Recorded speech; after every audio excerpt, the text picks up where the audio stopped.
Hello, friends. I've not promoted this live. It's really kind of impromptu. Uh, Let me put this up right here for a minute while I wait for some of you to come through here, real quick.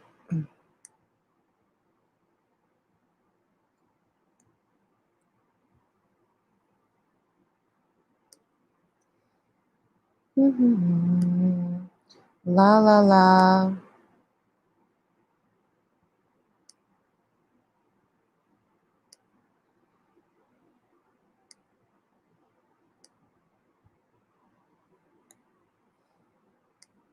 We're going to set that up there, right there for a second, so that everybody can see that and I don't have any problems later.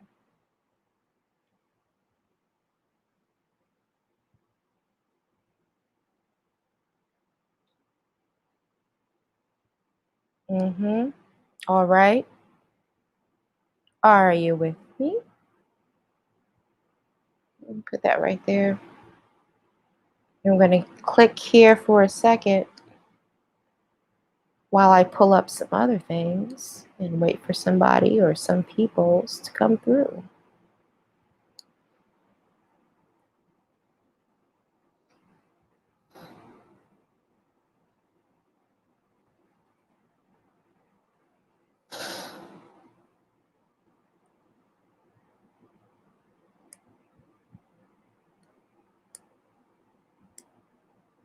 All right.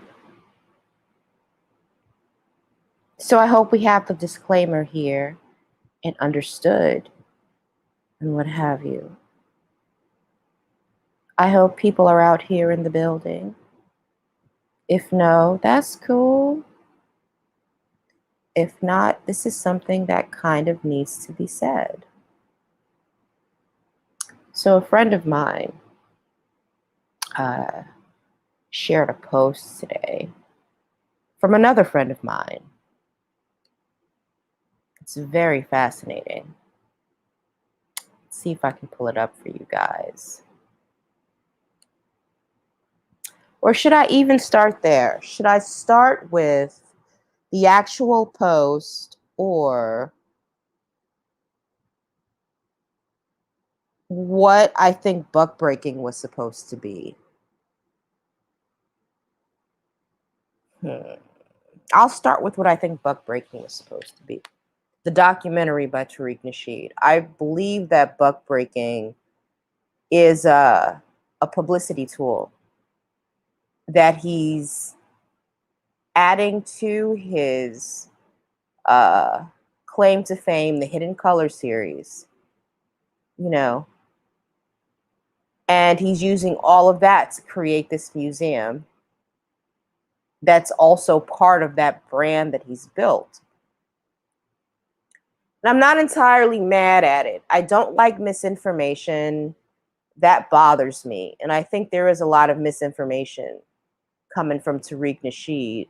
But he's smart because he knows the real information, but he also knows how to guide information to make it work for himself. You know?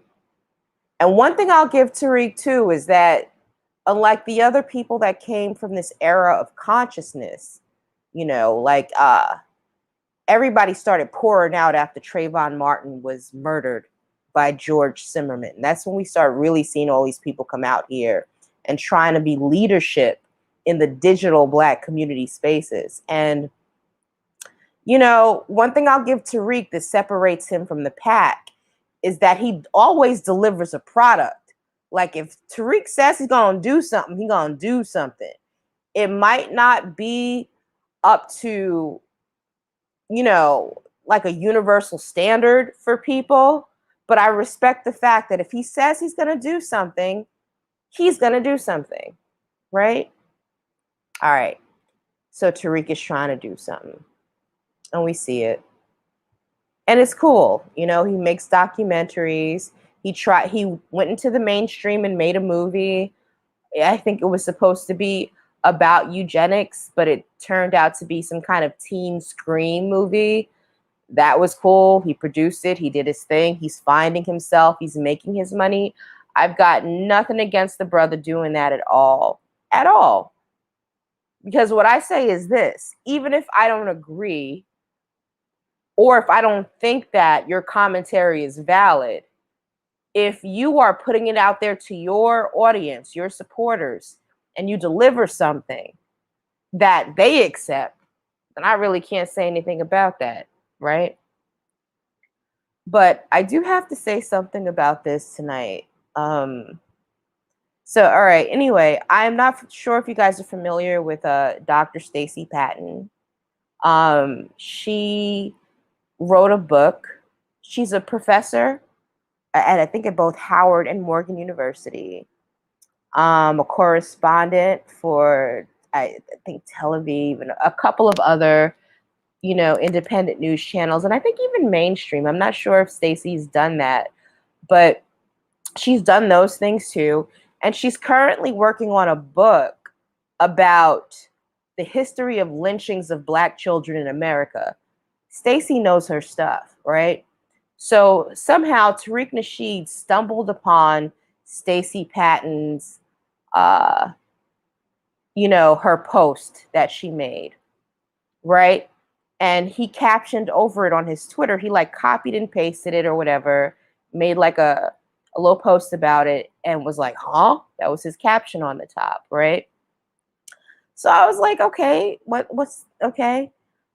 She basically spoke about the history of homosexuality in America in regards to the Black community, how it's not specifically an issue, it's not something that white supremacy has like done to us in the way that Tariq Nasheed wants to believe that buck breaking created homosexuality.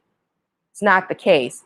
It's very nuanced sexuality when it comes to human beings. And yes, even Black people.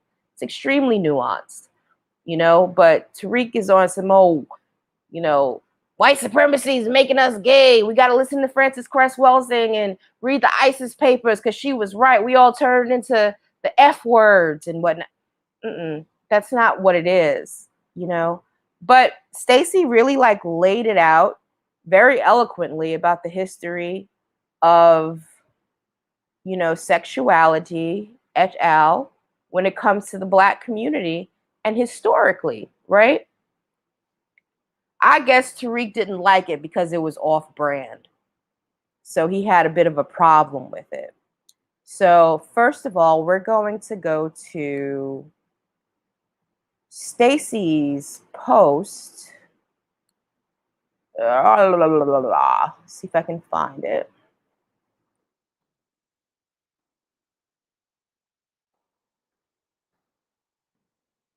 Oh no, we'll go straight to Tariq Nasheed. We'll just go there and pull up the post. Since he already copied and pasted it. Mm. You know what? Let's scroll through Tariq's page together and see what we see. That should be fun. No, I don't think so. I think it could be a lot of fun.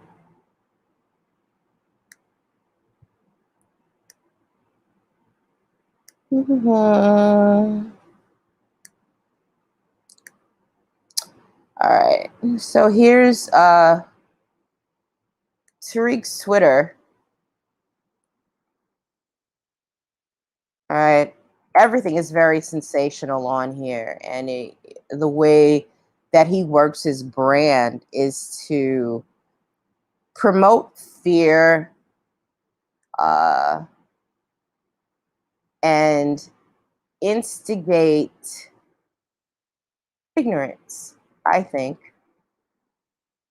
in the industry, baby. Like the dialogue that people are using. Vaccine stuff, I'm not touching that. Scroll through, try to find Miss Dr. Patton's post.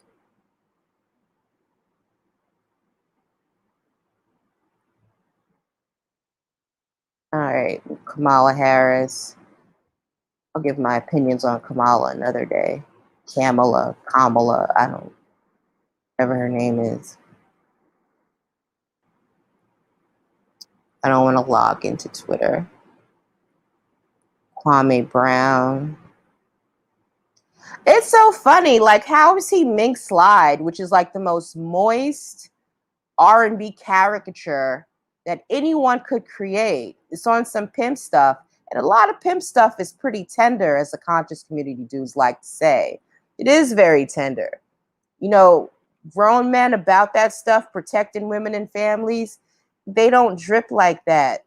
You know, and I'm not saying drip within the context of, you know, diamonds and gold and money. They don't do that either, really. But, you know, y'all literally moisture dripping, but you want to call dudes tender. It's so weird and moist. So bizarre.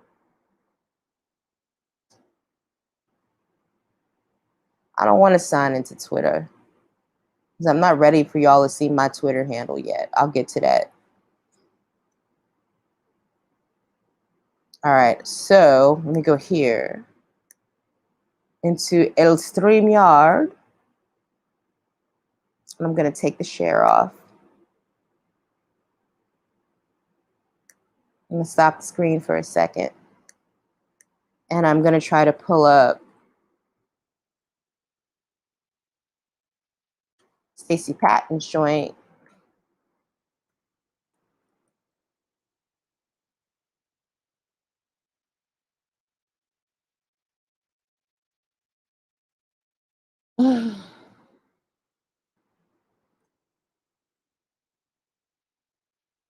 I'm still here. Oh, child. I have way too many different passwords. Nothing matches. It's horrible.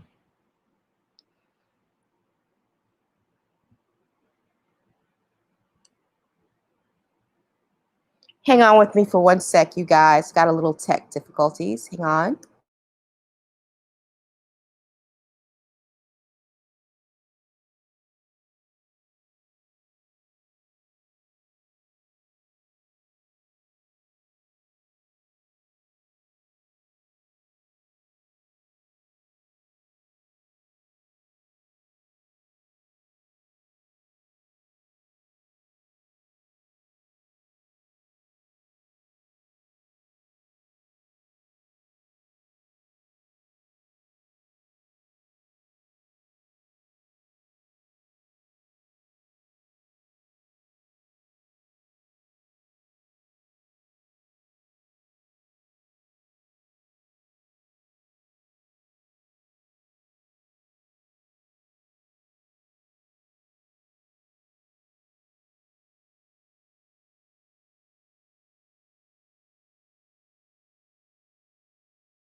Sorry about that. Whoever's here with me, thank you for holding on while I handled my BI and fix this.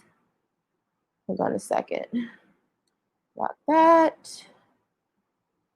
Let me find her. I can never remember my Twitter login because I'm not on there very often.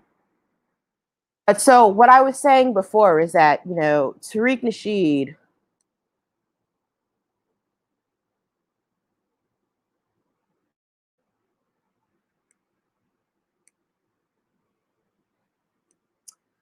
pulled up this post about Stacey Patton, something that she wrote. And let me put this on screen share.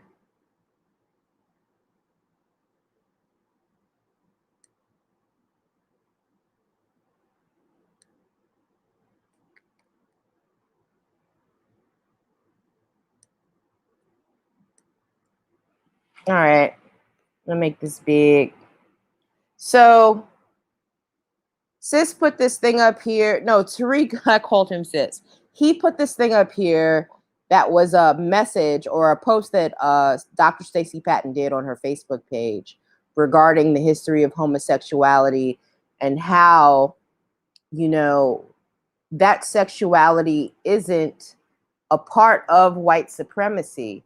And in fact, what sexuality is in terms of the whole entire human experience has been warped, by white supremacy and degraded by it, but it does not exclude anyone who's, gay or intersex or anything like that. Prior to that, there were civilizations that revered people that were born intersex all over the world, And I know that might be a lot for some of y'all's stomach, especially if you come from the sector, but it's true. The perversion comes in when white supremacy comes in and it gets dark and homosexuality turns into like this tool of oppression. But that doesn't mean that people weren't loving each other for whatever reason they wanted to love each other prior to this all, It was just different. And something that we probably can't even fathom right now because we're so used to sex being weaponized that we don't even understand how it could be pure within any context of people loving each other, right?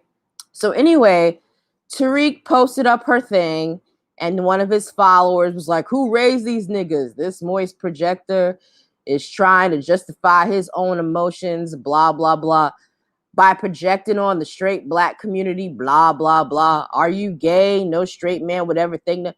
First of all, Dr. Patton is a woman, all right? So that really goes to show you how a lot of his followers aren't even up on academia and people studying, not on some boule stuff either, just like studying to make us better on a long-term revolutionary scope. They don't get it, and it's wild. So Tariq's just like, huh? All right, so I need to find this dialogue that she wrote so you guys can hear it. But she's right.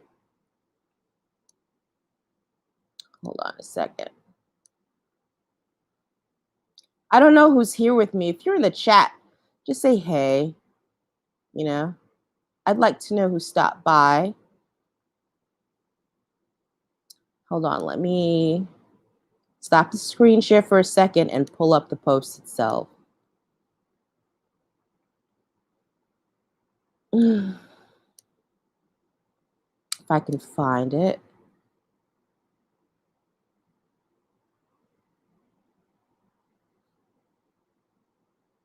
Scrolling through. She's such a fantastic woman. Very brilliant. And it's actually quite unfortunate that so many people are not aware of the academics that we have fighting for our liberation with not only like a historic context with providing information and writing books, but like actively working towards us doing better and being better. She gets a lot of blowback, especially when it comes to how she feels about, this is Dr. Stacy Patton I'm talking about, but with her advocacy against spanking, which I co-sign with. I don't think anybody should be hitting anybody that they say they love, period. Especially your kids. If you love them, why you hitting them? And kids ain't stupid, there is a way to reason with children. Okay. I don't think that's the one. She's got a lot of posts. Oh my. Okay, I think I found it, you guys.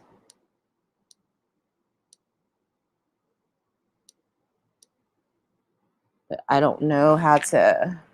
It's very long.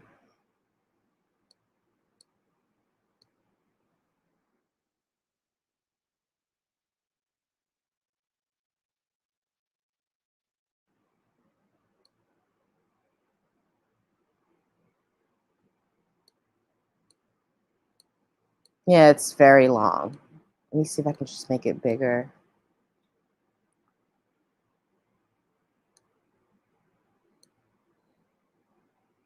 I found a way. Okay.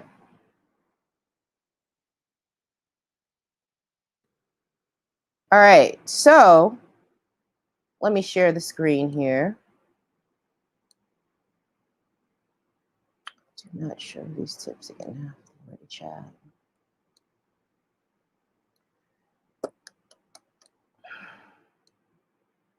All right. Okay. So Stacey Patton writes on her Facebook post on, let me make this bigger for you guys to see it. I think that's fine. So yes, the sexual abuse of Black men by white men and white women did in fact happen during slavery and Jim Crow. And I believe this was a response to her watching Buck Breaking.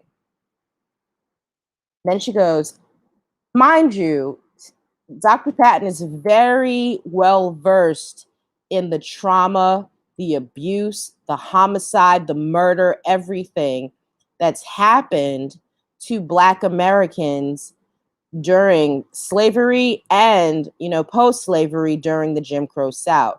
And her next book, where it focuses on, the history of lynchings of Black children in America. And it's not just about certain cases. She goes deep with it and gets into the pathology behind it. All right. So let's see what she's saying. I know this is going to be difficult to accept, but just because there is historical evidence of a white man raping a Black man does not mean that he was in fact gay. A man can rape another man without actually being gay or sexually attracted to men. Rape is about power and control, especially in the context of slavery and Jim Crow terrorism. Not to mention, the term homosexuality is a modern concept. It did not exist as a word until the early 20th century. So those rapists would not have attributed their sexual behaviors as gay or identified themselves as gay because that spectrum of sexuality did not exist for them in the same way that it does for us today. Also, same-sex relationships existed in ancient cultures before white people showed up with their barbarism and sexual depravity. In North America, indigenous folks recognized 5 different genders: male, female, transgender, two-spirit female, and two-spirit male. White colonizers, missionaries, governments forced these groups to conform to binary gender roles, which is fact. You guys could really look this up if you want to. You can go to the Library of Congress. You can go to so many different archives and see literal texts from people, from colonizers that try to dismantle our ideas of how we connect with each other. But, nobody wants to talk about that. Everybody's worried about a skirt. All right. Who's with me here? I got 2 people here. That's dope. She goes on to say, white people did not and do not have the power to make Black people gay. Do folks really believe that enslaved Black folks were simply passive victims? Isn't that something that Tariq Nasheed promotes? Like Black men were so weak that they didn't have a choice but to have their buck broken into submission like that? That's not the case. The actions happened, but that didn't change the resolve of a lot of Black men that experienced sexual trauma when enslaved and after slavery. They still fought for their families and fought for their kids and their women and still fought to love. The amount of healing that we tried to do on each other as a people during that time of enslavement, both sides dealing with emotional, physical, sexual trauma, but we still managed to go back to our little slave barracks, little slave cabins on the plantation, and kiss each other's wounds and lay with each other on the floor. Maybe we had a blanket, maybe we didn't. Maybe we had some hay to lay on, maybe we didn't. But we comforted each other during that time. It did not make people gay. It did not force homosexuality. If anything, in a lot of those instances of brutality, it brought us closer together because we were all suffering. We would get together and we would make these plans to do better and be better and get out of here.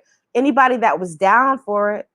But there were some of us that were so broken that we could not see outside of the trauma. And I'm going to tell you what, a lot of those folks that couldn't see outside of the trauma were not able to survive. Could you imagine? Could you imagine the mental unwellness, the mental damage you would endure if your trauma was so bad? Could you even imagine a life outside of it? And if you could, how could you possibly do it? And that's common sense. We can see that with people right now. So, no, buck breaking was a thing, but buck breaking didn't break Black men to the point that they wanted to be gay. Matter of fact, it made a lot of Black men want to fight even more because that's not what they wanted. So anyway, let's continue with what Dr. Patton was talking about. All right. So you can very effectively make the case that Black men and boys were subjected to sexual violence historically, which is true. That story is difficult and painful on its own. It is a story that needs to be told, and told with care, not with an agenda that uses the abused and exploited bodies of our ancestors to demonize Black LGBTQ folks today, because that too is a symptom of colonization. These binary ideals that a lot of dudes are expressing right now, you know, the ones that have like issues with basketball players wearing skirts. It's a fucking skirt. It's a skirt. It's not like he's walking around with a literal dick up his ass. He's just wearing a skirt. You know what? You know what? Fuck this shit. You know what? I'm going to step aside for a second and we're going to figure out, when were pants invented? When were pants invented? Because skirts been all around a whole lot longer than pants. When did we start wearing pants?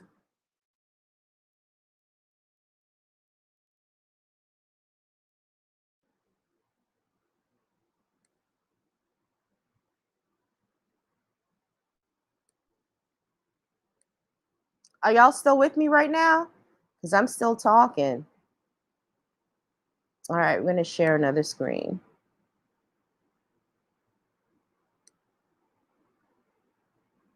We're going to look at like when were pants, you know, when people started wearing pants and shit.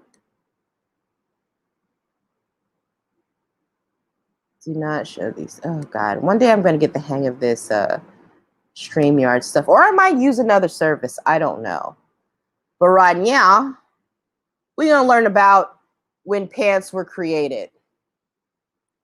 The history of pants. I'm not going to watch the video because I don't want to deal with that right now.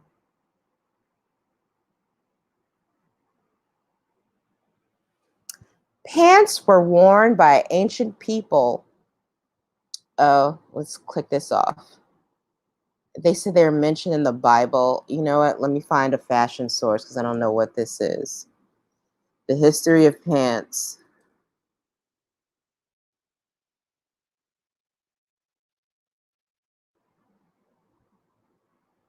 Let's look at the history of pants.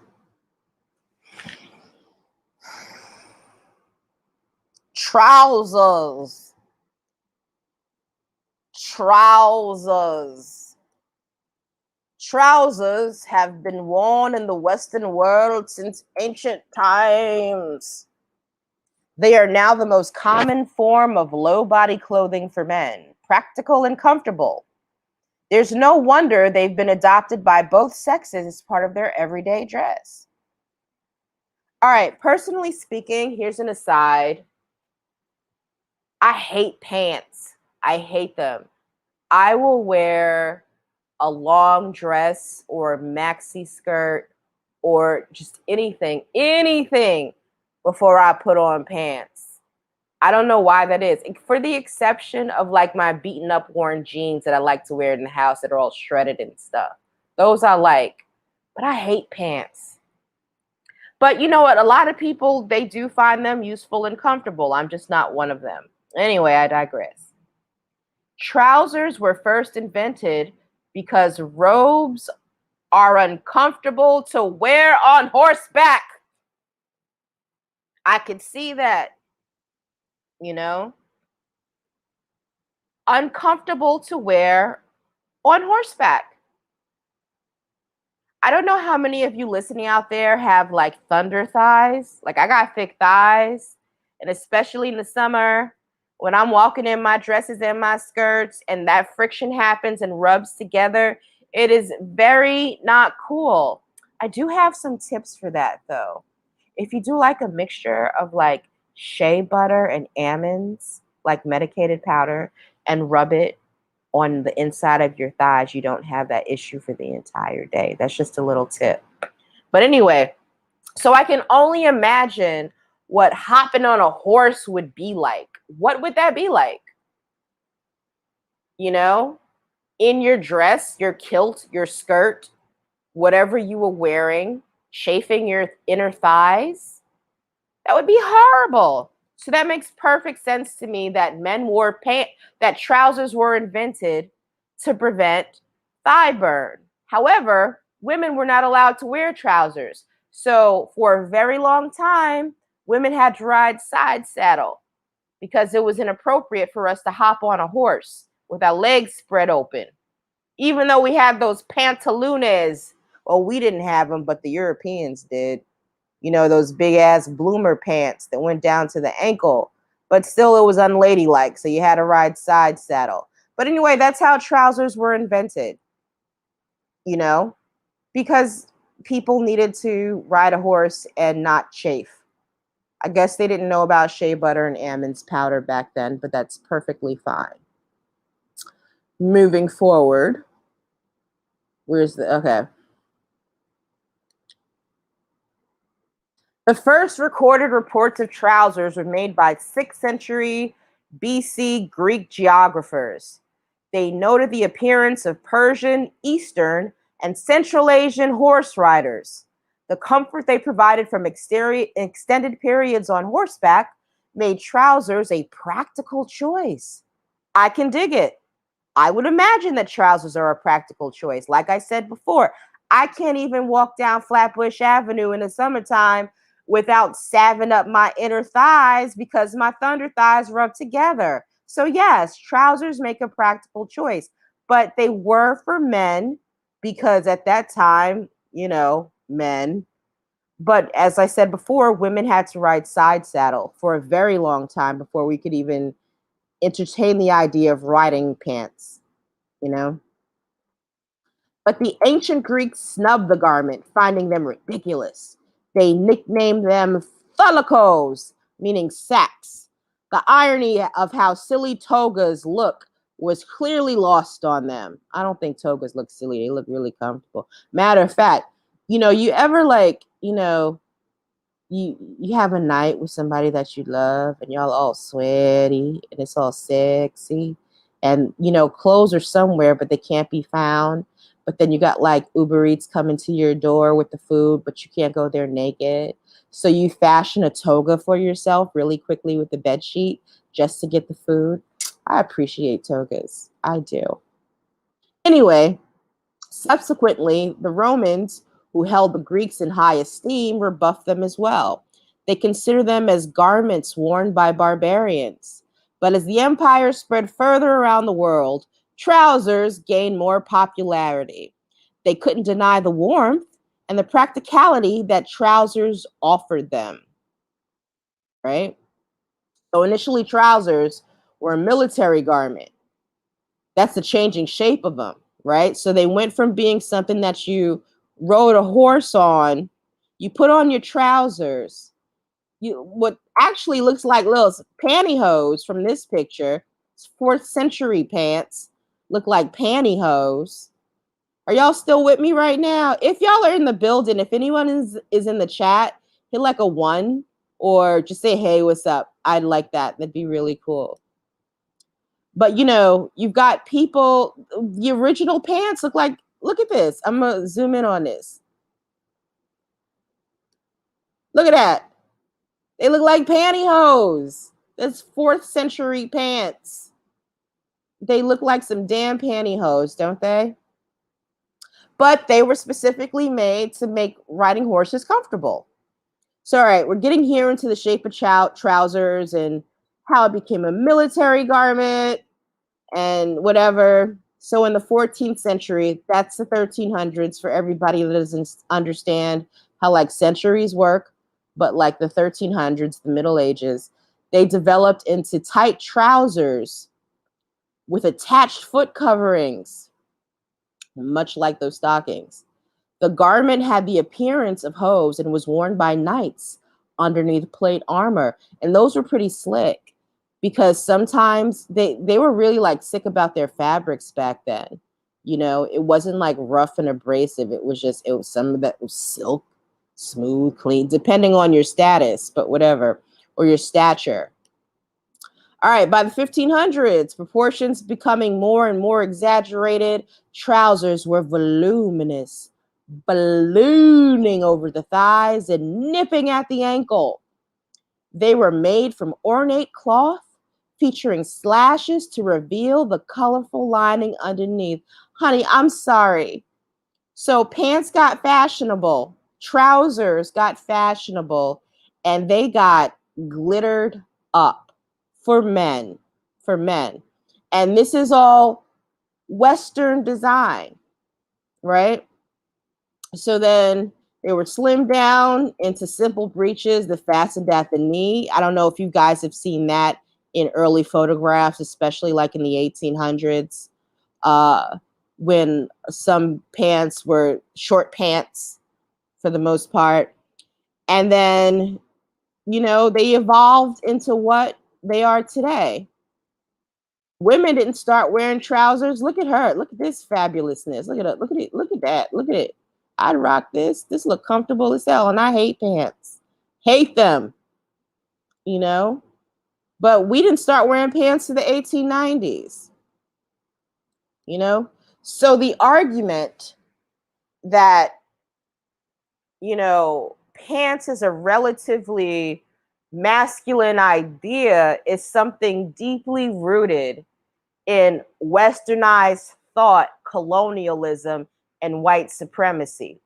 Could you imagine being uh, a quote explorer, end quote, from Spain and or England or France, going to the African continent in your fancy and hot pantalones, you know, and your little tight jacket, and you think you're just like, you know, the bee's knees, whatever, walking up into there like, look at me. And you see all of these black people walking around butt ass or half ass naked with all of their gorgeous titties and genitalia flapping out and not a care in the world. Could you imagine? Could you imagine the level of I don't think uncertain, the level of insecurity you might feel about your little penis in them pantalones? Or they might have big penises, I don't know. But that freedom had to be a threat to them because that is something they've never known and spent centuries repressing that kind of freedom. So they take us, and you know, some of us wore, you know, sarongs, men and women, wraps around the waist. They weren't pants. But then we get over to America, and this is drilled into us about what masculinity is supposed to be. And in 2021, we're still upholding those standards in the Black community as what that should be the definition of a Black man. But yet at the same time, y'all complaining about the same people that told you to put on pants as being the ones that made you gay. I need you to make up your minds. I'm very confused about that. Very. Okay. If y'all are still with me right now, you could throw up something in the chat. Oh, wait. I don't think I have the chat up. I guess I should put it on. Oh, I do have comments. Oh, okay, okay. Yeah, you guys are here. All right, bet. So no, work with me right now because I'm telling y'all facts, you know. I am an art historian by trade. My friend Stacy is an African American history historian and all of that by trade, but we're gonna be talking about this tonight. So let's go back to Dr. Stacy Patton's post that Tariq Nasheed tried to be like, huh? What this mean? This ain't like my buck breaking movie. Let's go look at that shit. All right. So the idea that homosexuality is un-African is colonized thinking. And mind you, I think this is a critique from her watching buck breaking. Okay. And that's why I think Tariq Nasheed was like, what? All right. So this idea that homosexuality is un-African is colonized thinking and it is historically inaccurate, which is true. And in later videos, when I get my act together and get my set together and put some pre-recordeds for y'all together, I'm going to show you evidence of how the balance between Black men and Black women, I don't even want to call us that, between people of the earth, women of the earth, and men of the earth, have been historically for centuries before the name Jesus was even uttered. I'm going to show you the evidence of how we became what we were. And then I'll show you how we became what we are. But that's a topic for another day. I'm working on it though, y'all. So remember, if you want to support the channel, hit the Cash App. But if not, that's cool. I'm just glad that you're here with me. All right, so the white supremacist Christianization process taught Black people throughout the diaspora to destroy their own multiple gender and sexual identities that were embraced prior to the Middle Passage experience and enslavement. Androgynous people, intersex, transgender, feminine males, and masculine males. And listen, I know some of you here are like, oh God, no. But there is historic evidence on my end. I'm not an African American historian like Dr. Patton, but I am an arts historian, and I can show you the art evidence that these things did exist. And because the funny thing is, our history really does lie in the arts. You just have to know how to see it and read it and be aware of it. But so many people are disinterested in what the arts mean. And I believe that between music and visual art, that is the closest that we'll ever get to understanding our origins in any capacity. But I'm going to show y'all that in this balance. All right, so all this got replaced by the destructive born in sin doctrine and white Christian society's focus on gendering children to destroy cultural differences. I agree with her on that, but that gendering and dissolve of what was normal for us also contributed to the brainwashing that was necessary to keep us enslaved. You know, there's no accident that Christianity was forced into our brains to make sure that we continue to respect these white supremacist tenets and these restrictions on our humanity. You know what I mean? Thank you, Identity Withheld. Yes. Hey, Joseph. You know what? I'm seeing everybody's names here. I'm going to say hi to everybody. Identity Withheld. Yes, I'm denouncing it. Andrea Jackson, sis. And thank you. Thank you for your gift today. I appreciate you. Joe, hey, baby. I love you. Vic Grimes, Ankh, I don't know if you're still here. But yeah, let's keep this thing rolling right now. You know what? I will also drop the chat link right now if anybody. No, let me finish this out with what Stacy was saying. So, in the European imagination, these untidy gender identities of pre-colonial Africa were considered a perverse deviation from Eurocentric conceptions of morality and their notions of African peoples living under a common customary law and hierarchy of power. Colonial control required rigid categories around gender identities and sex, And they achieve this through the influence of missionaries, explorers, governments, agents, teachers, and anthropologists. This is part of the structure of I'm also say something else, because Identity Withheld said I denounce Black. I'm also going to denounce white supremacy right now too, because there's nothing supreme about what they're doing. Supreme is a positive word. Don't we all want to be supreme? Don't you want to be a supremacist at what you do and what you believe and what you want to achieve? No, we're going to roll this back and we're going to call it white psychopathy. We're going to call it that.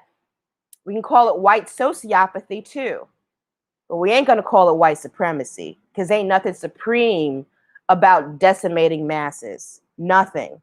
Decimating the same masses that are supposed to protect and uplift and uphold humanity and this earth as a whole. Ain't nothing supreme about it. Y'all feel me? If you're with me, hit the 1. I hope you're with me.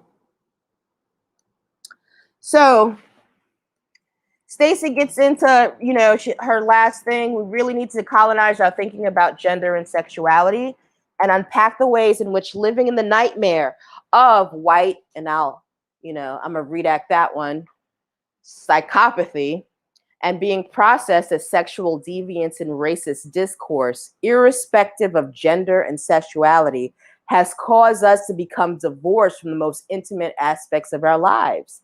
Much of what we think about these issues is not native to us, nor are they our natural ways of interacting with each other. So that's what Stacey was saying. And the thing that happened was, like, Tariq Nasheed put her post up on his Twitter, and his fans were like, who's this nigga? First of all, Stacey's a sister. I don't even know, but whatever. And then, who's this bad wench? And the discourse was so, it reminded me of, like, if we could hear the people in the BET Awards cheap seats having discourse about anything political, that was Tariq's fan base, And I wasn't feeling it. I wasn't feeling it. Oh, I'm sorry. I left the little picture up of the lady in her pantalones. In her biking pantalones. Let me turn that off real quick. I'll share links so we can talk about it. I don't know how much you guys heard, but I hope you heard enough. A copy to clipboard. I don't think I have a lot of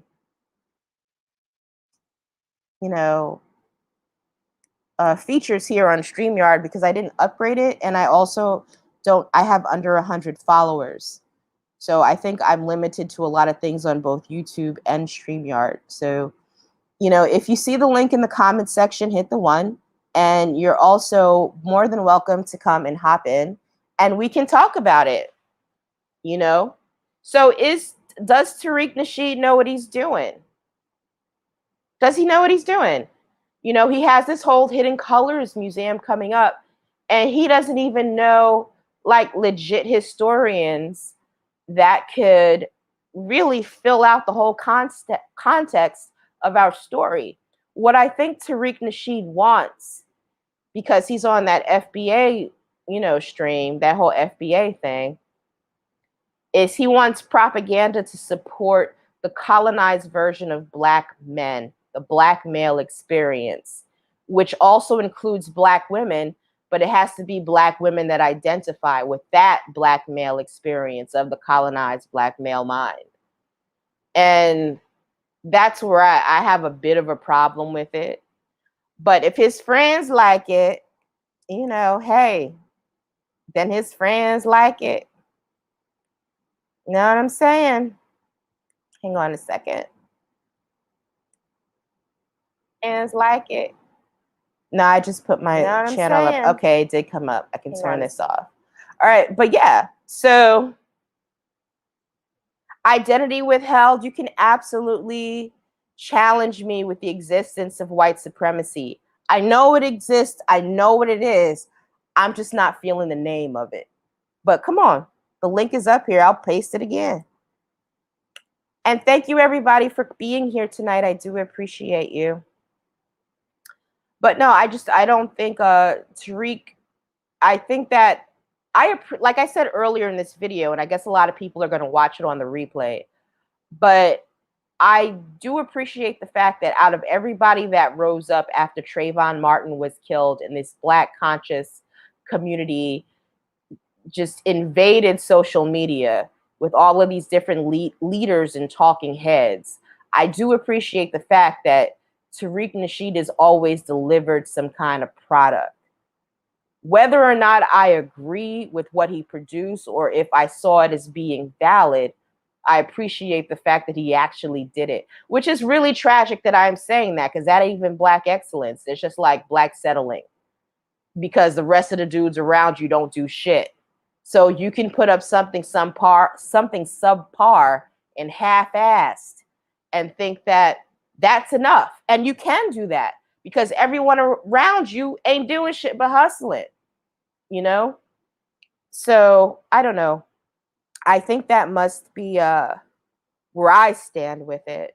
So like I said, if anybody wants to hop on and talk about it or not, I'm not trying to do like those weird like multi-hour live streams because I'm still getting used to this. I'm not used to speaking on lives and telling people what I think, and not in this context. And it's very interesting to have an audience, but I like it. And I hope that the things that I say resonate with a lot of you, but I also hope that a lot of things that I say compel you to, you know, see things differently. And if you disagree, I'm always open for discourse. We can talk about it. I promise I won't run you off the panel. I promise I won't do that, even though I do it on other people's panels, but I promise I won't do it. Ak must be logic. It's so good to have you here. Thank you for being here. I anticipate that this channel is going to grow. I've only had it up for about a week. I started with 0 followers and now have like 60 something, 64, 65 or something. And I'm very proud of that. So I think if I keep pushing and streamlining the content that I want to share with you guys, like I don't want it to just be about sector stuff or conscious community stuff, but there are things that we need to find common ground on and focus on and get together with it, you know, because do you feel like a clock is ticking? I certainly feel like a clock is ticking right now, you know? Always feels like some kind of clock is ticking. And I don't know if it's because of the pandemic. I don't know if it's because of America clearly killing its economy right now on purpose to create 2 classes, the mega rich and the ultra poor, you know, like, but there's something going on right now. And I feel like we need to become cohesive, get around the pettiness, whatever all of that stuff is, because there's something larger at hand that we really need to pay attention to, you know. And at risk of sounding too conspiratorial, I'm gonna just say what I'm gonna say and speak my speech. That's what I'm gonna do. You know, and if YouTube shuts me down, that would suck. But I noticed that because I'm not very popular yet and I don't have a lot of followers, there's a lot of freedom to say what's on my mind, which is cool. Okay, identity. My channel is about 5 to 10. Let me put this up here. My channel is about 5% to 10% sector stuff. I have more. I know that's right. And I've noticed that about your channel and I appreciate it. You know, I totally appreciate that. I appreciate people coming in with, I think the best thing about this sector and coming into it, but not really coming into it, but apparently I did, was the fact that I met so many amazing people with like these broad ideas, and there's just like this great pool of thinkers to build with. And a lot of that gets ignored with a lot of the drama that happens here, and identity withheld. You are definitely one of the people that I am glad to have connected with. Even though I don't know what your face look like, but yeah, why don't you hop on my panel and stop playing around? I feel like chatting with people. I've never seen you on a panel. Miss Andrea Jackson, if you're here, please come on. Here's the link.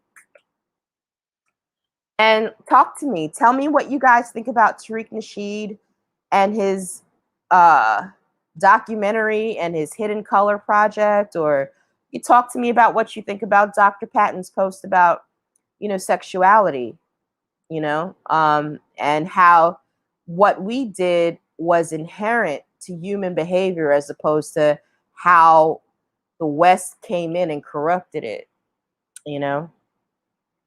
So I'm gonna sit here and wait,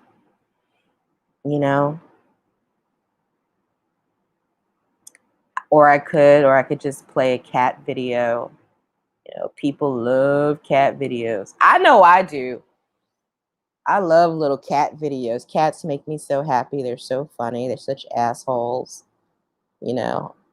I think the best cat video I ever saw was one that jumped off of an armoire and into a ceiling fan. It was brilliant. And I'm glad the cat didn't die, and I was ashamed for laughing, but it was so funny. Oh, Miss Jackson is here in the backstage. Let's bring her on. Hello, Miss Jackson. Hi there. How are you doing? I'm doing. I'm working. You're I'm working doing right now? Yeah, why not? I wanted to say thank you so much for your support. Oh, As you're far as I'm welcome. concerned, you a queen on my channel because you're the first one to support me. Oh, you're the first one to Oh, wow. support me. Yeah. So I just wanted to thank you for all you've done so far. And it's very encouraging for me to keep on going, So Absolutely. thank you for that. You have to. You have to. I think you have very good you're very wise. Very wise. Thank Very you. wise. Thank you. And I I know appreciate that you it. have good intentions and you have a very sweet spirit. I know this because I listen to you. So yeah. Thank you for seeing that. Like for the most part, I got the New York armor on me, so I can get rough sometimes. But Yeah, that's you're not, supposed to be able to. yeah, but that's not really who I am. I'm very pink, I'm very sweet, actually quite sensitive, believe it or Oh not. wow. And Well, it's I hard don't to see see. the armor, but I know it's there. I can tell It that is it's there. there. But Thank you. Thank you. Thank you. I appreciate you. So, what do you think about Tariq Nasheed and his? I feel the same about Tariq as I feel about Umar and any other person that is playing on the ignorance of black people. They are distractions and they hurt others with that BS they're teaching That's or absolutely or correct. peddling. Tariq is just a little slicker than Umar, but I remember hearing him say he knew Umar was a fraud when he presented him to people. Then why did you do that? Why would he do that if That's you right. knew he was a fraud? Tariq, he talks that blackity black stuff, right? I love myself first because I'm black. I love black first because I'm black first. But I love everybody. But I'm just saying, he talks about black this, black that, black. He doesn't have a black wife. Mm. She's not black. I thought was she No, biracial? she's Puerto Rican or some other something. Oh, I didn't He know doesn't have that. a black wife. His children look like mixed children. And I'm not talking about the kids, and I don't care about color. That's color is the least of my color, and race is the least of what I care about. I care about the character of a person and what are you doing to others? How are you helping? That's what I care about. I don't care about all that. I really don't care about grown people. I love the young people and children. Of So course. So what he's I saying said, is he's doing all of this FBA stuff, right? yes, And his yes. And wife is Puerto Rican. look her up. Look him up. He does not have a black wife. And I and thought he she was just light skinned. Okay, okay. oh no. And he insults people when they don't agree. He does the same thing Umar does. And I bet you he has a team of white people behind him helping him with this stuff. I bet you he do. Oh, I don't I'm know. actually I'm quite just, positive that he does. yeah, I don't But know. I'll come with receipts on that later. But I'm quite positive that he does. Yeah, yeah. That was my whole thing. And I don't like the way he degrades people when they don't agree with him. Or he is so ignorant to me. He thinks he's slick. He's just like what they say, a pimp. He's pimping people because of their ignorance. We have to become the young people have to become more educated. Because this is ridiculous. The stuff I see, it just makes me so mad. And but it's older people that follow them too. So Yeah, I don't know. unfortunately, a lot of men in my wait. First of all, thank you for coming on Identity with Hell. Thank you for showing up to my chat. I Of feel blessed. course, of course. Hello, Cool. ladies. Hello. Hi. I'm sorry to interrupt. Go ahead, do No, your you're not thing. interrupting. What I was going to say very briefly was that I think what's interesting is a lot of men in my generation really do kind of flow with like these conscious cats, these Umar, because they're all in the same age group. And whatever these dudes are saying is making them feel relieved about even trying to accept any kind of communal accountability or responsibility for anything in regards to revolutionary change. You know what I'm saying? Yes. Um, Yes. and I can see that because I understand. But the thing is, on the flip of it, here's the balance. I understand the fear. I understand the fear that they have because they haven't been shown or taught that they can have any kind of power to change anything or flip anything. In the course of me being in the same generation with these dudes, it's just following toxic trends. You know what I'm saying? And it's easier to hear, well, this is the way things are and they're fucked up and it's not your fault, but we can blame these white people. We can blame the government. We could blame black women for being the way they are. We can blame all this other stuff, but we did the best we could and we're the victims. And that's the narrative that they're trying to put out here to black men, and it is not serving. Fortunately, in my circle of brothers that I roll with, they don't think that way. You know what I mean? They know what time it is. And they don't even pay attention to these cats at all, but they put in the work that's necessary, And I wish that the energy they had could be what Tariq and Umar and Polite and Sinetter and Young Farrah, all these dudes. I wish that energy could be in these dudes that have these platforms so that we could do better. Because right now they just making excuses for failing. And it's whack. Promoting a bunch of foolishness. But if you keep people victims, then you can take advantage of them. That's why many of the politicians and I on both sides of the aisle keep poor people thinking they can't do better, that they need you need me to create a program so you can get up. But as long as I keep creating programs and not teaching you how to take care of yourself, then you'll always need me. So what they're doing is the same thing the politicians do. You're right. They keep you in a position as a victim. I'm no victim. I know history. You look back at history and you learn. You're not supposed to go back in history and get stuck there. You learn. You look back. You learn. You see what happened and how can we prevent this from happening again. But I notice a lot of the black leaders, they want you to live way back when and just live there. You can't just live there. That's like me driving a car, right? And I'm going forward, but I'm just looking, but I'm moving forward, but my head is turned to the back. Eventually, you crash and burn. And this is what they're doing with people. You telling them to look back. They can't move forward. How are you moving forward? Well, you know what? That's why they're not a threat, Miss Jackson. I know. That's That's why they're exactly why allowed to they're do not a this threat. They're mess. allowed to do it because they keep us confused and weak and deluded, and it's quite unfortunate. You know what I I mean? just But told somebody that these clowns are no threat to anybody. nobody. Anybody but people that look like them.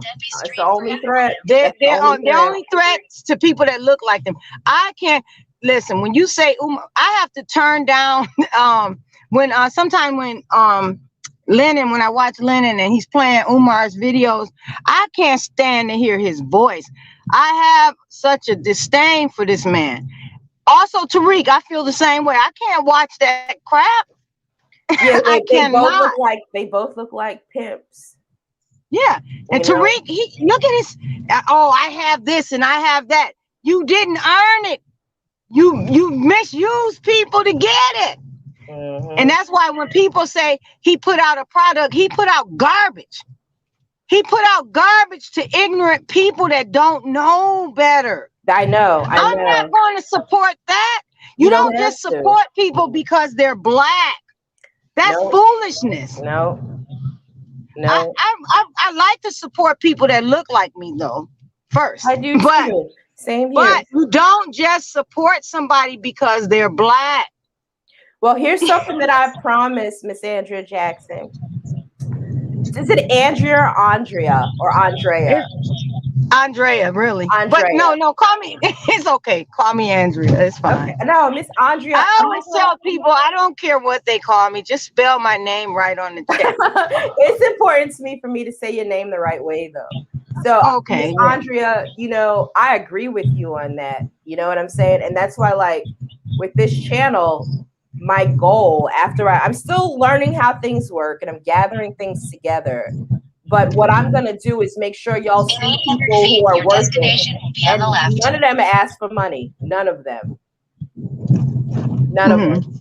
They're not going to be coming out here begging for nothing, because they're already doing the work, putting in the work, and doing their thing. They don't need that. And I I think like to that's something support that we need to people. see. That's something that we need to see. I like to support people that are supporting other people, not people that are hurting other people. Right. I have a lot to say. I'm gonna shut up now. You guys. Yeah, let's hear from I'm gonna shut up. Identity. Identity's been very patient. Hey, Identity, I'm muting. Talk to us. Yeah, I'm a very patient guy. Um, I was going to jump in on the statement of denouncing black. How do you denounce black? Um, it's like I'm working it out in my head. I apologize. It's For cool. not having it off the top of my head It's so clean. fine. But yeah, so I've been toying with this idea myself. The idea of the term black being a term given to people of color. We already know where it came from, how it was given, all that stuff. It's funny how I feel like we've been coerced into believing in it, in being black, but Right. then say, I don't believe, like you said, white supremacy. Some people don't believe that it exists, this and that. It's like, how do you accept one and not the other? In my head, I'm thinking, why did we accept this in the first place? Like, Right. because it's like a program. Like when you say the majority of people of color, when you say it loud, they Mhm. know what to say after that. Mhm. It's like that. Mhm. It's like that natural programming that, like, well, I'm a piece of shit if I don't believe that I don't love myself Right. because I'm black. But Right. then that goes against believing that the term doesn't exist, right? It can't exist in the same space. So I struggle with that because if I say out loud, "Oh, I don't believe in black," people hear, "Oh, you don't like being black." It's like, no, that's not what I said. Right. And this topic literally was a narrative for Lenin, and I'm not caping for Lenin. I'm not doing that. I do think that a lot of shit that happened to him was bullshit, but other than that, the idea, the concept of black, if people really knew the history of it, and it was birthed from the same womb as nigga. Yes, it It was the was. same womb. So why did Absolutely. we accept one? Now we want to denounce the other, but you can't say this one. It's like we're getting spun around the axle. It's like, wait, but what's the real argument here? So, I think that's why I wanted to challenge the idea of white supremacy being existing, not as an entity, but just as a belief. I think it's more of a belief, even though they want to sell you as this is the reality, white supremacy. No, right. you just believe you're better than me. That's all. That's a belief. Okay, so we're on the same page with that because Yes, yes, I don't agree there's anything supreme about them except their ability to barbarize every part of humanity, you know. yes, And uh that's not enough. It doesn't count for anything in terms of intellect or spirituality or creating arts or communing with your fellow man or none of that. They are inherently incapable of doing the things that people of the earth are naturally born to do. They are actually the complete opposites.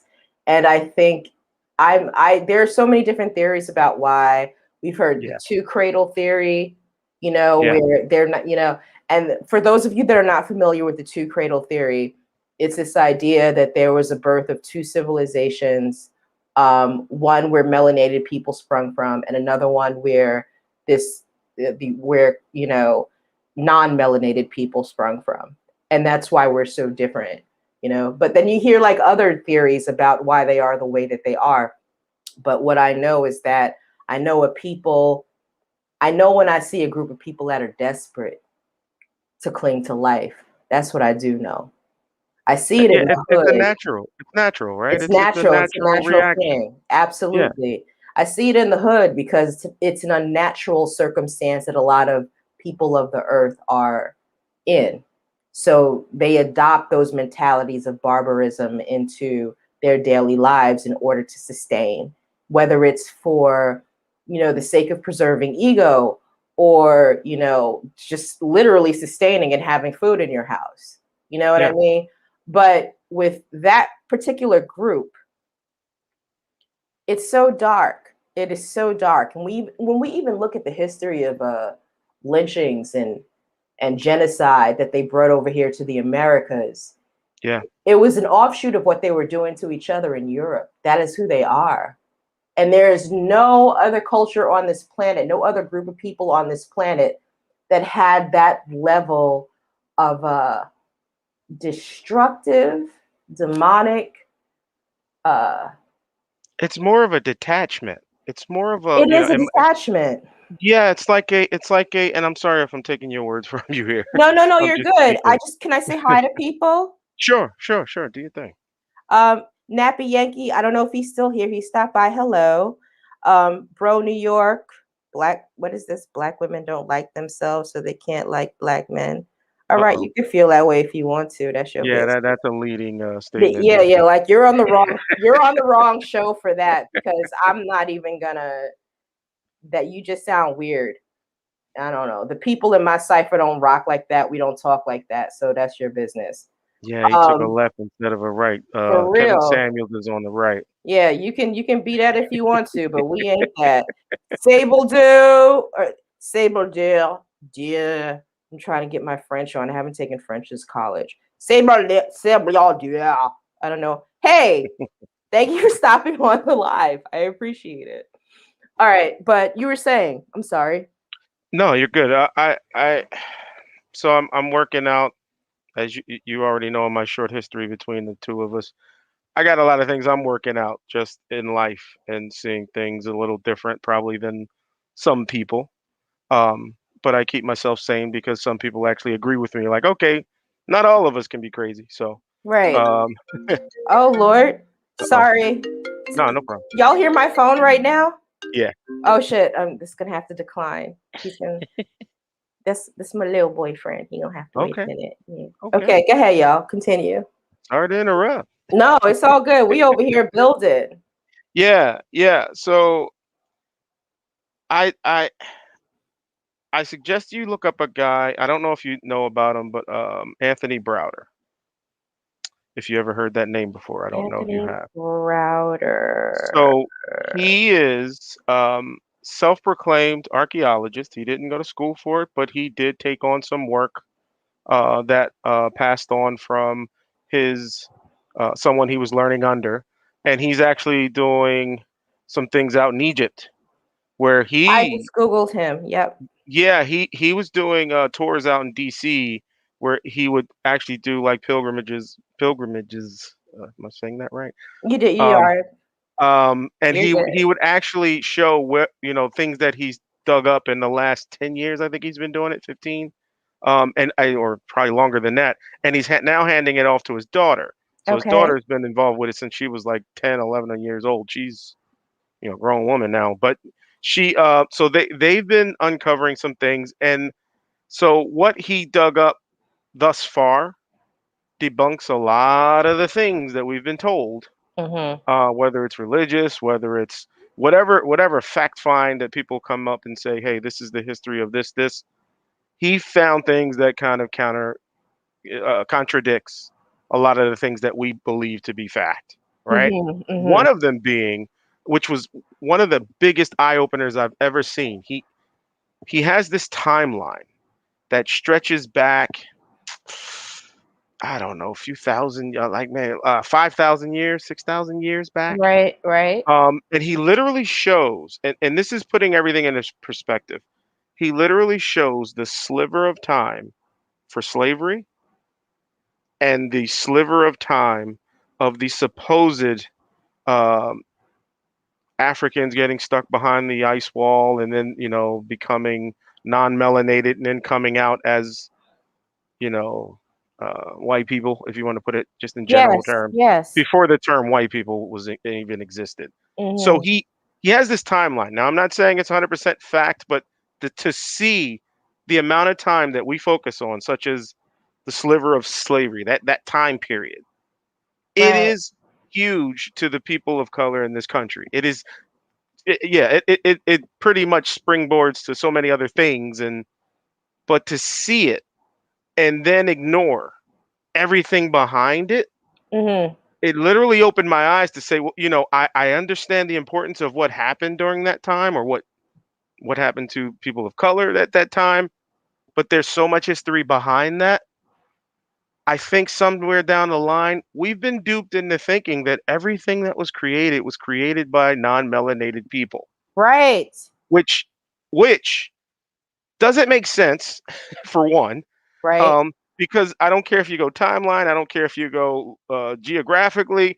It's just things are not lined up. It's like, okay, there is no way in hell that a supposed non-melanated man lived in Egypt among the people and blended in. Okay, really? So those type things you start playing around with your mind, like, well, what exactly is the truth here? Because you have something that's debunked. It'll debunk what you've learned, which challenges your inner being altogether because you've Right. been programmed to believe this stuff. Right. But when you sit back and think about it, you look at anything like the history of inventions. How the hell did everything get invented in the 1800s? You mean to tell me a spoon didn't exist before the 1800s?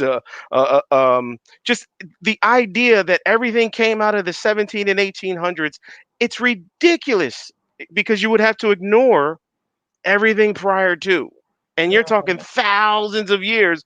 How is this even possible? So, that made me dig a little deeper of what the hell am I supposed. I don't know which direction to go in, but I know whatever I was fed, I have to challenge it. I have to Yes. challenge it. And I Absolutely. and I'm going against the grain, definitely, because Mhm. I'm now challenging what you were taught, what I was taught, what the neighbor was taught. Um, and my last point, I know I'm throwing a lot out there right now. No, no, you're doing good. I, I'm I still my, with you. my last point is when we get a snapshot of things that were happening, let's say the 40s, 50s, 60s, those images of people being hung from trees, those people being hung and there's a crowd. There was usually a crowd around them taking photos, right? I know you've seen them. Of course I have. Sometimes there are children in those shots, right? Yep. But what's most importantly missed is, don't assume that the people of color are the only ones that are either mentally sick or something that's off with them. Meaning, you kill them off because you don't think they're worth anything, right? Hey, kill a nigga, whatever, whatever. If anybody looks closely at those photos, some of those people in there are smiling. If that ain't a level of sickness, mental, of just you're standing next to a dead body, like that is a level of mental illness, in my opinion. It is a But level of mental but no illness. one looks at it that way. Like, no one looks at that photo, that type of photo. They don't look at it We as, wow, they might be mentally off too, or at least, um, it was the norm back then, right?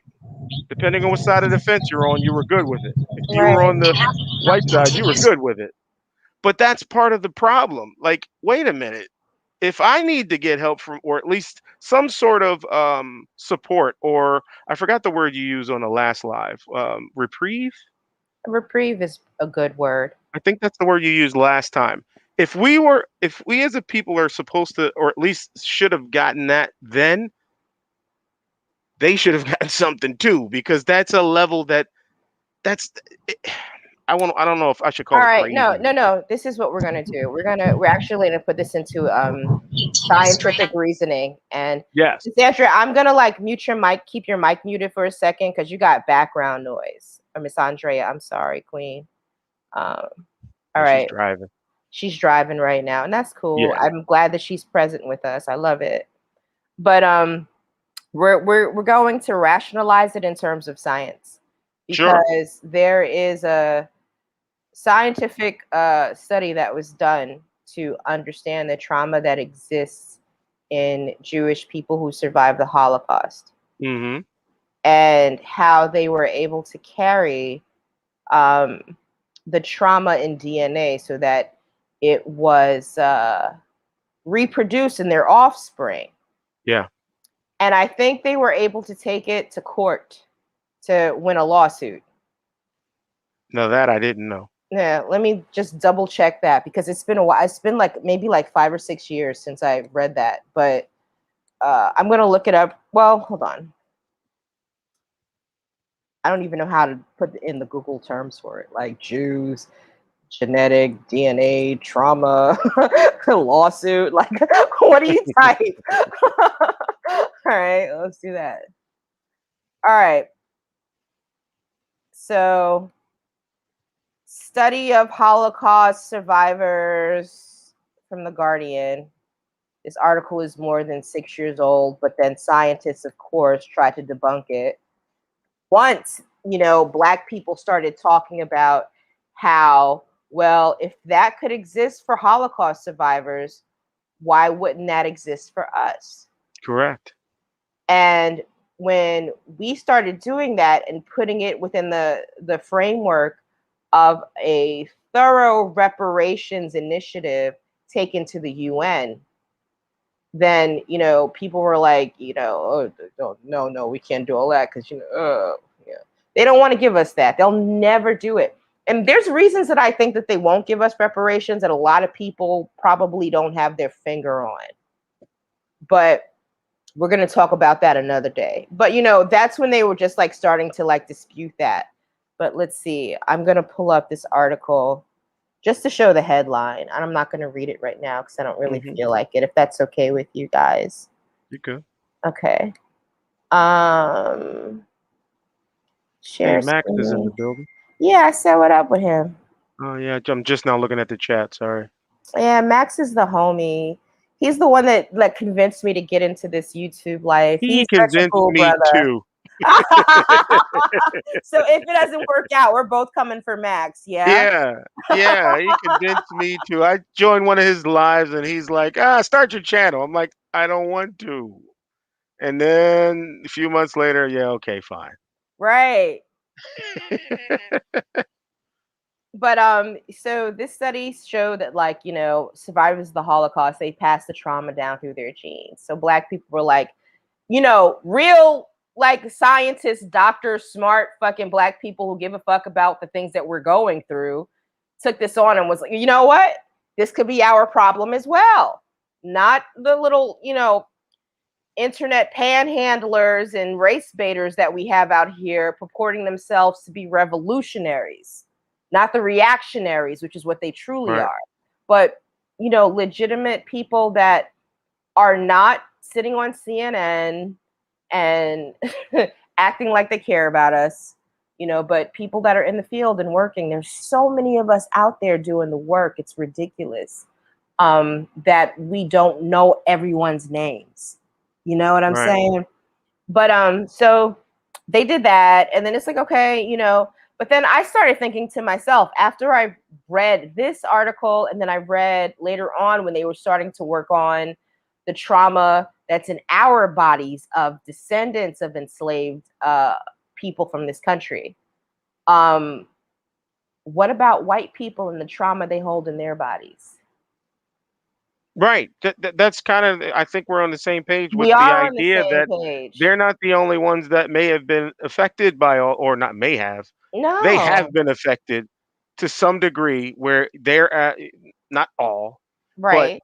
the ones that are participants in all the historical facts of photos and all the things that, we know these people were involved, or whatever else. It's like I can't put it into scientific terms. This is definitely out of my realm. I'm more scientific on the electronic side. I'm not, philosophical or anything like that. But it's not far fetched to understand. We have family that when they were little, someone would say something like, your uncle Bobby used to do that, or like a kid is doing something that reminds them of someone else. It's like a family trait sometimes, or Hmm. for me specifically, I never knew that when I would think very deeply, like when I was in college and I would read a book and I'm sitting there, I start chewing my tongue. And it Hmm. was just something that I did, and I never thought about it. It never bothered me. I never bit my tongue. I just would chew on the edges of my tongue. One day I'm sitting in my aunt's house. And I was in my late 20s. She saw me do that, and she's like, "Your father used to do that when he was little." And I said, "What are you talking about?" And she's like, "You chew your tongue like your father used to." My father been passed on. So, Okay. and I said, I never even wondered where it came from. I just thought it was Mhm. just something that I did. No, Right. your father used to do that all the time. He used to work on cars and he would chew his tongue as he's in there messing with engine parts. And I'm like, Mhm. that was like one of those, like, oh, wow. Well, if something like that, something so mundane, so small, that like a small detail, you mean to tell me something as something like trauma can't trickle down the line Right. of one being anything DNA based, or or your mother taught you to obey anything of authority. Her grandmother taught her to obey anything of authority. It's like there's also a generational level of pounding that in your brain But you to know what? sit in. I think that's like actually that's learned trauma Yes, that you yes. try to put on other. But when it's something that's genetic, I can give you an example of that. I was just saying that they both can exist. That's what I was They saying. both Like, can. They definitely can both exist. But this was my Wouldn't it thing. be? Oh, go ahead. Let me say something. I know I'm driving, but I stopped. Cognitive dissonance. Okay. Those hmm kids, they had to teach them, even though they knew to kill was wrong, because you can kick a puppy in the head and the kid would fall apart. And those kids back then that watched those hangings, they had to teach them or condition them to the point where they yes, didn't see the people hanging as human. yes, They didn't see us as human. So that's why, and then the children, you think about it, they had to be traumatized. And another thing you were saying about the trauma passing through DNA, absolutely. I heard what's her name? Joy DeGury. I don't know if you know who she is. She wrote a book Yeah, called the post traumatic she slave yeah, but syndrome she talks disorder. about she talked about in that about the DNA trauma being passed through DNA. So hmm I looked into that a little more after I heard her talk about it. And most definitely, if everything else can pass through your DNA, Why wouldn't trauma? Mm-hmm. Sure enough. Yeah, I wouldn't say it's a far-fetched concept, even for in layman's terms. Like, I can't put it into words, but I can't say that it doesn't exist, right? All right. I'm going to give evidence of how it does exist right now, right at this very moment, on something very simple. Okay, Okay. All right. So let me stop this screen share and I'm going to pull up another one. I got you working tonight, don't It's fun. I?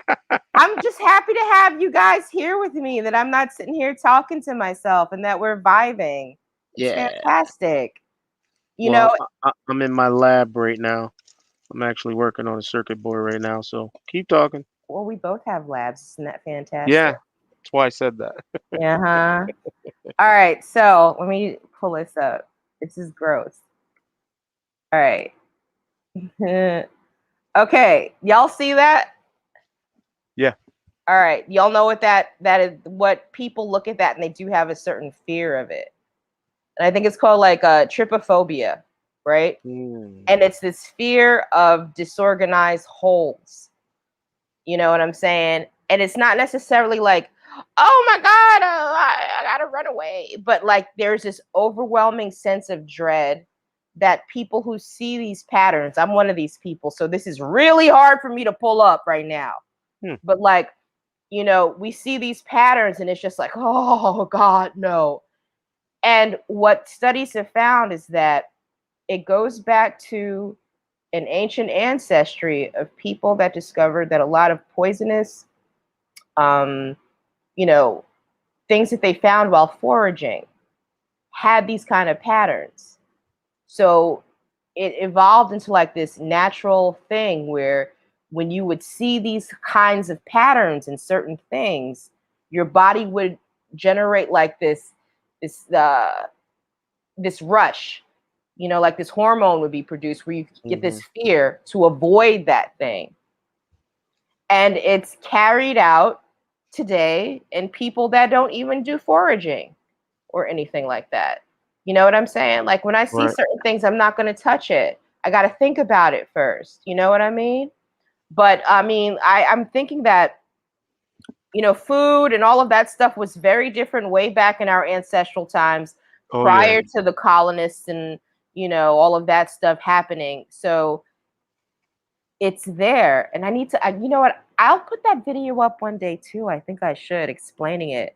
But these are indicators of how we're connected to our ancestors and how when we have certain phobias regarding texture and certain things are connected to what they experience to teach us don't touch that, don't do that, you know? And I don't remember my grandmother telling me don't touch that, don't do that, or my mother or my great, you know what I mean? Like Right. this is Right. something that I already feel in my body literally when I see certain things.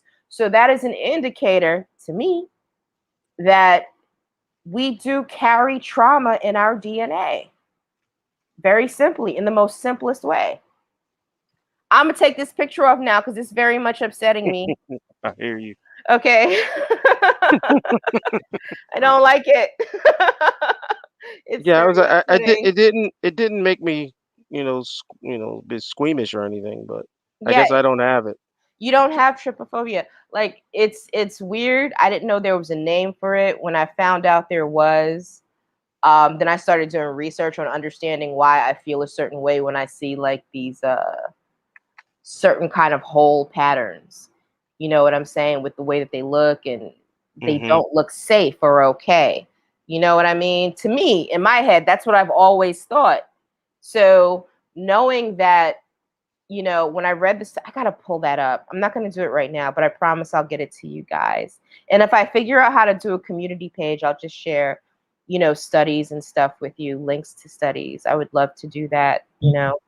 But yeah. There's a there's an article in uh it's on science.org, and it talks about the trauma being passed through the DNA. Um I kind of looked this up after I heard people talking about it. the trauma being passed through DNA, because you are could be just like you just said, you can be afraid of something and you never seen it, you don't know why you're afraid of it. That's something that passed down through the DNA because you have no idea why you're afraid of it. But anyways, I see, I'm going to try to get the article so I can share it with you. Maybe I'll email it to you or something. Let me send you my email address in the background, and Andrea. Hold on a second. Okay. I gotta figure out. Give me a second, because I'm still figuring out how things work on here. How about this also? Think about somebody that's been traumatized and then they're raising children. Mm-hmm. You can raise your children to fear because of the trauma you've been through. Yeah. Right.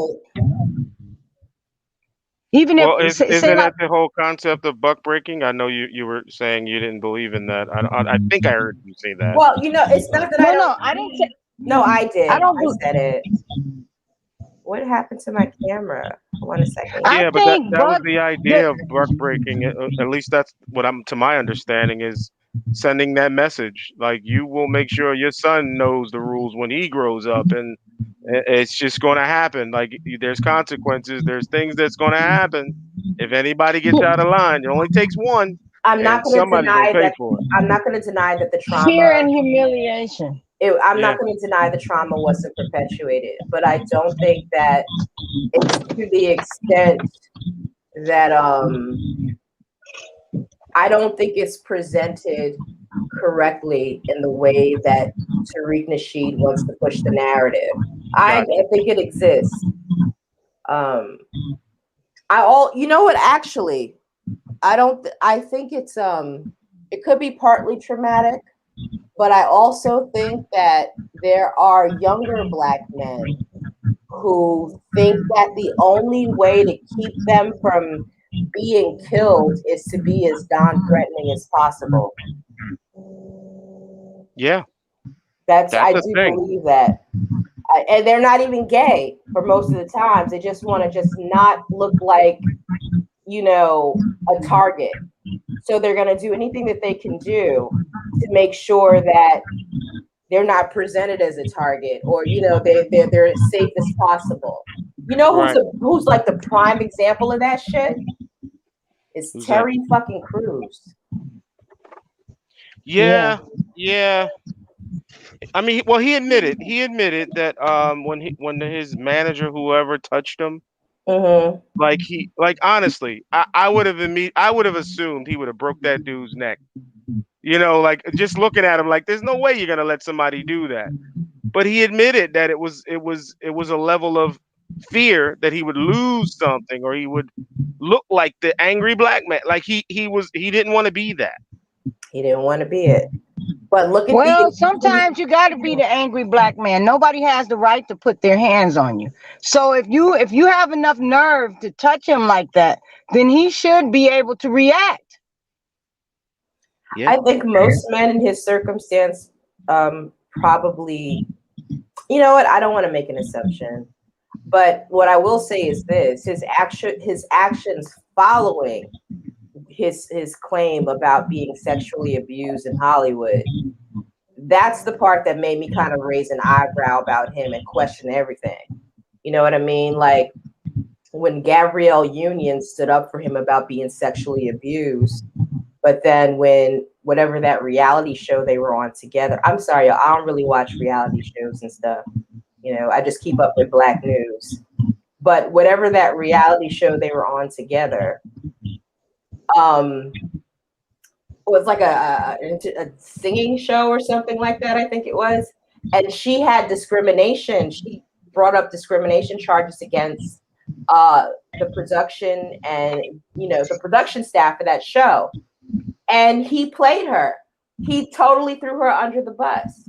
And every move that he's made since that point has been something that throws Black people under the bus.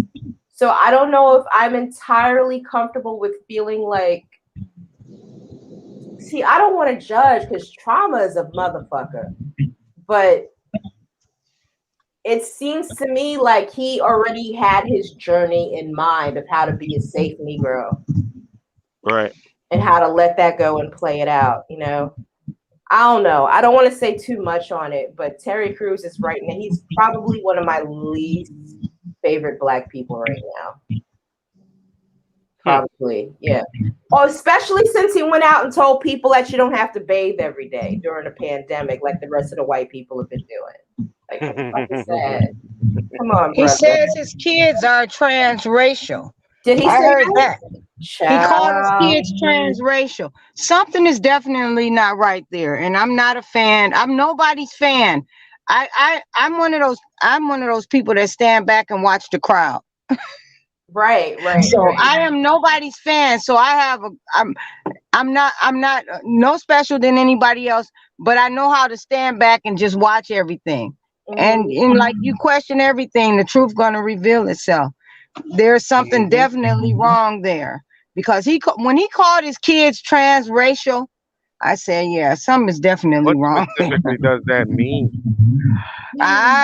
They can be black or white or anything they want to be, I guess. I don't know. What That's so Rachel so Dolezal. That's transgender talking. is changing your gender from one to the other, right? Right. Okay, well, So let me look that transracial would up. be changing your race from one to the other? Correct. He says because his kid's grandfather on their mother's side is white. I think, if I'm not mistaken. So his Okay. kids can be transracial. I don't See, see some of this stuff makes no sense to me, but I don't know. You guys help me out. here's the thing. Here's the thing. And this is where I say it breaks down. This is where I hit the wall. We didn't choose to be black. No, we didn't. We were given that. So to say my kids are transracial, you don't determine that. Because if your kid has any kind of melanin in that skin, somebody's going to assume something opposite of what your kid may want to claim. So, like, I'll You give know the what? example of getting stopped by the cops. Look, you think they looking at a kid driving, a brown kid driving, saying he looks transracial. I'll treat him differently. It's like that. It's not that simple that you just choose it.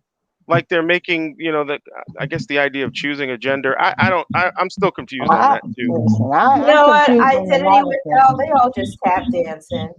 Yeah, yeah, They it's all it's just like tap it's like dancing. again wrapped around the axle. It's like if I keep you busy enough, you're not worried about the more important issues. Like th- That's right. That's right. I don't I'm chasing less the tag of black because of the way I sound. People question my blackness, and I'm like, you have no idea of my experiences though. Because you hear me say a certain thing a certain way, that could be just because of where I was, either my neighborhood or whatever else. Yeah. And Sir, you I'm know, sorry. I hear the soul in your throat. I don't. I'm born and raised in Philly, and I didn't know that I speak different when I'm home versus when I'm not. You sound like, yeah, I hear the soul in your throat. I don't know why people would say that to you. I get it a lot. I get I used to take offense to it when anybody would say something like, "Oh, you sound white," and I'm like, "So what exactly What does is that mean?" sounding well? I say that too. Oh, that makes me so mad to What hear does that. that mean, though? Are you saying that black people can? Do I sound intelligent or do I not? Because if I sound Okay, intelligent, all right, all right. I'm gonna put both of y'all up. You can have this conversation with y'all real fast because that's something that we got to dispel right now. yeah, Mute, mute. All right. So, on the topic of black people sounding white as it being deemed as intelligent, the people who say that, you got to first of all look at who are the people that are saying that. Are they people that sound like they're talking to you with a mouthful of rocks? You know what I'm saying? You're talking about that white shit. You know what? If they're saying that, then that's some shit that they got to work out. I don't want to have nothing to deal with it. But if they're talking about it in terms of intelligence, that's racist within itself. If you got people telling you, I'm sorry, let me put on my white voice and say this so I can make it like crystal clear right now. If you have people in your life that are telling you that you sound intelligent and that is the reason why you cannot possibly be a black then those people are the problem, because they don't recognize that intelligence comes in all shades. And I am so sick of that narrative. I am very tired of it. I am kerfuffled. I am upset. It makes me feel very disappointed in the African American community that they will not receive someone like me who speaks eloquently and intelligently, but they want to call that white. Honey, it has nothing to do with being white. It just has something to do with me just fucking talking about shit. And for anybody that's had to deal with hearing that they sound white because they're saying something intelligent, what I want you to do is just mush that motherfucker in the forehead and send them on their way. Because I'm so over this shit.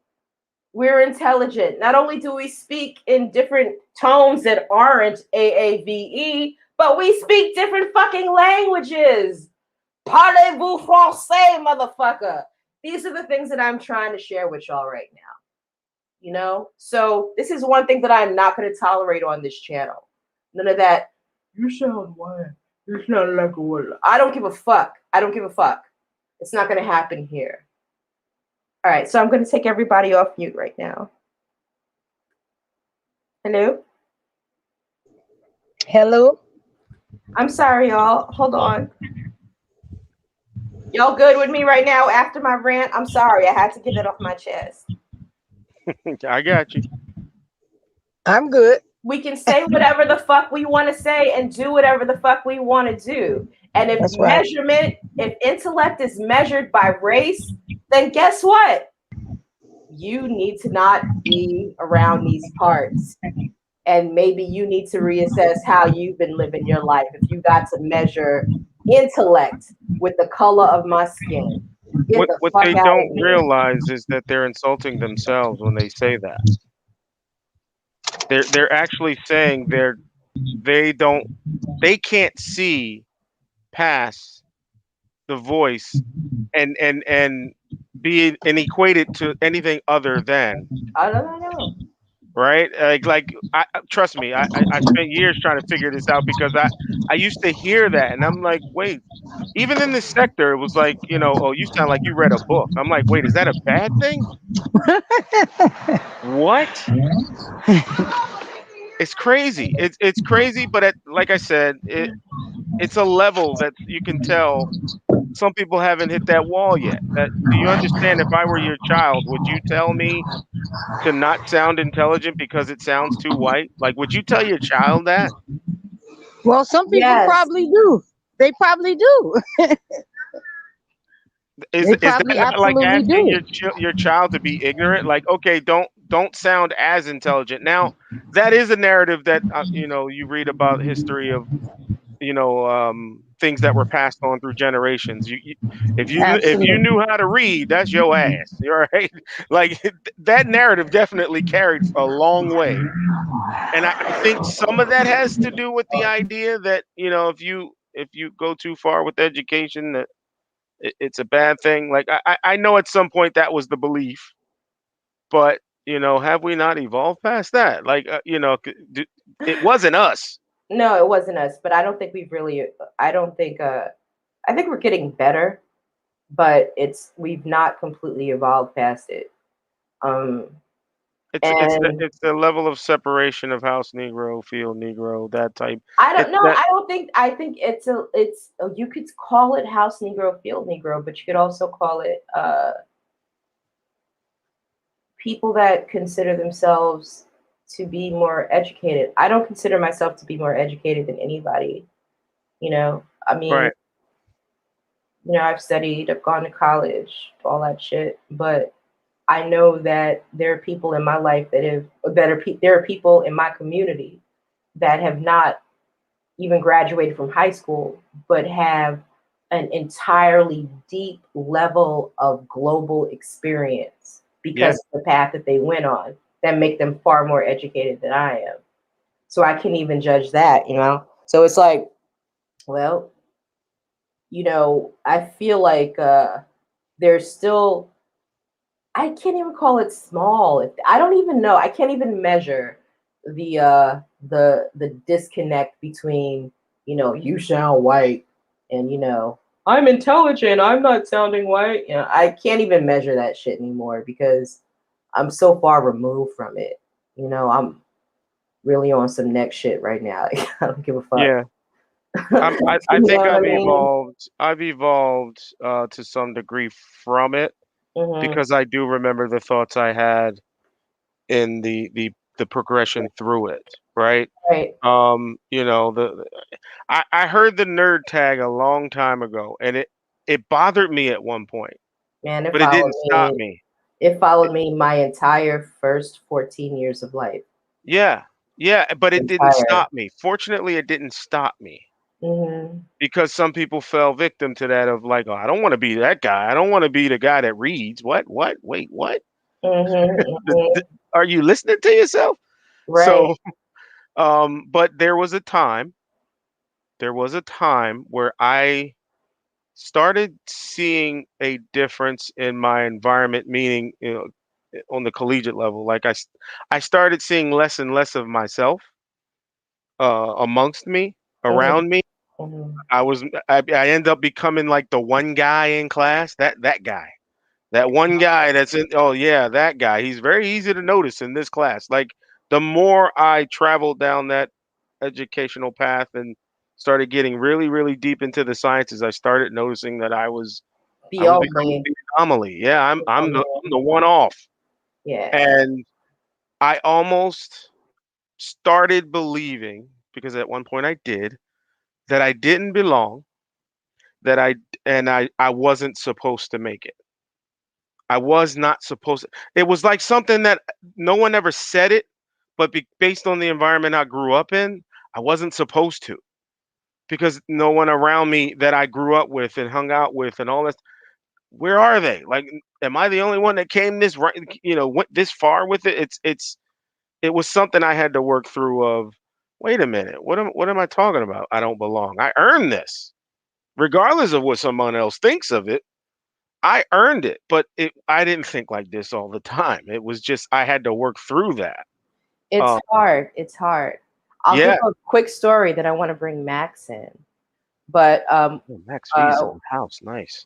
I was in a university, I won't name its name, and I was studying art history. I'm doing very well. And uh, I found a faux pas in a famous painting that my professor had never seen, right? And I wrote about it. And then my professor thought it was brilliant and he stole it. Mm. And then I went to the dean and I talked about it. And my dean told me, these are both old white dudes, right? I went to my dean and he said, you're very brilliant at observation and understanding art. You're a talented artist, blah, blah, blah, great writer, blah, blah, blah, right? Mhm. But, this industry has never done very well. Black women have never done well here. And, because you have such insight, you might want to consider moving to the social work program. Mm. Hmm. Yep. Wow. So, Yep. what's going on, guys? Hey, Max. Sorry. Max V in How's London. everybody doing? Hey, Hmm. What's up, Max. man? Yeah, Yeah, I just wanted to share that story real quick, just on top of, real quick, Max, I'm sorry, but on top of what Identity Withheld was saying, because I don't want to leave it at that point. I wanted to just show how, even outside of our own spaces, when we get into their spaces, we're seen a different way. And I had to completely navigate my educational career to be able to have an institution that would accommodate my goals to study art history. And later on, which I'm going to work on at some point, is my PhD in African art history. But right now, that was really hard. And it's just as hard hearing it from your community. And then when you're smaller and smaller and smaller in these spaces and you're the only fucking one, and then Mhm. that space tells you, you know what, you don't even belong here. Not an easy thing to deal with. Max, okay, come on. Yeah, we'll come Yeah, back I to that. understand exactly what you're saying. I work in a space where it's not many that look like me. Mm-hmm. It's not many at all. I'm in a science I'm space, sure they don't environmental sound like science. you Yeah, either, Max. yeah, they don't sound like me either. But I have gotten in the past that I sound a certain way, and it's two parts to it. Like you can look at it as depending on the environment you grow up in, you're going to talk with a certain cadence, especially if you hang. Hmm. If it depends on the environment you're in, or it could be anything. Just because like how we've heard the terms, oh, you sound white and this and that. I don't agree with that term either, but I know what they're talking about. I know what I kind of it's ignorant, but I know what it means. Hmm. But a person could sound a certain type of way and still don't have anything upstairs. It's just the cadence that they talk with. It might not even be any type of knowledge backing of how they talk. It's just a Mm. cadence. Um, but yeah, we often get mocked for, back when, you're educated and stuff like that. You took a different route.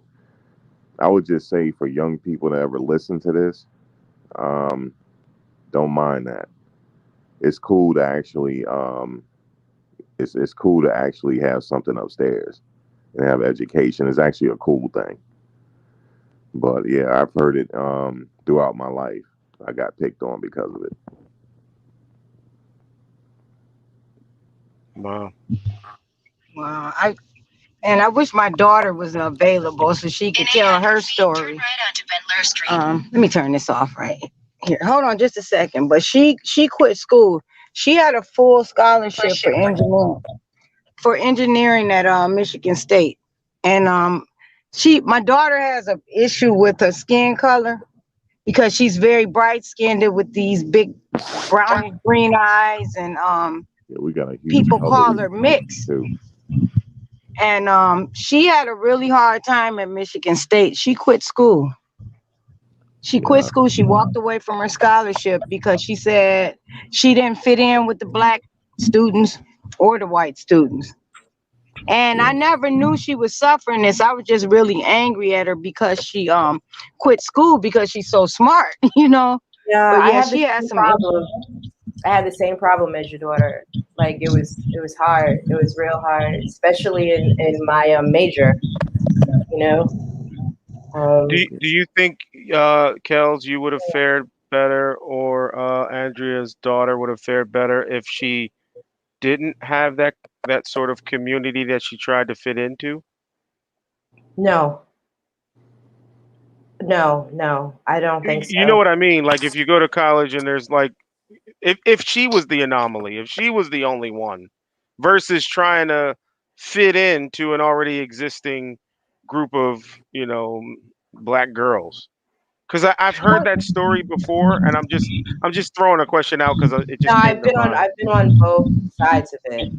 Okay. yeah. Opportunity withheld. I've already been My on daughter, the anomaly side and the being squeezed into a space where a lot of people who, I'm going to mute you for a second, Andrea, but I've already been in that situation where, I've been on the side where I don't fit, where there Okay. are people that look like me for actually the majority of my informative years and teenage years. Well, not teenage years. I was blessed to go to an amazing high school, but um, but when I got to college, then I got squeezed into another box that I didn't like, and I was still an anomaly, essentially, But it was a different mechanism of working against me trying to maintain my authenticity, which I didn't like. Hmm. And so it's the same, but it's different, and you don't feel like you fit in either space. So you just got to kind of try to navigate life in your own way, and it builds balls.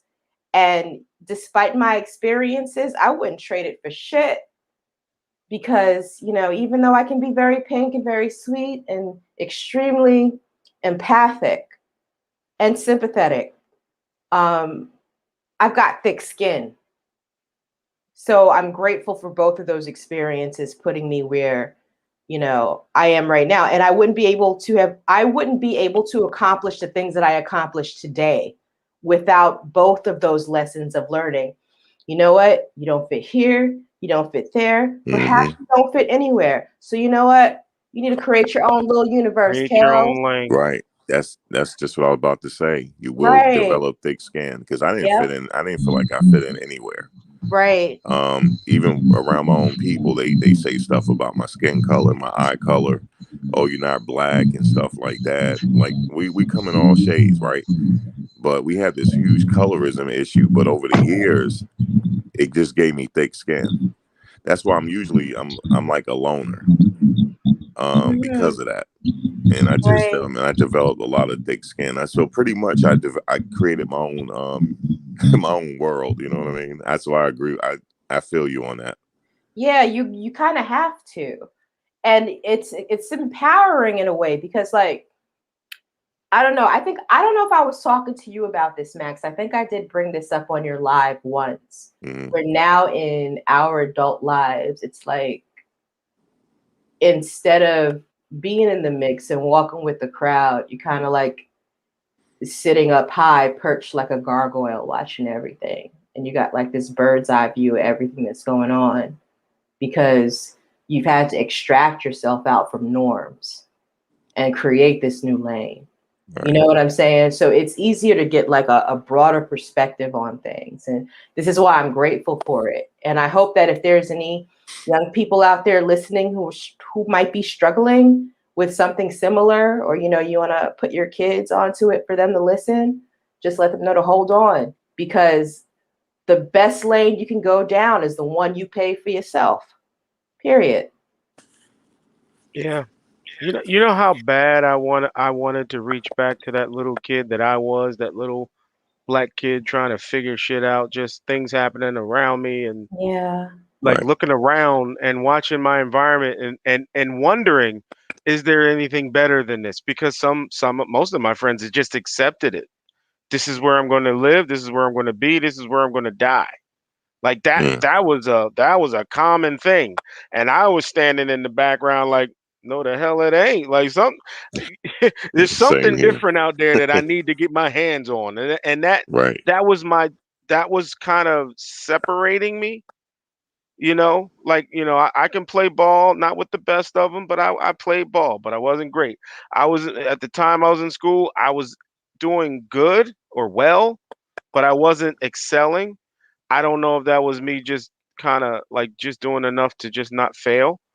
But I also feared being the nerd when I started hearing that. I did I pumped the brakes a little. I know I did that deliberately, which I would never tell a kid to do that. But I had no one to actually throw my ideas on and say, hey, what do you think of this? Like, I didn't have that.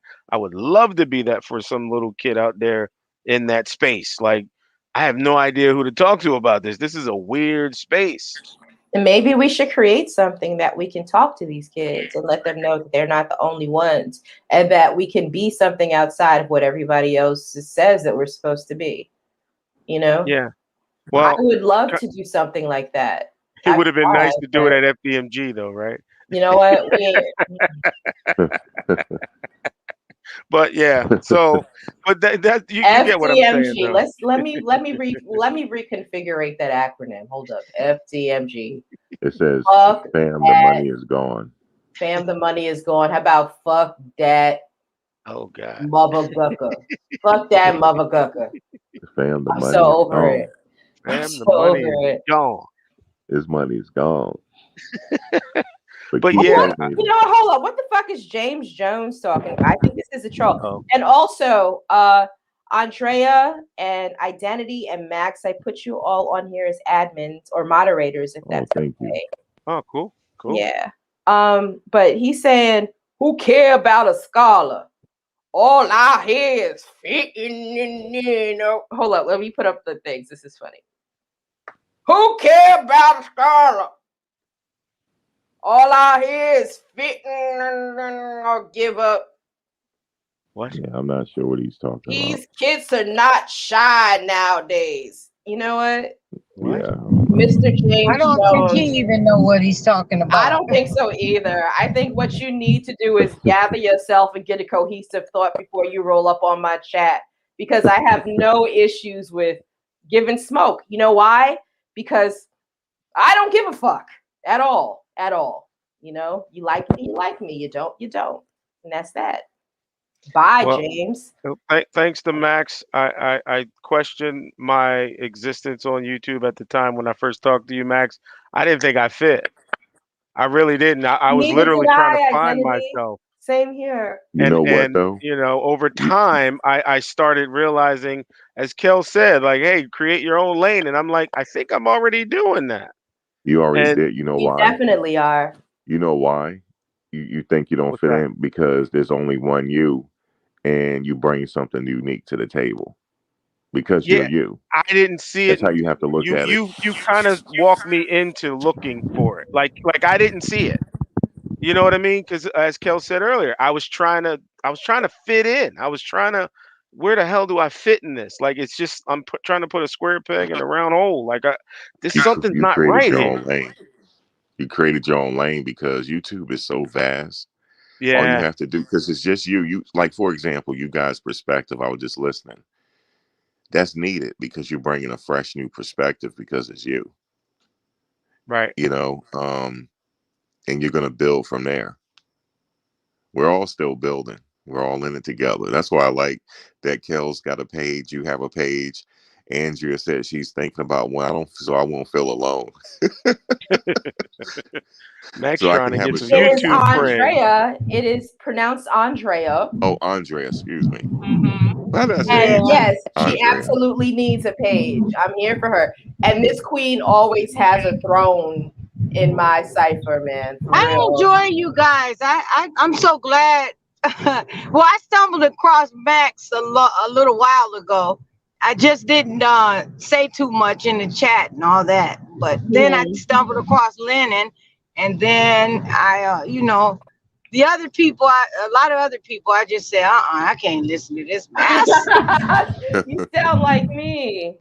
I'm no nonsense. I believe in getting straight to the point. I think life is simple. All the complications, no, we don't need that. We have to get back to the basics. Oh, hold up. This is James Jones who was on my show the other day, Max. Oh, the guy who was live, right? Yes, yeah. All right, I'm Got gonna you. post some He links. said he's not a. He said he's not a yes nigga either. He's Lord have not. mercy. But you know what? You want to come up here? Do you mind, Max, if he I don't comes up mind. here? No, I don't mind. Yeah, because he did have some things to say. He said he's And not a here's the yes nigga. link. You know, this is not what I Not a wanted yes the man. chat to turn into. But I think I did a good job explaining the Tariq thing and the Black scholarship thing. Yeah, Yeah. I was listening. Yeah. All right, bet. So I'm done with that. We could talk about other You know, shit. I was. You know, it's funny that I was just on Instagram going through his timeline. He Mm-hmm. shares a lot of like I can't watch him but for so long. It's like when I watch him, it's like I get upset. He Oh shares a wow. lot of homosexual stuff. Like in that too, and then he say, "Oh, they're gonna do this to us. They're gonna do that," and I get upset. It's a business to him as well. You know, Oh, it's that's his hustle. It's a business. It's definitely his hustle, and this is what I was trying to impart. Like I think when my friend Dr. Patton posted her initial post about, "Hey guys, I'm gonna watch Buck Breaking, this documentary by Tariq Nasheed," and I commented on her post. I said, you know, that's not a documentary; it's a PR tool. And what he's trying to do is further promote any kind of agenda that he might have to build this hidden history museum in California, and which literally has absolutely nothing to do with serious history. It has to do with what I don't really want to call it dusty history, but I am. You know, it's just what it sounds like he wants to promote is regurgitated text from these activists that came up over the past 20 years Right. and tried to dominate you know, what the Black revolutionary narrative is supposed to be, which is inaccurate. So, I said, no, it's a PR tool. It's not a documentary. So watch it gingerly. Like, don't just take it with a grain of salt and see it for what it is, because it's not complete. Did you watch it? I didn't watch it. I watched about maybe 20 minutes into it, and I couldn't deal with it anymore because the inaccuracies were so overwhelming and the half-truths were so overwhelming. The interesting part is that the history that we've been fed has so many holes in it as well. I'm almost lost to even know what to believe at this point. But I think my biggest knock with Tariq is the separatism. Like, it's you take a group of Black people or melanated people and then you chop them in half and saying, what is that, ADOS, and then you're non-ADOS, and then, or whatever. What is the term? Is it ADOS? I don't know. FBA. He calls himself Foundational Black American. FBA. His I wife is apologize. not a foundational Black American. I See, get these the wrong people are acronym. so hypocritical. They are so hypocritical. He is. They're so hypocritical. He's not separate. He talks about people so bad. Like, he'll tell them to come into his live, and then he'll start calling them names and calling them moist and all this. That is not funny to me. Right. I don't find it funny myself. It just shows his ignorance. But it is a YouTube lucrative though, because that's how you get the Kevin Samuels. Like, that's what that train wreck, as Max calls it. People love to train wreck. People love it. Well, maybe I'm a little different because I can't stand it. Yeah, his hustle is small. He has to talk about it, and then he makes money off. He lives in a predominantly white area. Right. You know, he doesn't live in a. Let's just say that. Right. They some dirtbags. They exploit ignorant people. People just not knowing. They exploit and they exploit the people that look like them. Right. Have you noticed, Max, that there is like these two paths that people can start on these? Let's just keep it in this sector, right? The I guess the Umar sector.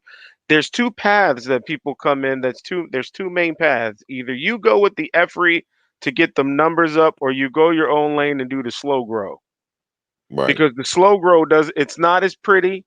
It's not as, you're not going to start off with 200 people in your chat. It doesn't, it's not that.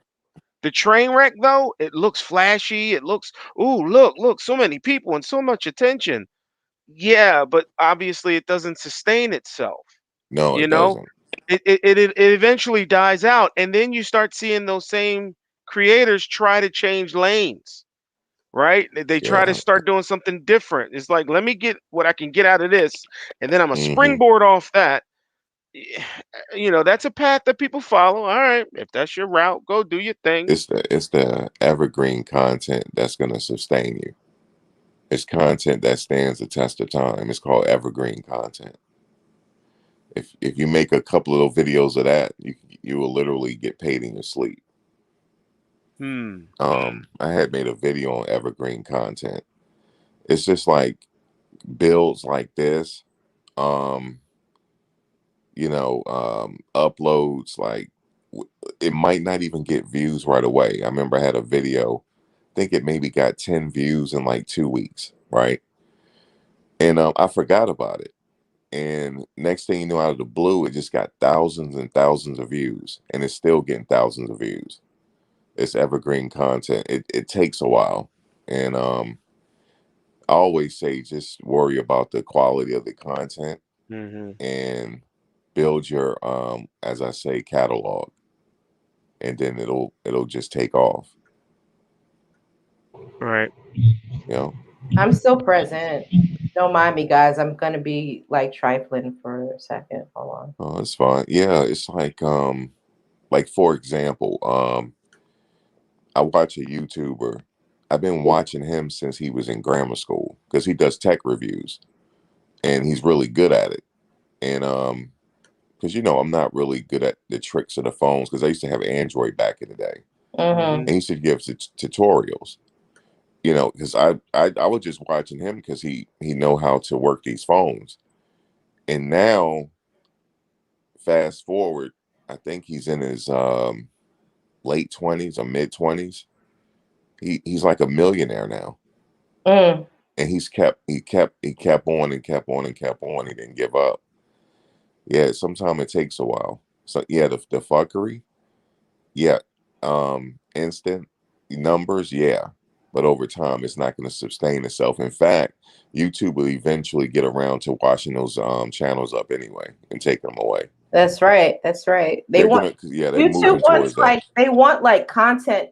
They want like legit content. Right. They don't want B4s or all these things like that or whatever. But and Yeah. I'm noticing that. That's why like right now I'm pacing myself with these. Hello, Slander God. Thank you for joining the chat. But you know, that's why I'm pacing myself and being free right now, you know, because I don't have a lot of followers. So I have that freedom. But and it gives me time to build. Right. But yeah, so that's Mink Slide, Tariq Oh Nasheed man. in the Yeah. picture. It's Mink Slide. I remember that. Yeah. Wow. He does everything, sing and everything. Oh, So boy. Hidden Colors didn't grab you, huh? You know what? It did. I'm not gonna front. It got me because it was the first thing that I'd seen in a very long time. Well, seen for the first time. You know, prior to that, it was reading. Yeah. You know, so it was like, wow, okay, somebody put a documentary together. I don't know who most of these dudes are, but they seem to sound like they know what they're talking about. But whatever, this is resonating. You know. Um, but then I fell back as I always do because I have trust issues. Mm. So then I started paying attention to the people that were part of it. And then I watched the next Hidden Colors. I think I only watched 1 and 2. I didn't see anything after that. Yeah, I I think got I've up seen to all 3. 5. Yeah, I think I got up to 3 or 4. okay, yeah, I was done after 2. And I was just like, I see what's happening here because I was also paying attention to the promotion for the message in Hidden Colors from different social media platforms and these people that were speaking and their supporters and followers and other people that they were bigging up as authorities. So I had to like, and I'm doing a piece about that, Max, actually. It's going to take me a while to put all the pieces together. But Okay. what happened on social media between Trayvon Martin's death and today, Okay. because that's when a lot of them got their shine, because that was like the first major, you know, death that we saw, a black death that we saw at the hands of racism on social media. We saw images of his body, we saw Right. all of that. And it put this fear inside of all of us that something was coming. And then out of nowhere, all these alleged leaders of a movement were coming in trying to divert us into like black power, black unity, black this, this whole agenda.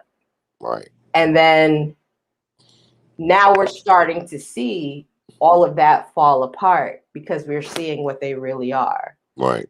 But I kind of peeped what they were after the second Hidden Colors. And I was just like, something is wrong here.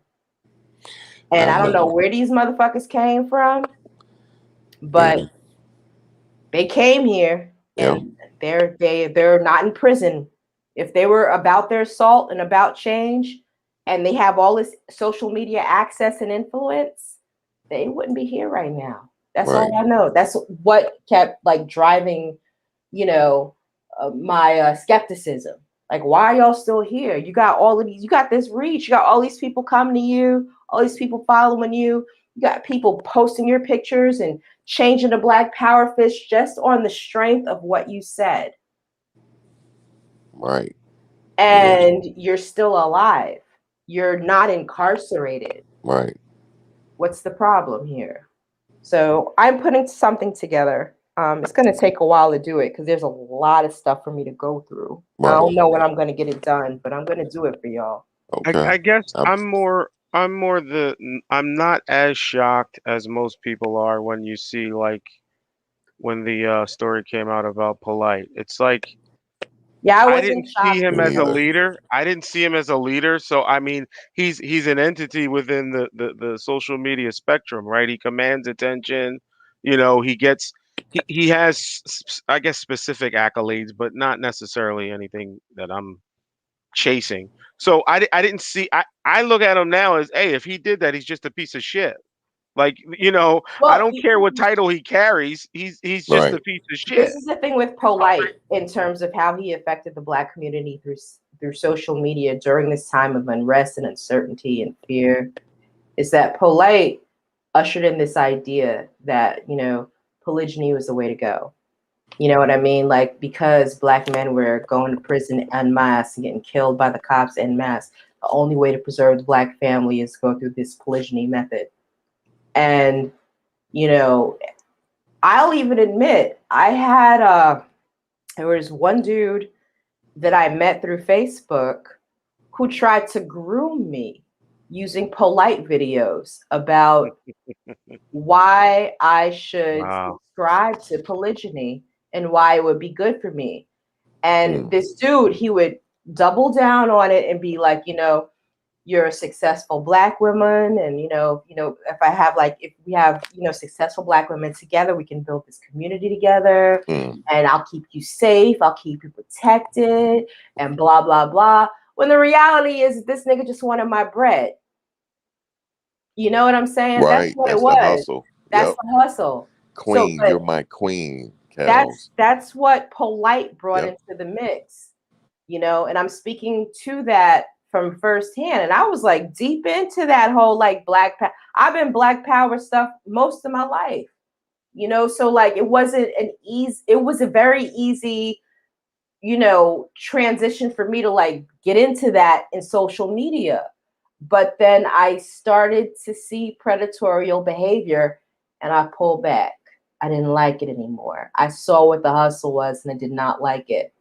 So I spent time documenting things and saving things. I wasn't sure if I was going to need it later or if I was going to do something with it later, but I'm glad I kept a lot of stuff. And it's going to take me a while to put this together, but there's an entire picture of how the revolution that Gil Scott Heron told us would not be televised became televised. And it was all for very dubious agendas. Very. But the question that I have that I can't answer, which is why I need time with this piece, is where did they come from? That's the Okay. part.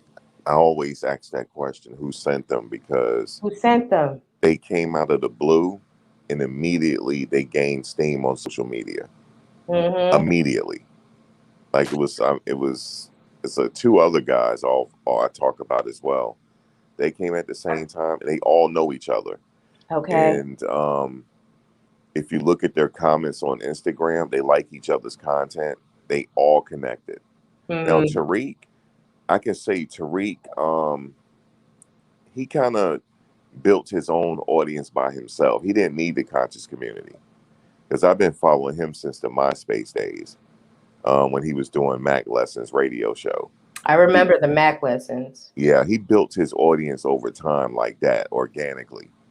And I think he got attention. I think he got attention from someone yeah, to move in these circles and sustain himself in these circles. yes. That's all I'm gonna say about that. And There's some other stuff about him that I'm not gonna say on video. word. That I found out and I thought it was rather interesting. Mm-hmm. Um, but yeah, he's been around a while, and yeah, he started coming around certain circles. But if you notice with him, he still is kind of like on the outside, On purpose. on purpose, right? On purpose. But he And knows for how good to come reason. back in to get the money. And he moves in different circles. Yeah, he You does. know what I'm saying? Like, he was in the conscious community, moving in those circles. He dipped. And then Yvette Carnell and Breaking Brown and all of that were doing their ADO stuff. He found another inn, which really wasn't moving like that. It wasn't moving like that enough to be like the same kind of energy that we had with these conscious leaders with during this phase of Black Death on social media. Like it was different. So then Tariq bounces, goes there because that's another area that needs disruption. And then he creates FBA, which I don't even I don't know if I even want to say all the words that I have to say, but Right. he's a disruptor. You know what I'm saying? Like he'll bring stuff out to the forefront and then disrupt. And I'm a little bit sad that people don't see that about him, but he's still brand building. And if anything that he said was like a plausible threat to what he calls white quote supremacy He'll be end gone. quote, he'd be gone. Right. He'll be He would have gone. been gone. He sure as hell wouldn't be driving that car that he got and living where he does. Yeah, he does a lot of things. If you really, if you dig deep enough, right? Because I have, because I've known him for I've known of him for years, right? If you like go on certain social media sites or certain family members, he lives a Mhm. totally different lifestyle than what he's telling you. Yeah, he does. Yeah, he has. I'm talking about the group of friends he hang with. He lives a totally different lifestyle, and you know, all of them do. And it just like this one guy, he used to talk about, the black woman is God and stuff like that, but his nanny is white. Mm-hmm. If that makes sense to you, like he No, doesn't live it what he doesn't make speaks. sense at all. It doesn't make any But it's sense the at all. hustle. It's the hustle It is the because hustle. It's the hustle. People don't recognize that shit. All right. I imagine that if you come from a place, maybe a small town, or you're from a community where you feel your marginalization and disenfranchisement within your community, you know hustlers as far as like selling fake Jordans at the gas station, like that's what you know. But when you come, and that's not an insult, you know what I'm saying? That's just it's just what it is. But when you come from a larger city where you learn about how people hustle and how deeply they hustle, it's very easy to see the hustle when somebody puts it on. yeah, Real easy to I see can it. see it. I Real can see the easy. hustle a mile away. And it's just not some dudes trying to sell, rock on a corner. It's not none of that. It's this kind of hustle Kels, you where remember the Macish package? the Macish package, Yeah, was that one of his joints? Tariq. Yeah, Oh Lord, I don't know nothing about no for the I don't Macish know what holidays, he package. that used to is. sell this. He used to sell all his products, but he used to package it up together. It was Oh called the Lord. Macish package. Oh child, you know what? Good for him. And Yeah, I bet he got sales too, yes, he right? did. He's working it. I'm telling you right now, Mm. he's working it. He It's is a working it. hustle though. There's no substance behind what he's doing. No, And at this point, at this level that he's in, given his platform, because we know when you hit certain numbers on social media, people come for you you're right. and they offer you things. You know what I'm saying? But when you get to this level, it's about something else that has nothing to do with anything that he's selling to anyone. It's about himself. Hey, It's Kels, vanity. I can tell you this. There's someone that's watching all of us, Hmm. and about 2 years ago, this person reached out to me Okay. and was like, "Yeah, I see what you're doing and stuff like that. I think you should do this, this, and this. I think you should look at this. I think you should move this way." So then I don't know if he meant to send me this on Facebook. I don't know. I think to this day, I think he didn't mean to send it to me because he was like, "You didn't get my message, did you?" I said, "No." I said, "I was having a computer problem." So, okay, good. He sent a bunch of pictures from this convention, right? Hmm. And the person that is promoting, what do you call it? ADOS. Yeah. Um, Yvette Carnell. yeah, she was there. Clinton was there. Mm-hmm. What's the other woman name? She used to date Professor Griff. She dated Mikiet? Ali. What's her name? Her last name is Ali, right? I is it Ali? I don't know if it's Ali, but she has a YouTube page. All right. She was there, and it was a bunch of people. The doctor guy was there. Boyce was there. It was like they were. It's like they all connected, and it's like they have an agenda. And I saw it, and I wasn't supposed to see that. And Mm-hmm. I don't never talk about it. I don't never talk about it on my videos and stuff like that because I don't think I was supposed to see that. But these people, some of these people are placed on social media because remember, they're social media influencers. They're trying to influence Yep. the watcher and there's some of us that's regular, right, that are influencers, but Mm-hmm. there's also influencers that's placed there by the establishment, Mm-hmm. and that's who they are. I don't never make a video on it because I did before and I got shadow banned. Zaza Ali, Matt. Yeah, Zaza Zaza. Ali. Yeah, her. Okay. She was All there. right. Hold on a second. Wait, hold on. Y'all go ahead and talk. I'm gonna look something up. Wasn't And she on Hidden Colors? yeah, I don't I don't think remember. she was on Hidden Colors. That was he had a few. Oh, you talking about Yvette Carnell? I'm not sure. I can't remember. I She don't think was. if she was on there, but Zaza also has been to prison.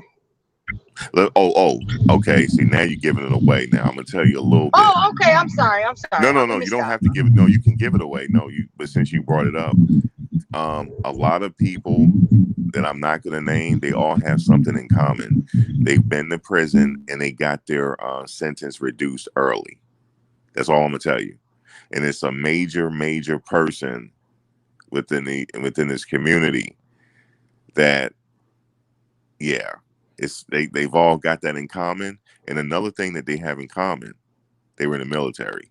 Some of them is either in the military or they're in prison. It's really deep. And these people came along out of nowhere. It was two people that came along out of nowhere on this platform. One person decided to go run off and do a cult, right?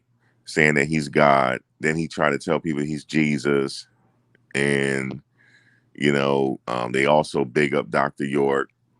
It's really deep. It's a connection. And I believe not all of them now, not all of them. I believe some people are placed there. They're plants. Just like I had did a show on the guy from the NFAC. He was at our last president. He was at the rally. He was dressed up like the service or whatever, and that wasn't supposed to get out. But I think somebody leaked that out on purpose because we weren't supposed to see that. Yeah, I And know who you're talking about. I believe, yeah, I know who you're talking about. Grandmaster Jay. I believe somebody leaked that out on him on purpose. And what they did was, I believe they extracted him because they said, okay, they made up a situation where he got in trouble, and now you don't really hear from him anymore. Oh, these false flags are a whole ass trip. Yeah, I think that's the same thing that's going to happen with Umar, though. I think he's gonna but I don't think his exit is going to be as clean because I think they need someone who is unstable but charismatic enough to create a narrative that none of us want to see right now. Right. And I know how these people work. There was another picture that I saw on him that somebody shared to me. And I was like, wow, that's him. Like it was, yeah, it's if he Max, let's talk about this. If he does leave, he's just gonna disappear. If this is the best case scenario for that dude, he's gonna go somehow. He's gonna be able to go overseas, despite the fact that he hasn't paid child support and his license is shut off and his passport is shut off. You know, Is his passport shut off? where did he go? What island did he go to? Was it like St. Thomas or something like that? St. Croix. Okay. It was American VI. You don't need a passport for that. Okay. But if he's but I'm not sure if that's what he went to. But I think it was something like he went to USVI. Yeah, he could have went there. Yeah, and you don't need your passport for that. You can just have a state ID for that. That's Okay. fine. But but I think that best case scenario for that dude is that they clear his shit. He leaves the country. He does his live streams from another country. I'm thinking, Ghana or Senegal. Senegal preferably because they don't require a visa for you to move there. Okay. But that could be it, and then he lives his life. But the way that this train wreck is moving right now, I'm very actually quite concerned for the brother. As much as I talk shit about Umar, I don't like where I see where this is going right now for him. What do you think? Why do you think he's under so much pressure? I mean, like, because it looks like he's under a considerable amount of pressure. I mean, if he knows that this is what he's doing, if he knows the timetable, he don't have to tell anybody his timetable. But if he knows the timetable, it's not the timetable. I don't think it's a timetable. I don't think it's anything to do with FTMG really, or his like YouTube problems or his social media problems. I think it's the streets. Wow. I think he's gonna crash and burn. I don't think he's going overseas. I think he's gonna keep on until he's gonna crash and burn. I can see it. Now I might be wrong. Like that sister Andrea, what I was saying was like best case scenario, the brother will get out of here and get to another country and do what he has to do. But no, because he's not going to be able to do that in another country. What he's done here, they're not going to put up with that. He can do it. He could stream and get American people to give him American dollars so that he can live overseas comfortably. But I don't know. But I think that his problems are deeper than YouTube. I'm gonna mute you for a second, Andrea, because I've got background noise. But I think his problems are deeper than YouTubians and criticism and critiques and all that bullshit. I think there are people that are affected by the criticism, the critiques, people that are mad that they put up money, people that are mad that he did street shit with. I think he's got problems right now. And that's what I see on him. Not the stuff that Lennon is talking about. He's out here smoking crack. I don't know if this dude is smoking crack. I can't tell. I don't know. But I do see a black man who's worn from the streets. I know what the fuck that shit looks like. Yeah. And he's got a problem on his hands. And I honestly, as much disdain as I have for this man because of his perception of black women and black girls and all of that, I don't want to see what I think I'm seeing is going to happen. I don't want to see that. Since I've been on these social media streets, I don't seen people die. Same here. I mean, I don't seen people die on social media in the YouTubian space. I haven't seen it on the YouTubian space, but I've seen it on the Facebook space. We don't see multiple people die, unexplained. Like one day I'm gonna tell my other story and the other. I don't even know if I can do that anymore, to be honest with you. I witnessed so much. I felt like I was getting hypnotized by this cult I was following. Okay. I felt like they were hypnotizing me because then I started to talk his talking points. Is Black here? Black is here. Let's say hi to Black. Black. Me. That's Black. how I met Black. He's in the meet. He's here. He's muted. That's how I met Black through that crazy Black situation. Black, unmute your mic so we can talk to you, darling. Uncle Black. Uncle Black told me that I needed to lay off the sauce if I'm going to do lives, by the way. I'm telling her as a functioning, recovering alcoholic.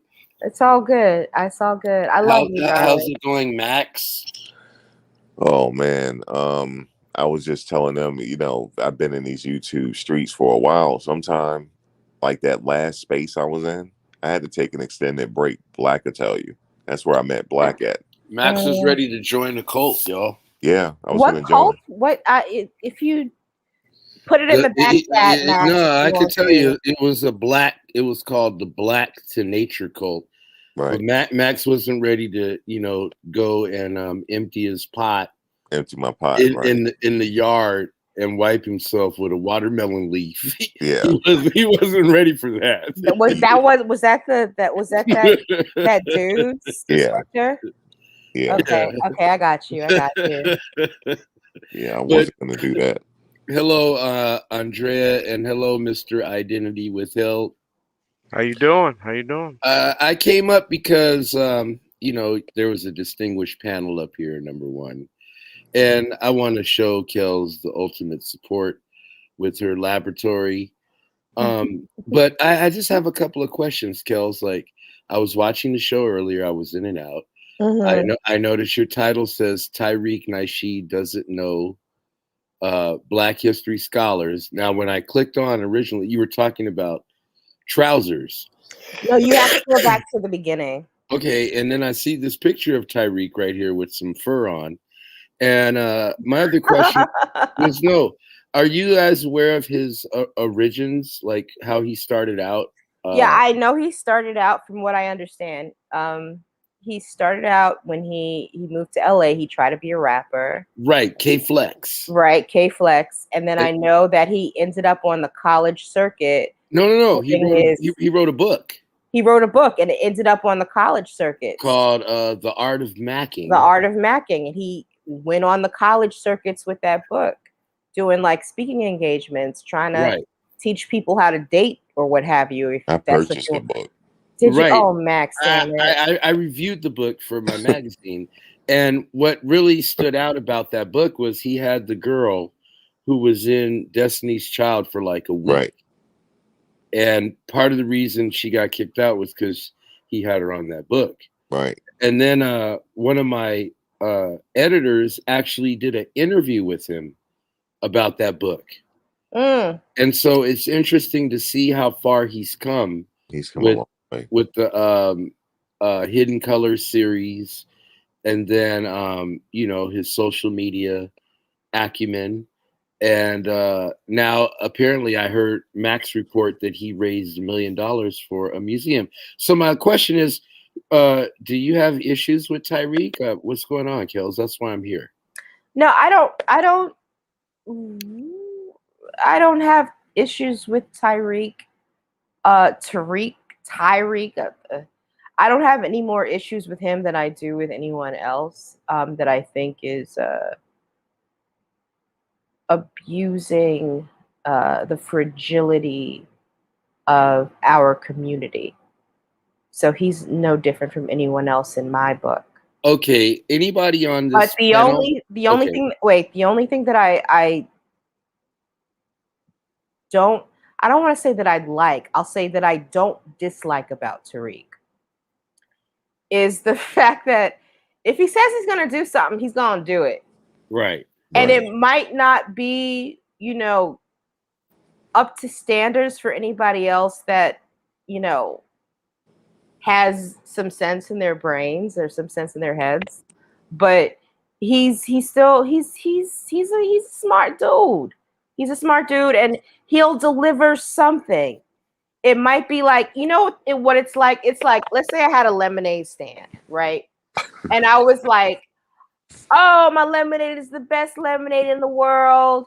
It's the most political lemonade. It's gonna make you feel good. You're gonna fuck all day. Everybody's gonna love you. It's the best lemonade, right?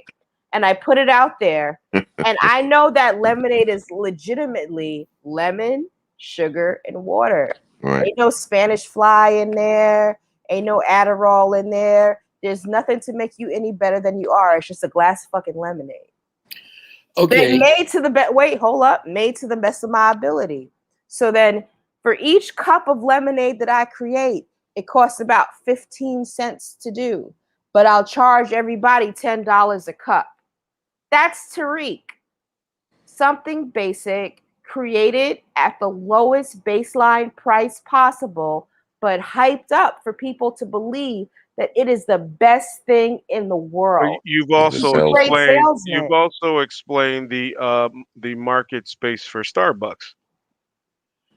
That's what they do. Like like you said, it's just coffee. It's just, but yeah. So I'm not mad at him for that though. Like if there's an audience for it and a market for it, hey, more Yeah. power to you. Like I'm not tripping on the marketing scheme of what. That's great if your margins are that great, but um, I don't have a. You know what? I think Umar has actually made me feel it actually dumbed down my expectation because I'm actually just happy that Tariq has a product. That's how bare bones I am now with, just thank God you have something that you're selling and it's tangible. I can hold it in my hand and it Right. exists. And that's the thing. It speaks to how the rest of the conscious sector has failed. Because Yeah. if Yeah. we're looking at Tariq like, thank you for this baseline lemonade that I could have easily put together myself in my own kitchen, but okay, great. But you know what? You're better than everybody else because at least you gave me lemonade.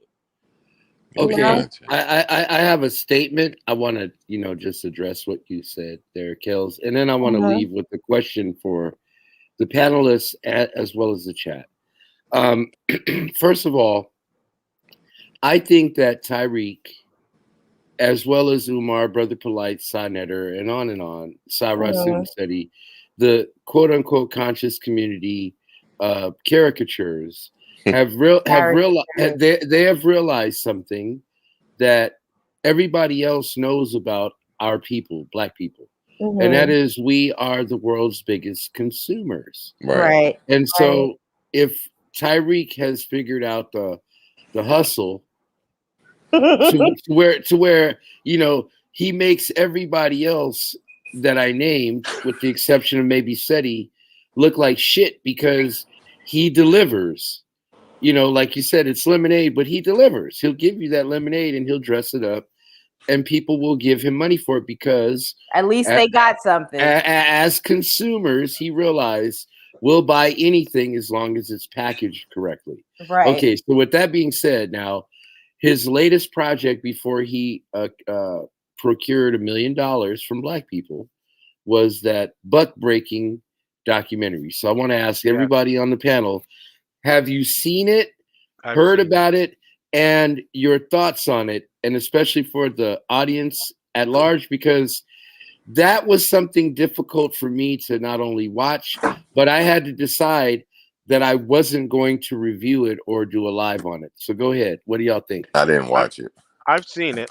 I've seen it. I've actually seen pretty much all the hidden colors and all that. So the buck breaking. So I feel like there's a level of truth that some people don't want to accept because it's so horrific and so gruesome that you can't even take your mind to how can somebody think of doing something like that. But I also understand the importance of seeing it because you can't forget something like that. Like that has to be known. This was a consequence to somebody just trying to exist.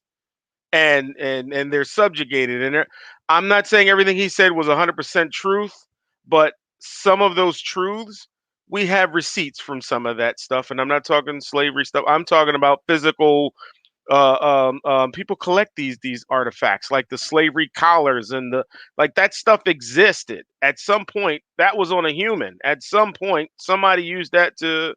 So I understand the importance of getting the information out there because you will not find that in school. You will not find that narrative in school, and I think we all know now they're trying to remove some of the truths or whitewash. If is that another good term for that? Yeah. Like Yeah. Buck literally trying to breaking happened. erase it. Yeah, Yeah, yeah. no, So no, you're right. You're right. I Yeah. It really really did feel like happen. it's more important to know that it existed than just focus on the pure facts of it. So I'm seeing it for more than I guess like a typical I couldn't stomach it. And it's like, yeah, but understand that was real. That just, for the most part, we Yeah, I can't think I forget didn't watch something it. like that because we can't um we can't move forward by forgetting what happened. Like we can accept what happened, right? I mean, it's obviously not as prevalent as it was back then. Black man actually can say something and voice opinions and still might something happen to him. But outside of that, I feel like it's more important to just know that look, you're not going to get this in a history book where you just open up a page in third grade, fifth grade, ninth grade. You're not going to get that in your elementary all the way up to high school. You're going to have to find this on your own because Yeah, it's just not going to be told.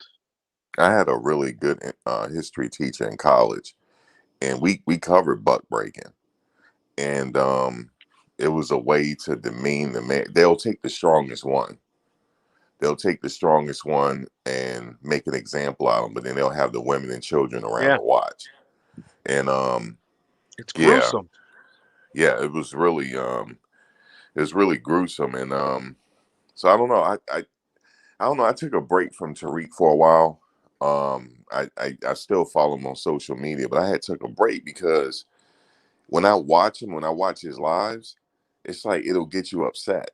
Like I was finding myself getting upset. It's like he just keep like he said, yeah, they don't want us here, they don't want us there, and then yet I see him living a different life because I see the hustle. Right. That's why I stopped watching him for a while. He But understands then shock value sells. He understands that. right, and then I just realized that he did come out with a buck breaking documentary. I was like, oh boy, he's back at it. In 10 years, he's going to have a cookbook. Watch.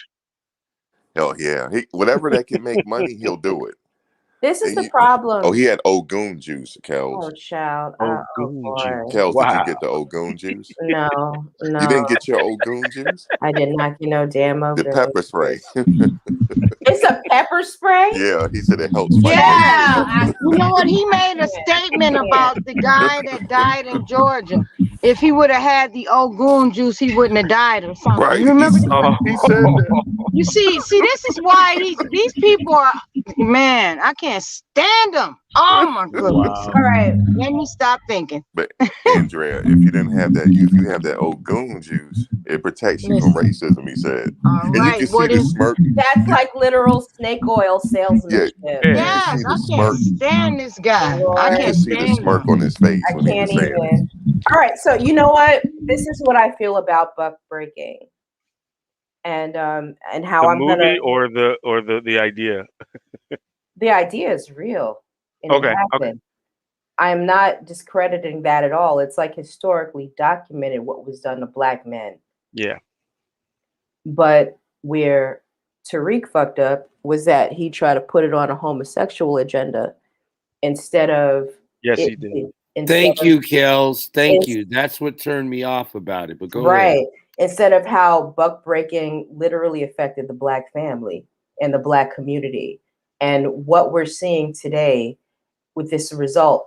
And y'all know I've spoken about this on a couple of panels before in regards to black femicide, particularly in the US, where at this point, I think there are about 1,500 black women that have been murdered at the hands of their partners,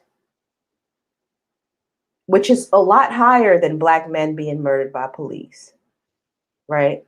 But this is something that we don't talk about. And that buck breaking, okay, the best thing that we could possibly think of at this point for black women is a black man putting on a skirt and carrying a purse. Because the reality of what happened with buck breaking is this breaking of an internal power and a communal structure that occurred where black men are comfortable with uh, diminishing black women in every possible way at this point. You know, multiple baby mamas. That's buck breaking right there, isn't it? Isn't that more buck breaking than being gay? Well, that's Being, but being oh, wait a second. Wait a second. that's Black. That's Go ahead, buck pull up. breeding. That's buck That's breeding. buck breaking into buck breeding. And you know what? That to just your job is to just procreate and drop babies all over the place. You know what I'm saying? I think that is more of a symptom of what Tariq was You trying know, to share with us. You know what I'm not saying that's all black men. Y'all know that, right? But we So need to really like look at how it's affected the community at large and not just look at a handful of dudes wearing skirts. That's the crazy can part to you me. can you answer this for me, Kels? So Yo, because I'm trying to figure out if there is a way to separate the concept or the act of buck breaking and the act itself is a level of homosexuality. Is that correct? repeat Is, that? is the act itself of buck breaking, isn't that an act of homosexuality? No, no, no, no, no, no, no, no, That's no. actually an act of rape. It's an active rape. Yeah, It's a lot yes, Yes, that's different. what I was yes, gonna say. but It's but rape. but but what I'm saying is I'm speaking from a heterosexual male's point of view.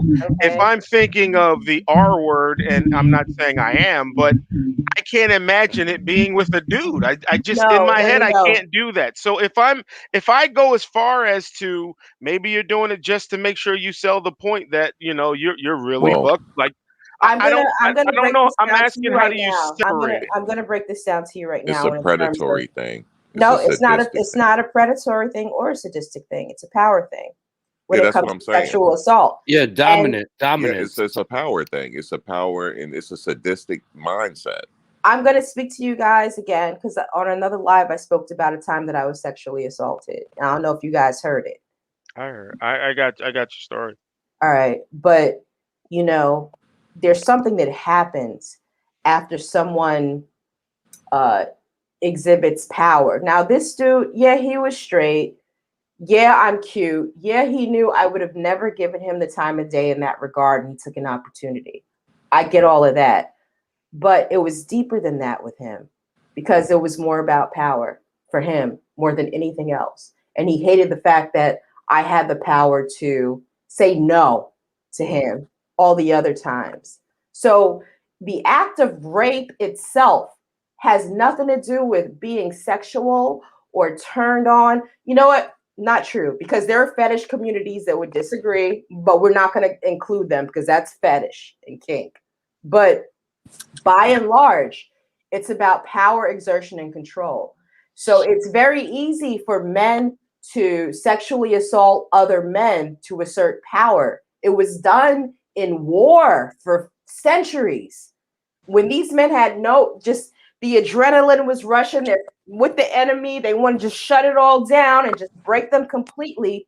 And the final tool of creating a broken man was sexual assault. It had nothing to do with attraction. So when these slave people, this is the world that they come from, when everything they have in their lives, everything they have at their disposal can be weaponized. That's what they did. It wasn't because they were attracted to these black men from, Africa, or these indigenous dark-skinned black men that are on the continent of America already. It wasn't because of that. It was because they needed to assert power and control and mentally break someone. When you get sexually assaulted, there's a mental breakdown that happens. And I'm still in therapy about that dude to this day. Like literally, when I see a dude that looks similar to him, I go full blown panic attack. And I can only imagine how that would affect a man in a strange land with a strange looking dude doing that to him. It's mind control, it's mind play, and it breaks people down so that they cannot function within their natural state of existence. Now, And these dudes knew that. can you like so I understand Tariq's not understand, but I see what direction he was trying to take it as Mm. being tied to that movement of I think that part was obvious, but I think the assumption of whether or not they enjoyed it is the question mark. Now, I think that's the No, no, dividing no, line. no. Whether or not Now they I don't enjoyed it is not the wait, question mark. The wait, result is the problem. We don't give a fuck about their question wait. mark because they No, could be completely perverse. We don't know. I know that's Or my do you point. mean if They the could Bucks be. enjoyed it? No, no, no, no, no. Even if it was male dominance, even if it was male dominance, that doesn't mean that there was not any pleasure part of that. Like that, again, as a heterosexual male, I can't even imagine going that far, even for dominance. Like I whoop a dude's ass, but I ain't taking it. Like that to me is a concept I can't wrap my mind around because I'm not in that space. Well, there are Does that men make that are, sense? it does make sense, but there are men out there like that who have no problem with showing dominance and they're not gay by sexually assaulting other men. It exists. It's very real. Yeah, And they're not just white dudes. it's called the prison system. It is But called the prison system. Yeah, but that could Well, be a you see level of it in the prison desperation too, system. though. Like, I mean, but if there's not women readily available, I mean, I'm No, not saying that's the no, right route, but no, I'm no, just no, saying no, no, no, this It no, is ain't that no. much comparing one desperation to No, to no, one. it's me. not desperation. It's a pecking order that occurs. And if I you break down enough people, if you break down enough men, and when your weapon supply is limited, and you can't keep killing people because you got other shit to take care of while you there, you doing other shit. That Kels, dick it creates a pecking order. pecking order, huh? No pun intended. But Oh wow. Kels, I have a quick question. You said something about, um, when it comes to femicide, it's, and correct me if I'm wrong, it's safer to see a man walking around in a dress with a purse. Mm-hmm. Were you guys aware on the panel and in the chat of Russell Westbrook walking down the Yeah. street in a white dress, a Right. skirt, and a purse? Like, is that a form of buck breaking? I mean, help me out here. Yeah, it is. Yep. It's putting we don't I don't see a lot of the other demographics having to do that. I don't think no, they do it. I They don't see it do. a lot though. You got to go see it though, because my I have to daughter put search me for it, onto it. but it's not. You got to look at this new generation because they're what that shit is they are pushing this I don't want to call it androgyny because it's really not, but it's like with the younger kids, Gen Z, they're pushing this kind of shit. A unisexual type of Yeah, it's like a unisexual paradigm. type of a unisexual narrative that they're kicking Yeah, at there's no Gen Z such right thing as now. unisexual though. It's no such thing. Well, that's what they're pushing right now. I But mean, think that's not how I was born though. I'm not a unisex person. I'm a male. man, sir, no am I, nor am I, nor am Yeah. I. I'm not saying that it's okay, but No, I mean, they can believe what they want to believe, but like if I come out and say, well, I'm this and I'm that, they're going to attack me for it now. I'm going to get attacked for my view. That's why I you'll don't have really. problems. You'll But have you know what, Max? We're Oh, I living got problems. Max, we're living in a time where the lines of gender have been blurred. It has. So I mean, you could argue, well, the Scots wore kilts. So what's the difference with that and Yeah. Russell Westbrook?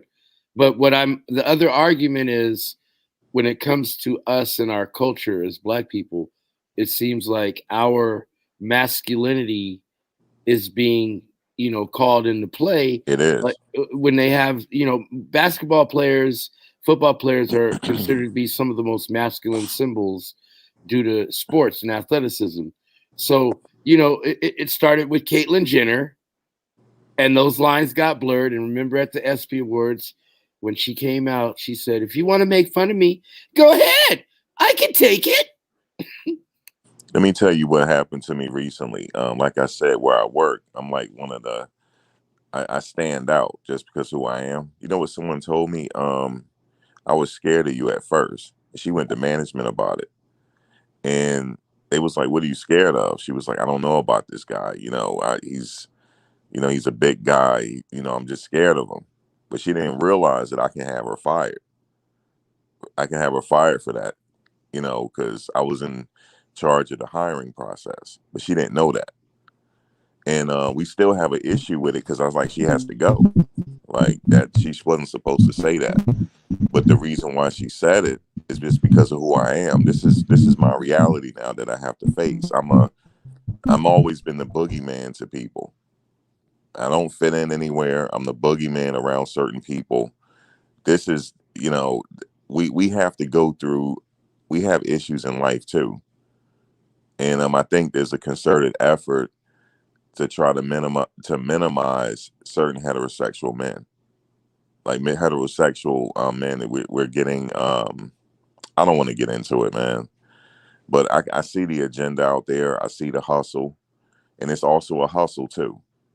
I see it, and it's it's like at this point, I'd rather just go on the island by myself and just live the rest of my life because this society is just It's like really crazy. not. It's you know what the most complicated.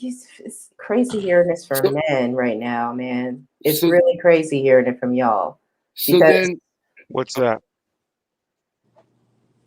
you guys aren't dealing with the repercussions of buck breaking. so my question is, Max, and Y'all are just seeing it. I Y'all I thinking that's what it is. I want to say the unknown comic, but identity unknown, right? Do you Withheld. guys as right with With L? hell. Okay, for the men, do you Yeah. feel that in these levels of buck breaking, when it comes to like the whole Russell Westbrook, is it a feminization or emasculation? Mm, Yeah, it's not Mm. really masculine to wear a dress though. you know what? But people say it's a kilt though, so I don't know. Is it a kilt?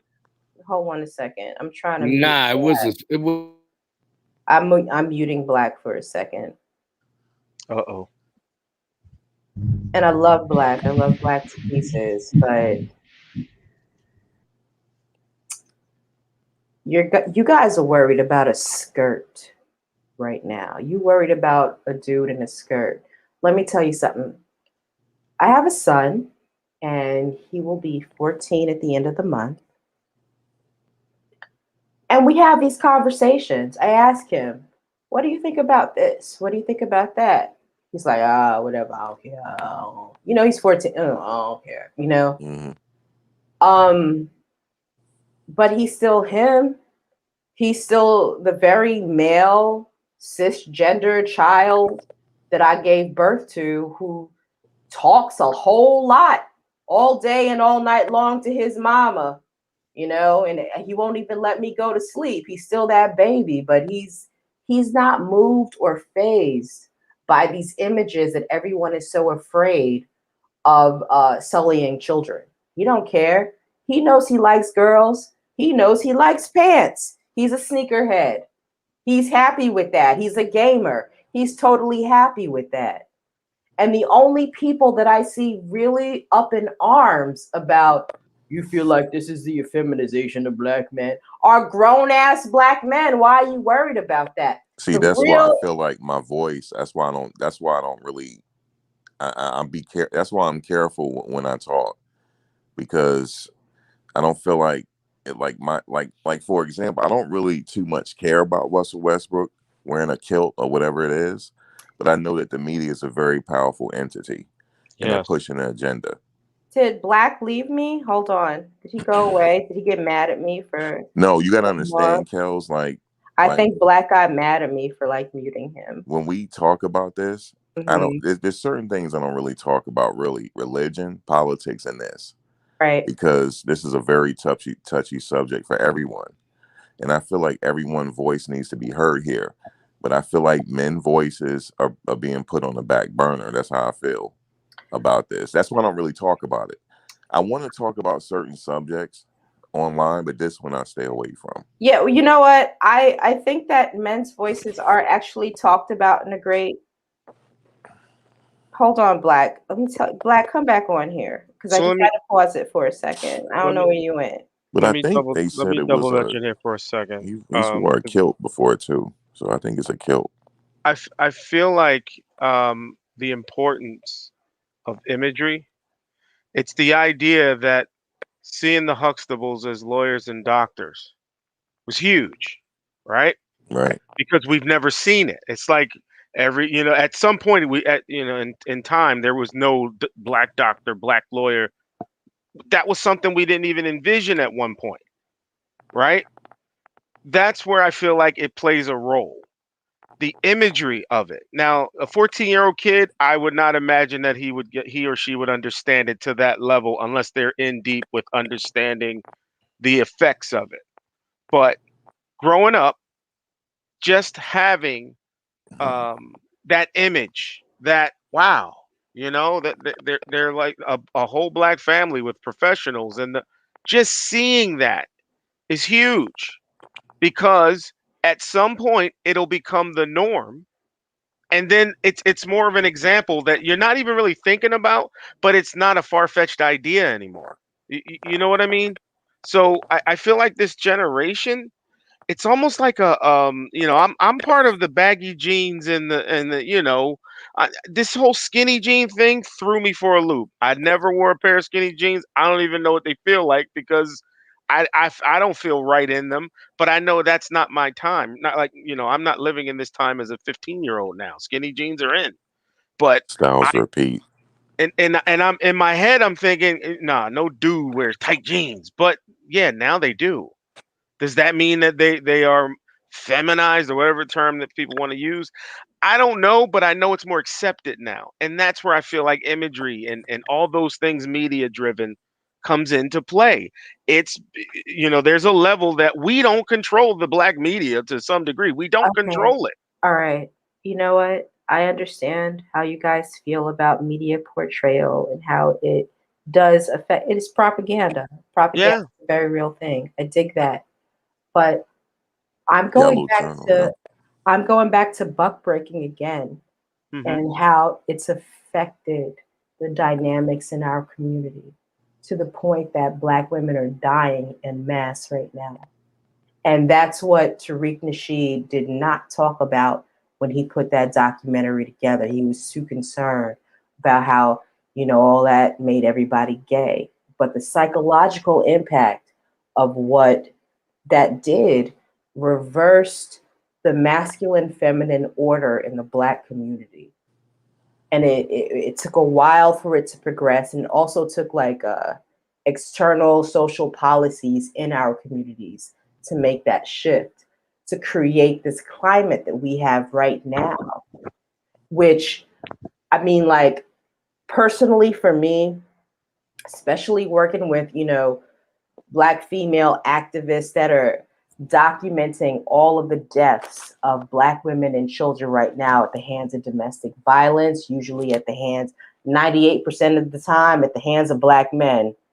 That's where buck breaking is problematic. That affects me too because everybody gonna look at me like I'm a potential killer too now. That affects me too. Right, So right. I'm affected by it because So you feel what I'm saying right now? yeah, women are good. People will look at me like, damn, he's a potential predator or killer as well.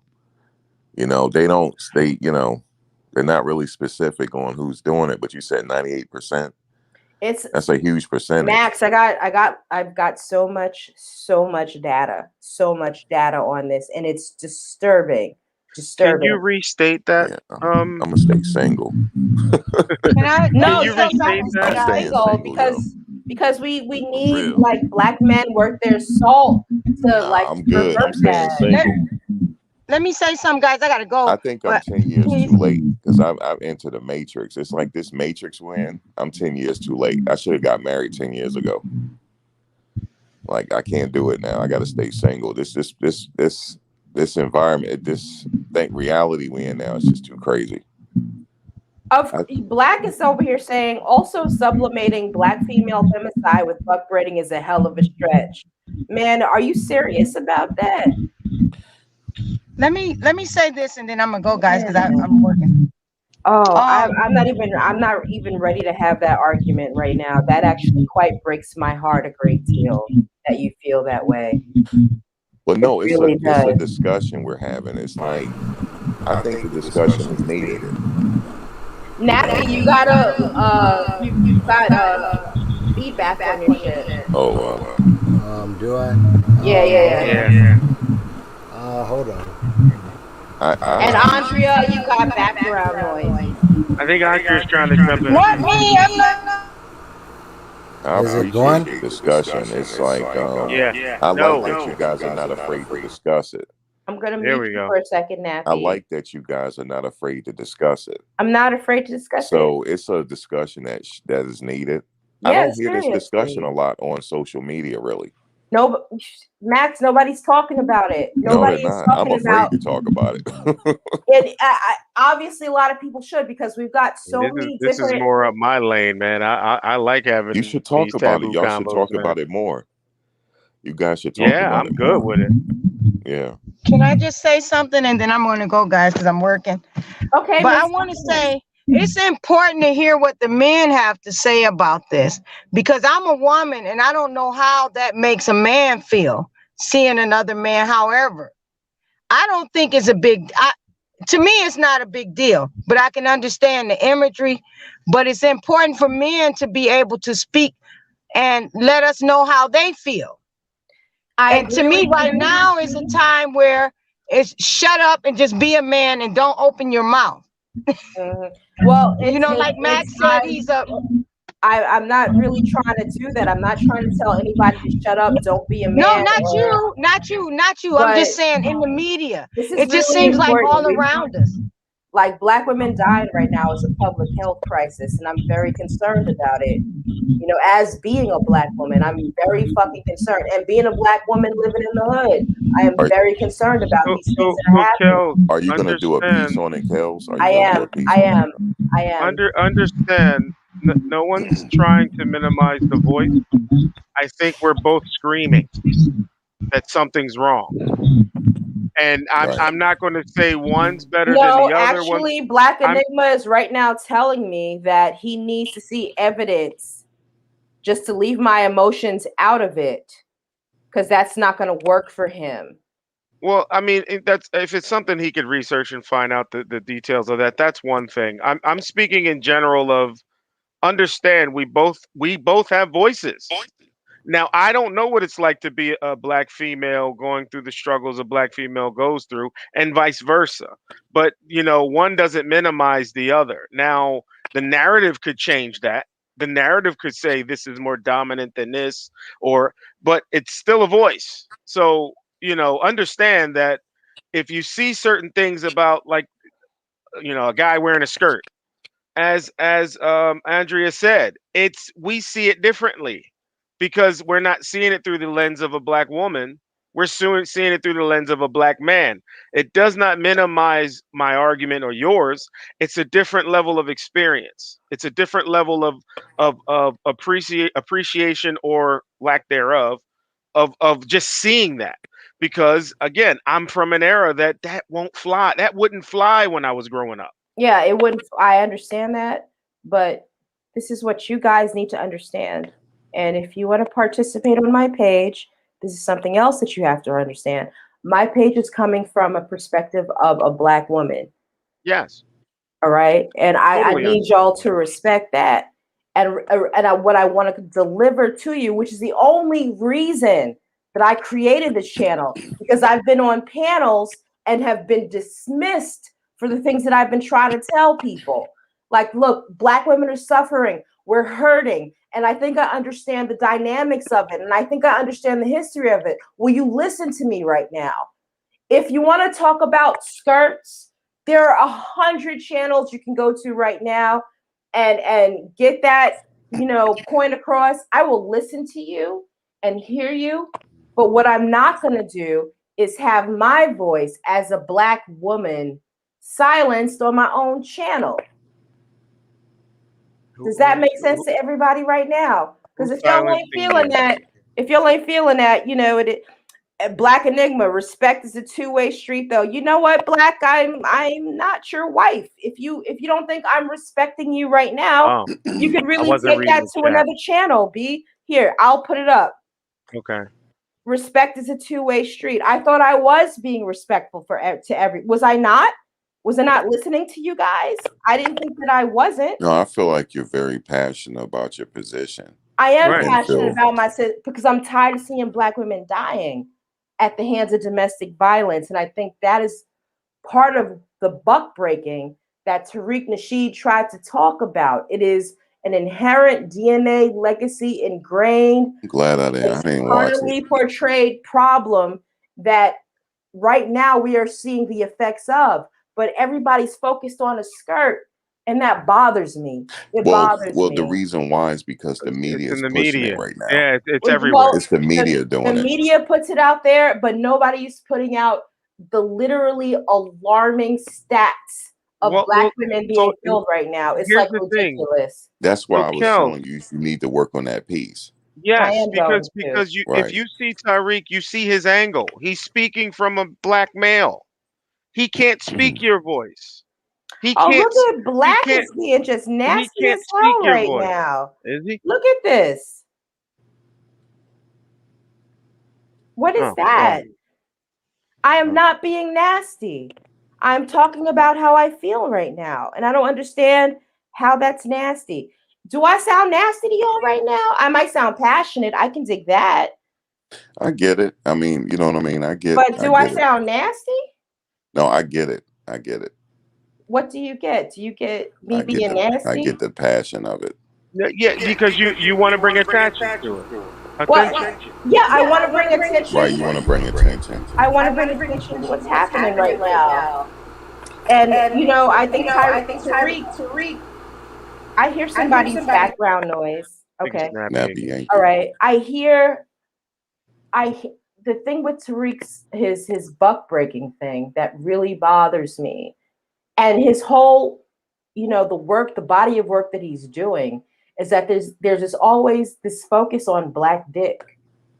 And let's act like we can't act like that it's not. He's always talking about somebody being moist, somebody being gay, somebody being tender, somebody being I this, can hear him somebody saying that. that. I can hear him Right. saying But moist right no, now. for real, but he never really talks about how the family unit is being destroyed But he right can't now. speak for you, Kels. You He would have can't. to have that voice Yeah, you because That's got to do the project. he can't speak from a black woman's perspective. I mean he can try, You're but right. that You're doesn't right. mean that's why I said the voice is still a voice. You have one, he has one. He can't speak yours. And I'm not saying you don't understand what the black male is talking about. You just feel like this is just as important, if not more important, which is fine. I'm saying you're both screaming right now. Now, the one does not minimize the other. Just understand that you have a perspective that he doesn't. I feel like I'm being gaslighted right now. Any What do you back mean? any background noise now? There's a little background A noise. little Oh, go bit, a ahead, little yeah, bit. yeah. I'm gonna mute myself. I I'll be brief anyway. First of all, Tariq says bussy and refers to male orifices and stuff. I mean, other people have made the speculation, and listen, you gotta come to your own conclusions with that one. I mean, I don't know how you can say bussy so much without thinking about a man's ass, but it's true. know. More than one person has said it. Nobody wants to outright say it. I guess you have to catch them in the act. But let's see. I don't want to start. First of all, with the buck breaking.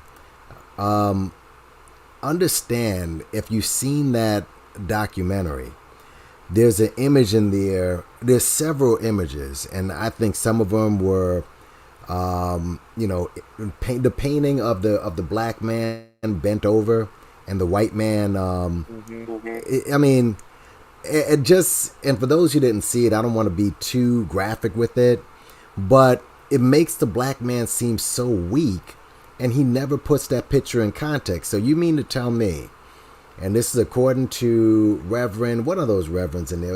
All of those guys are clowns, but basically you're saying that black men were just pulled out of a crowd and willfully bent over, and the painting was with everybody watching, and one white overseer basically opening his fly, and nobody at all jumps up and tries to stop it. I mean, I don't care what type of death you're looking at. you're gonna fight for your dignity. He's just basically saying, he basically portrayed us like we're just sitting there willingly and taking it, and we're just taking it by this man, or else what? I mean, what, you die? So you die. I mean, how many slave revolts were there back in the day? He didn't even bring that up. All right. I mean, was there any context in that painting? I mean, did the guy try to escape a couple of times? Did he maim one of his masters, or did he? I mean, seriously, he put us in such a weak, and nobody even seen that. Who is that? Feel like he was. That's why we feel like he was placed here. Yeah, I mean, what he did. How could you praise that? What he did, and when you try to tell people about it, they're like, "Oh, you hate and you this." You don't see this, all right?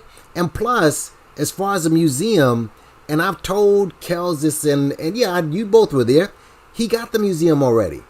This whole thing is the fraud. He already made the purchase because in that last that news report, he said, "Oh, we're gonna start building on November." That means he got it. He just asked black people for money to recoup. That's an investment for him. That's nothing more than an investment for him. For this dude. And by the way, Kels, did you see the link that I put in where you can see a picture of his wife? No, I didn't click the link because I was No, it wasn't a link. It's just type it into the search in YouTube. What is it? Hold on, let me see what I put in there. If you type it in YouTube, and you'll see a picture of, you'll see the still shot of his wife. Hold on, I'll just put Tariq Nasheed wife. Yeah, and you'll see the still shot. I mean, he has a mixed wife. The wife he has a white mother-in-law, and mixed kids who look like Drake's kid. All right, I mean, that's the issue that I have. This man put us in a bad light, and he did not give any context whatsoever, and people are praising this film. And if the film did so great, how come he didn't use any of his money towards the museum? Of course not, because black people are going to give him $1 million. It's just why aren't people seeing that? The dress, all right, did a live about Russell Westbrook and the dress. Mm-hmm. The issue with that is that people see that, and I mentioned this in the video, and I made a point to read the tweets to that story. And one of the tweets, which I hear too many times, is that that's his sister. That's not his wife. Oh, that's his sister. Okay, because I was like, she looks black. Nah, hold on. Let me. And while I'm doing this, I'll put the link in the private chat, and you'll see. But all right, I'll pick it up. But basically, what was I saying? Yeah, the problem I have is that, here's what I was saying. People were saying that, oh, this shows real masculinity when you can basically do things that gay people usually do and feel comfortable. I'm like, why do you have to do that to prove your masculinity? Why? I've heard that too many times where, like if you play a part of a gay person where you're making love to another man, that proves that you're comfortable in your mask. Why would I need to do that? Why would anyone need to do that? Mm-hmm. Okay? So I don't understand that. As far as Russell Westbrook, this is not, people are trying to make it like it's an agenda for all black men. First of all, anyone who knows basketball, Russell is at the other end of 30.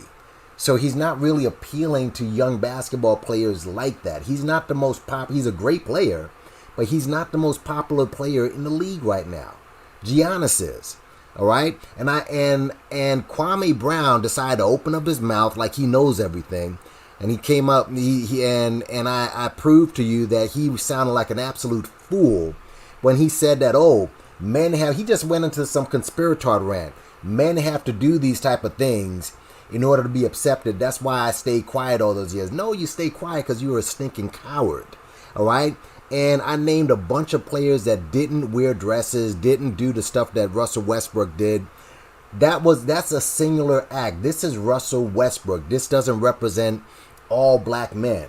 And not every black man who sees that, they're not going to say, oh, let me wear a dress because Russell Westbrook is wearing it. Okay, now if you had some younger players, like if LaMelo came into the league and he started dressing feminine and wore dresses and lipstick, then yeah, you might have a case. This is not the case. Russell Westbrook dresses in a lot of weirdo fashion that is androgynous, and not every NBA player dresses or does what he does. That's all. Maybe he's trolling. I don't know. Maybe he's, people have mentioned while I was doing it that he's maybe bisexual. I don't know about that. I doubt it. I'd be surprised if he is. But to put this on all black men and say black men on a whole, and I've seen people put post up, look at your black men, look at Russell Westbrook. That's not on all black men, and it's very problematic when I people do agree that. with that. I agree with that. It shouldn't be that way. Yeah. But dressing how he dresses, you don't see men dress. Let's face it, you see mainly um I'm not gonna say gay men dress like this because I don't think there's a certain way that most gay men dress. But more than likely, a gay guy is gonna wear what this guy is wearing, and I've seen other NBA players do that. And I've mentioned as well that the reason NBA players, some of them are doing that, you can thank David Stern for trying to um, soften the league per se for his white audience. All right, this because again, black NBA players don't wear masks, they don't wear helmets, they don't wear equipment. You see all their aggression full front without raw, and that may scare the white players, the white audience made up of rich and middle class white people who take their white kids to the game. They don't want to give their kids nightmares because if these weren't professional players, Yeah, I'm out on that one. no, hold That's on, I'm disrespectful. not. I'm not saying. I'm not Yeah, saying. well, if they have to worry about scaring people, then that's But a tough that, conversation. bro, that is what they have. This is why they don't. It doesn't scare me. It doesn't bother me at all. I'm Yeah, talking but I about. don't accept that though. Well, That's not right. That they have to be a certain way not to scare white people. I don't agree with that. hey, listen. Look at how they were treating some of these players at these games during the playoffs, Yeah, I throwing see. water on them. Hey, check the malice at the palace, and then basically they look at if they weren't professional athletes, they'd see them as animals, and Yeah, that is well, David Stern who it did doesn't that. matter if you got a suit on and all that stuff. They still gonna see us as animals. True. Y'all have a good night, man. All right. And that's basically it, man. That's my point. Okay. Do you have like a YouTube uh uh what you call it tab up in the background? Me? Yeah, because I hear myself on reverb. Um, Unless you're using the laptop mic. Yeah, let that me might see. be it too. There's a mic. I have a mic. But Right. but it's not your. Um, Speakers picking. Yeah, because you're reverbing I too. no, hold on. We're in Streamyard now, right? Let me go ahead We and are. just shut. Let me shut off. Take out this window. Hold on. Okay. Can you still hear me? Yeah, I Yeah, can you're hear not you reverb. fine. You're good, but like No. we hear each other Yeah. reverbing behind you. Unless it's my phone. Is it my phone? I don't think it is. But okay. All right. So yeah, like I said, man, this is I'm just looking at it in that fashion. Why, um, and David Stern basically did that a long time ago, and mainly it's because Allen Iverson. Like I said, I have no issues. Obviously, as a black man, why would I? But who's his audience? Who's he catering to? And it's a fact. But Yankee. So can you mute for a I'm gonna second? mute. I'll mute him. Okay, Okay. okay. I'm sure he can hear me. Yeah, But he's here. I want to keep things in the context a little like tighter because timeline right now versus let's say when Dennis Rodman did it, right? Wedding dress, makeup, all the jewelry, and he did the whole thing. He went above and beyond what Westbrook is doing right now. Like that was I don't know how much of that was shock value, but he was the outlier. because it wasn't mainstream. It wasn't in the media like that. It wasn't. You fast forward to now, it's not just the fact that Westbrook is doing what he's doing. It's Westbrook is doing what he's doing, and Little Nas X is doing what he's doing. And we talked about it earlier. Terry Crews is being less of a masculine man by doing the things the way he's doing. It's this culmination of things that I don't think it's just a Westbrook wearing a dress thing. I feel like it's a way bigger narrative than what it was when somebody like Rodman did it. So back to the imagery of it, it may not seem like, oh, it's not a big deal. It's not, but you got to understand too. It's like that part of someone's life is being forced on. Hey, it's okay to wear a dress. Now we got to challenge what we came up with of like, wait a minute, no guy was supposed to wear a dress. We weren't even supposed to be crying as, growing up as young boys, black boys, and be tough, be strong, be this, be that. And now we have this narrative of, oh, you can still be a man and wear a dress, and it is confusing. It is confusing. So I don't know how to separate the media side of this. Like I keep coming back to that because that's what's driving this. No one would give a shit if it wasn't on social media or if it wasn't pushed out into the masses. But it is pushed out into the masses. Everybody's seeing it. And now that we're talking about it, everybody's talking about it. It's hard to avoid now. So it's almost like creating a level of comfort.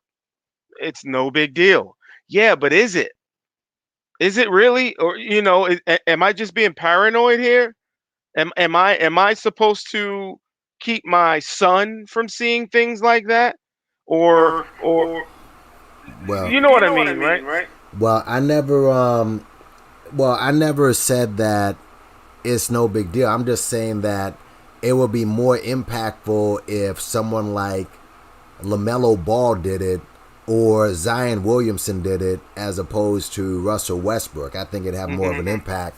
And also, too, um, you know, I, when you're younger, and I had given this example earlier, like when you saw Fame, and I'm sure Kels, you've seen Fame before. I don't know about you, but I never even thought of Anthony. I think his name is Anthony Ray, Leroy, and Fame. I Hmm. Yeah, never even. I went to the Fame High School. Yeah, I mean, Uh-huh. I never at all thought of him as gay. Actually, I thought he was hard, and I was really young at the time. But I always thought he was like hardcore. He always seemed to have an attitude. He was always challenging Debbie Allen's character, and I never even thought of gay and straight. And keep in mind the church, you know, the black church never. I mean, they're a detriment because they don't let you know what's going on in the real world. So when you hear these reverends use the term gay and they say, "Oh well, gay means happy," and they don't talk to you about shit. Well, you got to learn about shit on your own. But I never saw Leroy as gay or straight or anything like that. And I'm assuming a lot of these kids, they probably don't see that stuff either. Now is it going to seep in their subconscious? I don't know. I mean, from Russell Westbrook again, he's not. I don't think he appeals to kids like that. I mean, he's on the other end of 30, and he appeals to a different demographic. That's I basically don't it. I So don't think they I cannot see, see it. huh? I don't think they cannot see it. What I think is they can care less. Yeah. It's in their face. So that level of, should I care? Will I care? No big deal. We didn't have that growing up. So it's a different dynamic. It's a completely different dynamic of the times that we're in, because it's now. There was a time where if anyone you thought was either homosexual or this, they got picked on, and nobody got mad on the person picking on the guy or girl who was a homosexual. Now it flipped. If you get picked on for being of a certain lifestyle, people come after the person that's doing that. So it's a completely different narrative now. So I think it's obvious. I think it's obvious that it's there. The kids see it. They see it, but I think they care less about it. They just don't have that. Oh my God! It's not shock value to them because it's you can see a Cheerios commercial with two guys talking with their children. Like it's so mainstream now that I think they're caring less about worrying about it. If that makes sense.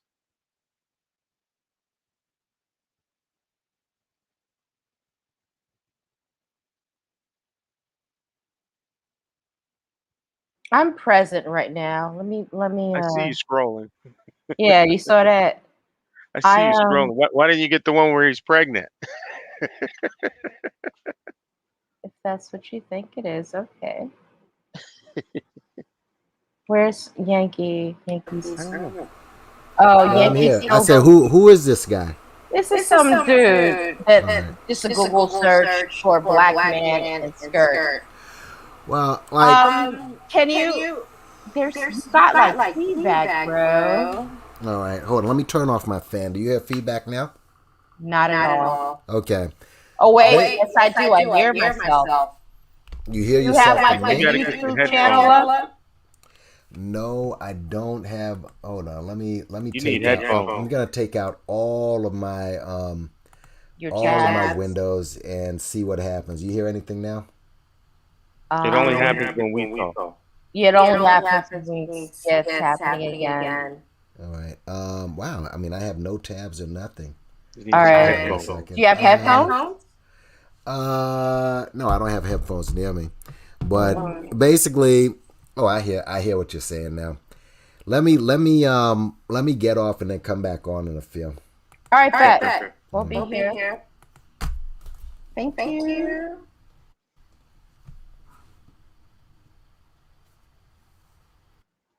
All right. Yeah, this is definitely a touchy subject that I don't think Max even wanted a piece of. No, he didn't want a piece of it, and I can understand it. But Yeah, yeah. I'm kind of upset right now. What's going on? Um, I hate that it's turned into something male centered because that's not really what I wanted my channel to be about. I want it to be about balance and discussion.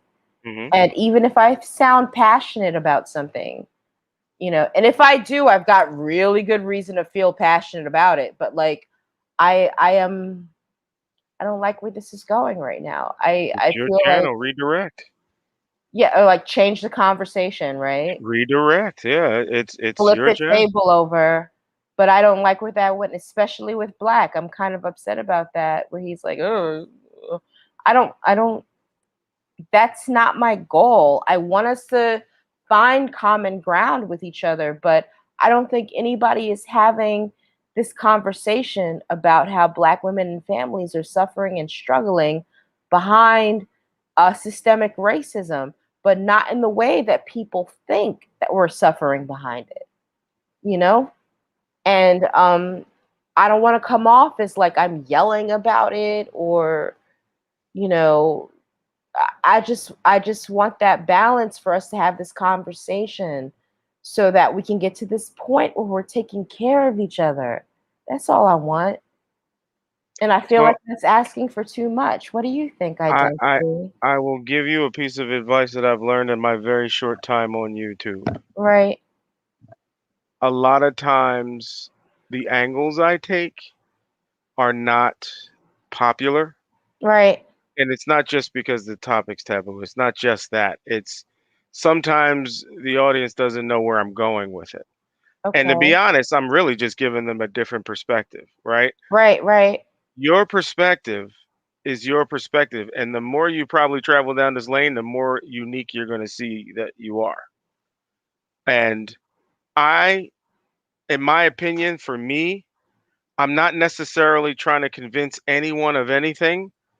I'm literally just trying to just I'll bring up the topic, we'll talk about it. Sometimes it deviates and sometimes I got to bring it back cuz I usually have a structured show. I got bullets and everything. I'm I'm very specific with it because I have an Right. angle. I have a Right. direction that I'm trying to get to, and it sometimes can deviate. So it's okay to change it back. Hey, look, can we focus back on this? There's a channel for everything. There's a channel for the effery out there. There's a channel for, as you said, you want it to be more balanced, and let's bring up issues pertaining to black women. That could No, be the no, space. no, both of us actually, Yes, so that we can have discourse, you and know? yeah, but my point is, it can be what you want it to be. Some people may not see what you see though, so you have to sort of have to keep them on the path. Now, Hmm. this did go down a rabbit hole. This definitely, It really went down did, a rabbit didn't hole. it? And I think I was uncomfortable redirecting a couple times. I was uncomfortable doing it until I realized, well, That's actually a good thing, I think. yeah, yeah, but it threw off the purpose of what I was doing, Right. and that's why I had to kind of come to that realization. Look, this is going left. Can we bring it back here so we can focus on this? Because, like I said, I usually have a tie-in that I'm thinking not many people are looking at it like this. Right. So I also make sure that people understand I'm not here to preach.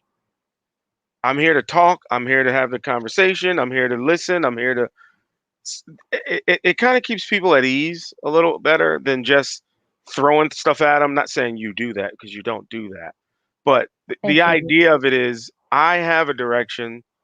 Like you said, it's my channel. You can go somewhere else if you want it a spoon fed a certain way. It's channels for everybody, but on this one, I run the show. I have a direction. This is where I want to be. That doesn't make you a nasty person, or some No, people are just not going to get it. They're not going to get I it. just want people to hear about well, in this regard, because I'm going to talk about other things, but like in this Right. regard, it was really important for me to show people how the act of buck breaking, I don't think it created a homosexual phenomena. I think it was more so devastating to the dynamic of Black communities and families and power structure.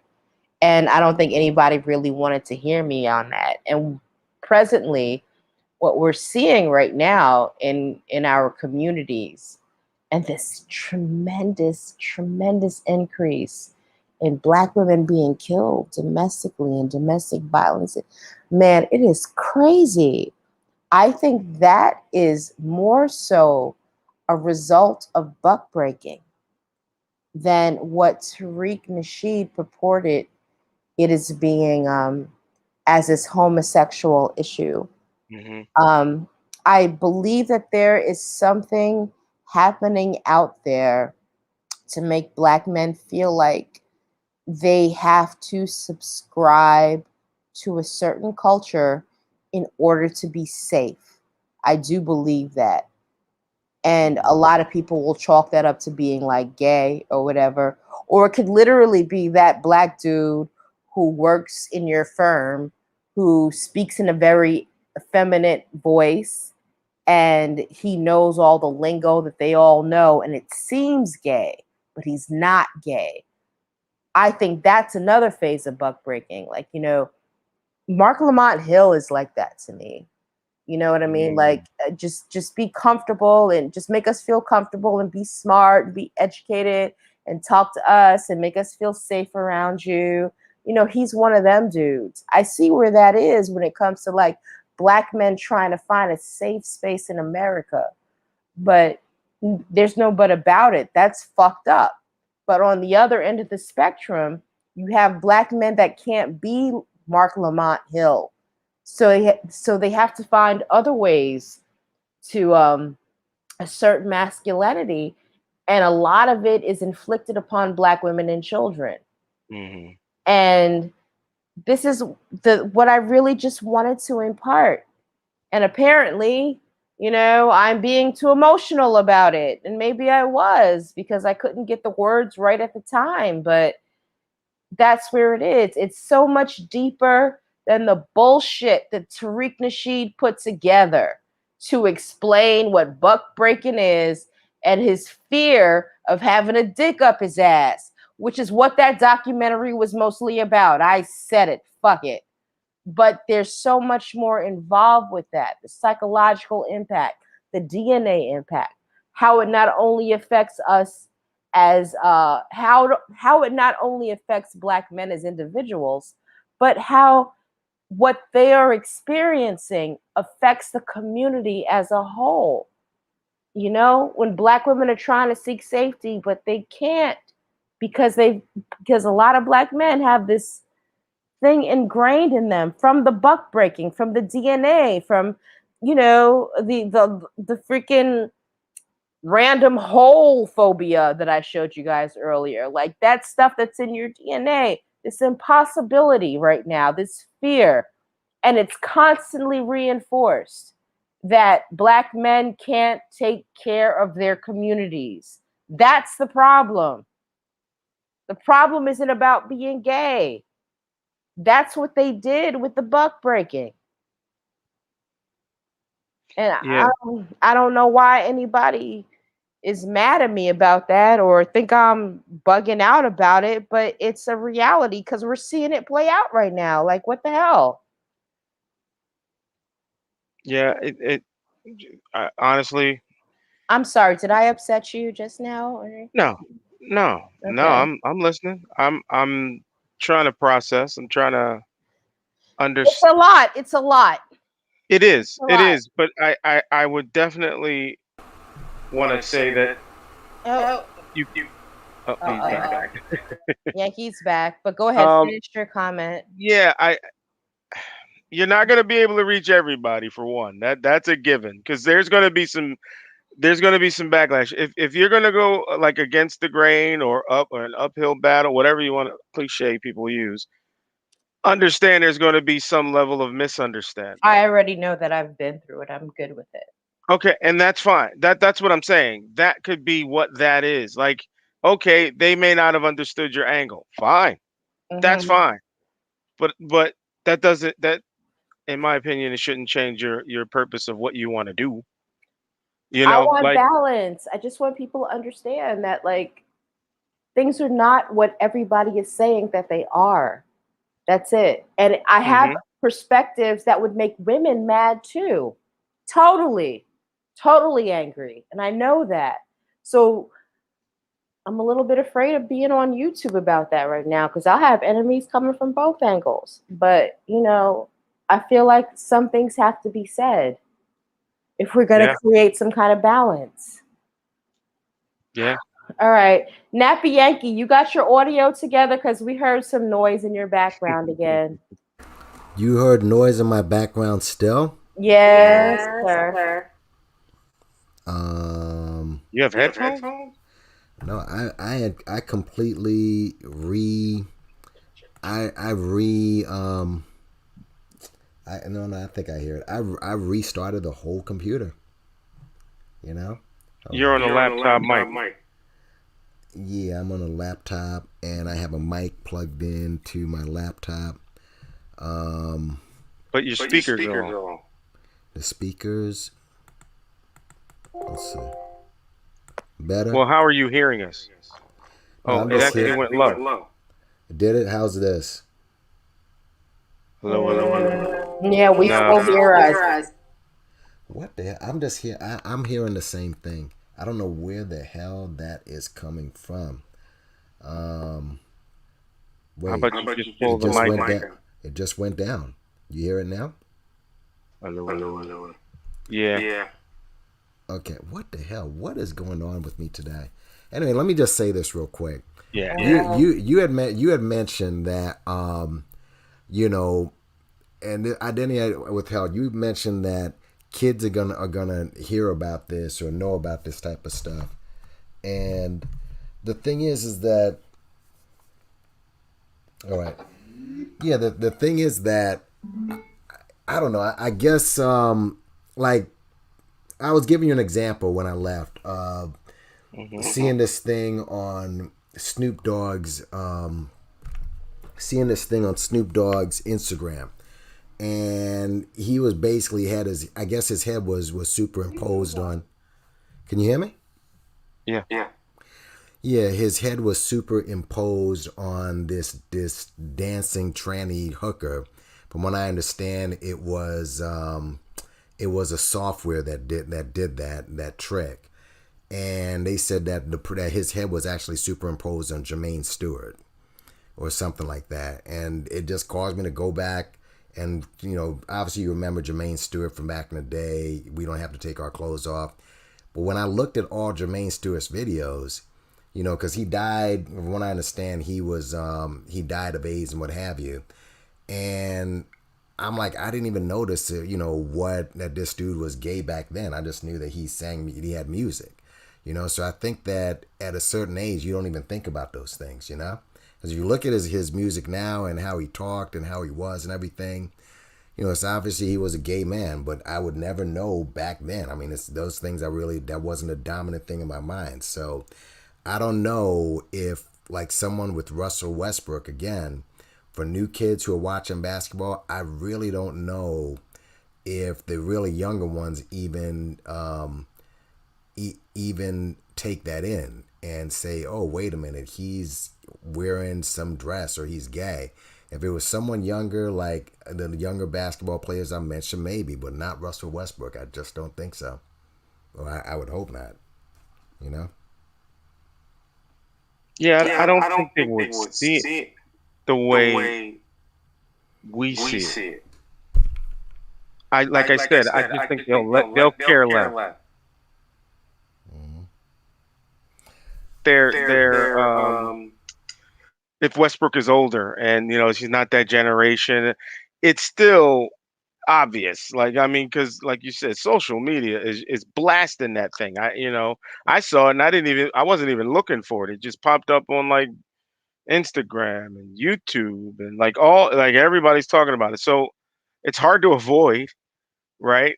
And it's going to drum up some attention, but I just think this generation cares less, which I'm not saying is a good thing.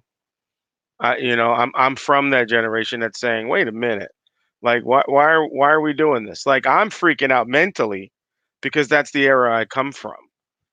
Because it didn't exist unless you're talking about like a Rodman, which nobody cared. They chalked him up as crazy. Like once you chalked him up as crazy, it's like, oh, well, he can show up in a bra and pumps, and nobody's gonna care because he's crazy. But Well, that was a little different. I think I know what's wrong with the computer. I think my fan is working overtime because, excuse me, my computer was on for a while. But I think that's what it is. But no, Rodman, that's a little different, only because of some of the things he said and confirmed and what he did. yeah, he was he was extreme. extreme. Yeah, I mean, when I guess like when he made the statement about gay clubs, but then also going on RuPaul's show and kissing him on the lips, I think that kind of confirmed. So that's a little bit different, as far as I'm gonna hang. Hang I'm I'm gonna a yep. mute both y'all for a second because I got to give a little bit of a disclaimer. Um, the opinions that you hear on the panel tonight do not necessarily reflect the owner of this channel. And what I'm doing right now is allowing these men to speak their speech. And that is all. Thank you. And I'm unmuting. All all right, right, go. go. Yeah, so like I said, Rodman was a little bit more direct, with some of the things he did. So I think that was a little different. But as far as, I don't know. I mean, maybe, like I said, people of when I was doing the live in my channel, and people were saying, yeah, he's Russell Westbrook, maybe, maybe in fact coming out. I'm like, I don't know. I really can't see that. But the dress, the problem I had, just to go back to the original statement with the dress, people are trying to make that him the representative of all black men, and especially on YouTube, I saw the gender bangers going after it, and it's just gives me a headache, and I think that's wrong. And of course, Kwame with his take was just as dumb. Okay, because there isn't any example of all the NBA players going that route. Not back then when he played, not now. So you don't think it's more of a, there's like this double double standard. Mm-hmm. Sorry, the echo's blowing me though. Mm-hmm. There's like this double standard that when one black person does something, it represents the masses. It's just this double standard that it is what it is, and it sucks that it's that way. But yeah, one black guy does it, and then it represents everybody else. One black woman does something, now she's the angry black woman for everybody other black woman on the planet. It's just kind of built into this the environment, and I don't know if part of that is playing a strong play in that. I don't know, but We got to it change the sucks. narrative. Joe Namath wore pantyhose back in the 70s. I mean, the whole narrative, in my opinion, has to change. I mean, if everybody loves using that term white supremacy this, white supremacy that, well, damn it. Why don't, obviously you should just change the narrative instead of screaming, oh, white supremacy is doing this, or that person's buck broken, or this is buck breaking. Which, and again, that dude just uses that to sell product. That's all he's using that term. He doesn't care. He hates black people. I don't know, Kels, if you got the screenshot of his wife. He wants nothing to do with black people or blackness or nothing. Are you talking about Tariq.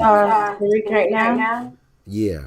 So when you use when people say buck breaking, Russell Westbrook, that is him. We have to change the narrative whenever somebody tries to use that. Again, Rodman was one guy, but for the most part, you don't. For the most part, he is an outlier, and there. I'm sure there were other, like I had said in my other live. Isaiah, people were making rumors that Isaiah and Magic were gay. And Isaiah spread the rumor that Magic was gay. Isaiah was the one. Just think about that. I used to see them, and again, when you saw them kiss back when they during their playoffs, I thought nothing of it. I'm like, okay, whatever. I mean, I guess they're friends. But now, as time passed and all these things come out, I'm like, oh, okay, whatever. But yeah, as far as this agenda, the agenda is to make it seem like all of us are doing this and that none of us are fighting against it. All right, which is the real problem. Again, just back to the subject of this video.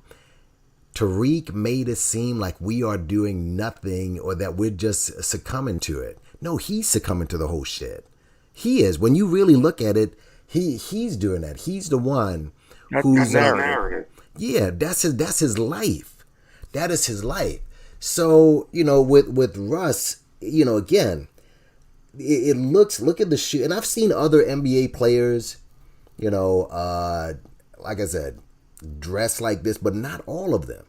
This is just him. And with the hair and everything, that's him. That doesn't represent all NBA players. If it was a lot of the young players doing it, then I'd say, yeah, you know what? They're trying to appeal to young kids. But with Russ, I mean, it's how he always dressed, and I don't remember any gay people. How many gay black men, young gay black men, have come out and said, I'm really inspired by Russell Westbrook, to be myself? None. So, yeah, it's a lot of it is attention whoring, and again, I don't know if he's married with kids, but that doesn't matter. I don't know if he's swings both ways. I know that he's a great player, but I mean, I just hate this blanket statement that black men all around are gravitating to this. I hate it too. So, Kels, it's your show. I mean, what do you have to say about it? Well, okay. I'm gonna put you on mute for a second. All right. Because the feedback. All right, back. Mm-hmm. All right. So the first thing when I saw this image, I thought, I don't know a gay man in the world that would dress anybody up to look like this. He has on like a varsity cardigan sweater and a church deaconess skirt and black boots. This is not gay shit right here, from my experience. You know, this is something else. So what did Kelly do? Kelly looked up his stylist because, you know I've got stylists in my cipher that are gay men who would never put, as a matter of fact, on my social media feeds with my stylist gay man friends, all of them roasted him, which is very interesting. They thought it was horrible. So let's find out who his stylist is, shall we? Let's do that real quick. We're going to change up screens real quick and see who the stylist is. Are we just looking at a straight male just trying to be different? Nope, that's his stylist right there. No, I mean Westbrook. Right now, I think the style is on code in terms of fashion trend, but I don't know who this chick is, but this is the chick that styled him up and what her motives are for styling him up that way. Yankee, I'm gonna take you off mute because I know you got something to say about it.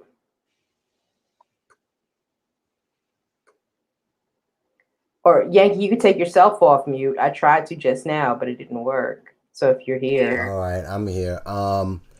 I mean, again, at the end of the day, he makes the final decision on what he goes out with, right? I mean, she can listen, he can wear, I mean, I've seen him wear a lot of weird stuff, but at the end of the day, unless you want to go with the conspiracy that the government sent her in to style him and put a gun to his head or something, he makes a decision as to what he wears.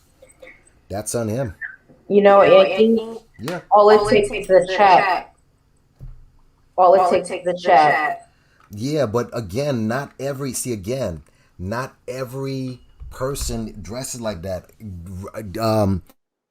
I've never seen Kevin Durant, who's a superior player, dressed like that.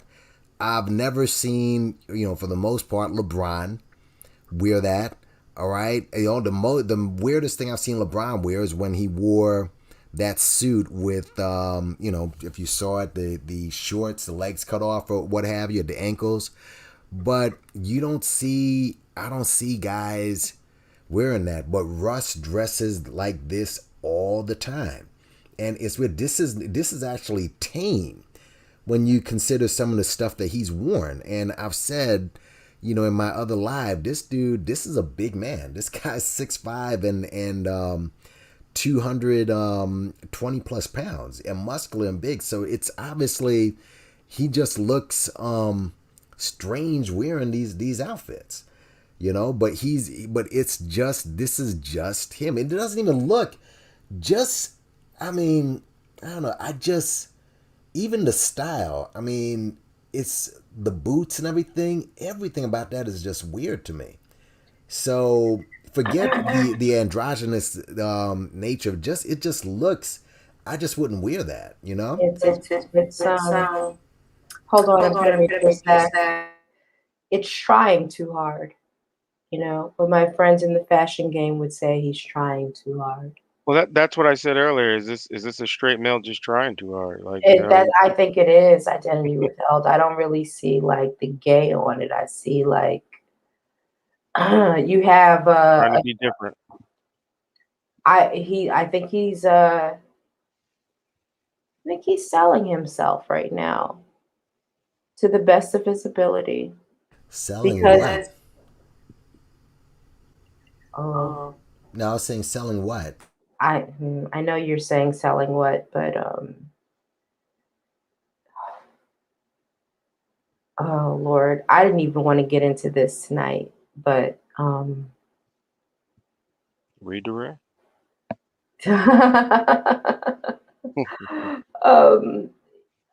He's letting handlers know that he's down, and he's down for whatever to make him put him in the next level up.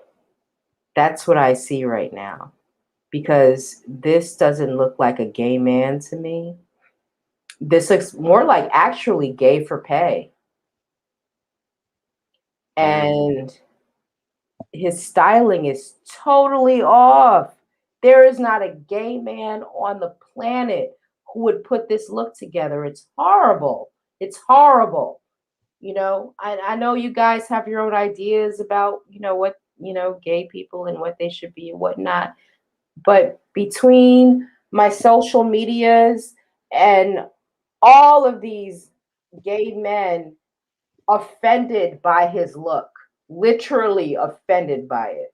So gay men are offended by this. Yes. You see, and obviously, because Oh, sorry. that's okay. I had mentioned because it's not like so they can see through certain things as well. Like I had mentioned on one of my chats how much the gay community doesn't like Caitlyn Jenner.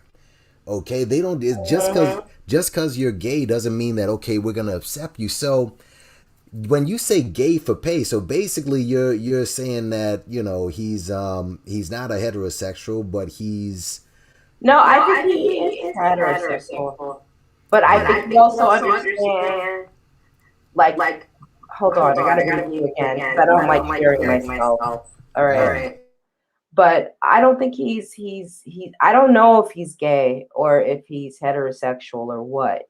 But from my perspective, what I see right now is a man that is telling the industry, and it's outside of the sports industry. It's a bigger industry than most of us know about, that he is open for more and he is submitting and being permissive to more. But this right here, if he was a gay dude, he wouldn't allow this. Straight up. He Now would not allow this look at all. you said you think it's a heterosexual male taking it too far or trying too hard. Not taking it too far, not trying too hard, but presenting himself. Now you also mentioned gay for pay as a heterosexual male. Can that exist? It does exist. Hmm. It's a very real thing. so wait. So you're saying that physically he's gay for pay for dudes. I don't. This what I mean. You said gay for pay. I did say gay for pay, but you know what? Hey, Yankee, do you think a heterosexual male can be gay for pay? Yeah, I mean, depending on I mean, my thing is that if you give up yourself like that, I mean, a whore is a whore is a whore, So I just, if you're gonna do anything to move up, then, I don't think so, to be honest with you. But the thing with Russell Westbrook, it's sad in this. I don't know how much you know about sports, Kels, or if you follow numbers or whatever. No, I don't follow sports at all. No, I don't. No, that's okay. But let's just take just from a sporting angle, just to let you know what Russell Westbrook is, because there's only 5 positions in basketball. All right. And just think of all the years and all the hundreds of thousands of basketball players that ever played the game in this sport. Russell Westbrook is probably top 10, maybe top 5 ever that's ever done it. You understand? The reason why that's important is that if you have all those credentials and you've proven yourself, why would you need to subject yourself to this? Why could you not stand on your own laurels? It's like Jerry Rice, the football player. He played out in San Francisco in the NFL. He's considered arguably, and I don't think so, but the greatest football player in the history of the sport. You understand? Definitely the greatest wide receiver, which was his position in the position of the sport. This is, again, out of the hundreds of thousands of people that's ever played the game, he is up. Just thinking your own profession, all right? Your profession's been going on for 100 years, and you are like the standard of that profession. And here, this man who's achieved all these great things, they subject him to having a chicken bone in his mouth in a Popeyes commercial. All right, so it's just you understand. So, or Jim Brown, who is the greatest player who's ever played the game, and he's subjected to what he did during the Trump years, groveling and telling ball players they need to stand up for the flag. When you, as an older man, should say, "Listen, you paid your dues. You know that you own the sport. You know, if you leave this sport, then this whole industry will go under. Stand up for your rights as a black man." No, this guy is groveling like a slave, and you're the greatest player of all time. It's just a bad message to send. That's a bad message to send to youth, in that no matter how great you perform at your sport, you still have to be you still have to tap your shoes.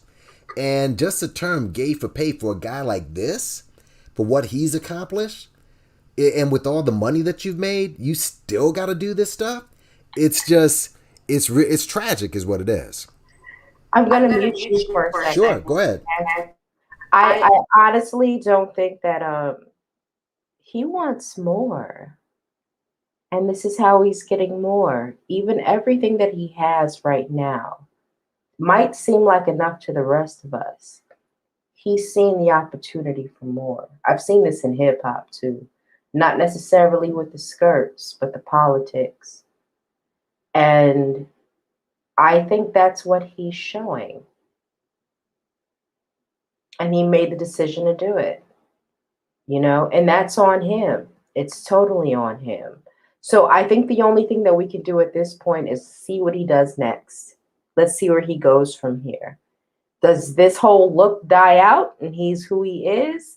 Or does he start doing Tyler Perry movies or whatever the fuck?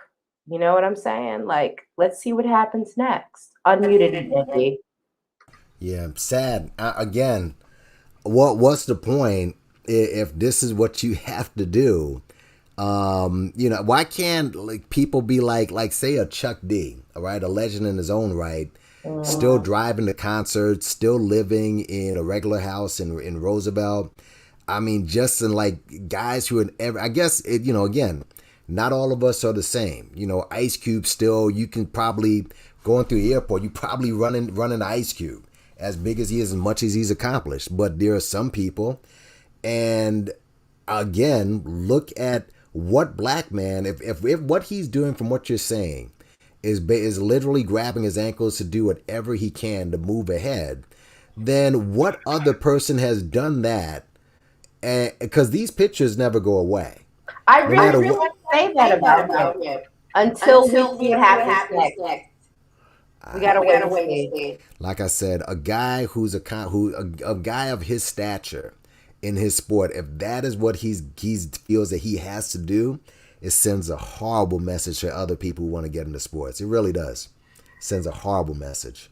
I don't realize how horrible it is in terms of the whole fashion look, because it looks like something else right now. Like I know everybody sees him, oh, he's in a skirt, whatever, but the entire look is haphazard. I've seen masculine black men wearing skrits, as they call them, not skirts necessarily, but skrits. And it's dapper as hell, when it's pulled together right. And there's nothing gay about it. It's the same thing as wearing any kind of international garment with no pants. You know what I mean? And it looks cool. And it's actually kind of sexy. And there's nothing about it that looks, but this right here reminds me of back in the day when I used to go to ballroom, and you would see a new boy come out and he didn't have his look together and he walked for the first time. That's what it reminds me of. And I know the woman that put it together is a sister. I don't know if she did it on purpose or if he told her that's a look that he wanted and she didn't know how to do it. But between the dress boots, the pleated usher skirt, and then the mixed color white cardigan, this is an entire fail right now. So the read for it for me is just like, who is this man trying? Who is this man that's like trying? I don't know. Have you seen his other outfits? Forget the skirt. Like I said, this is when you see his other outfits. This is kind of tame, to be honest with you. No, I've not seen his other outfits. You Google, Russell Westbrook fashion. You'll pretty much see. And like I said, it's not the first time.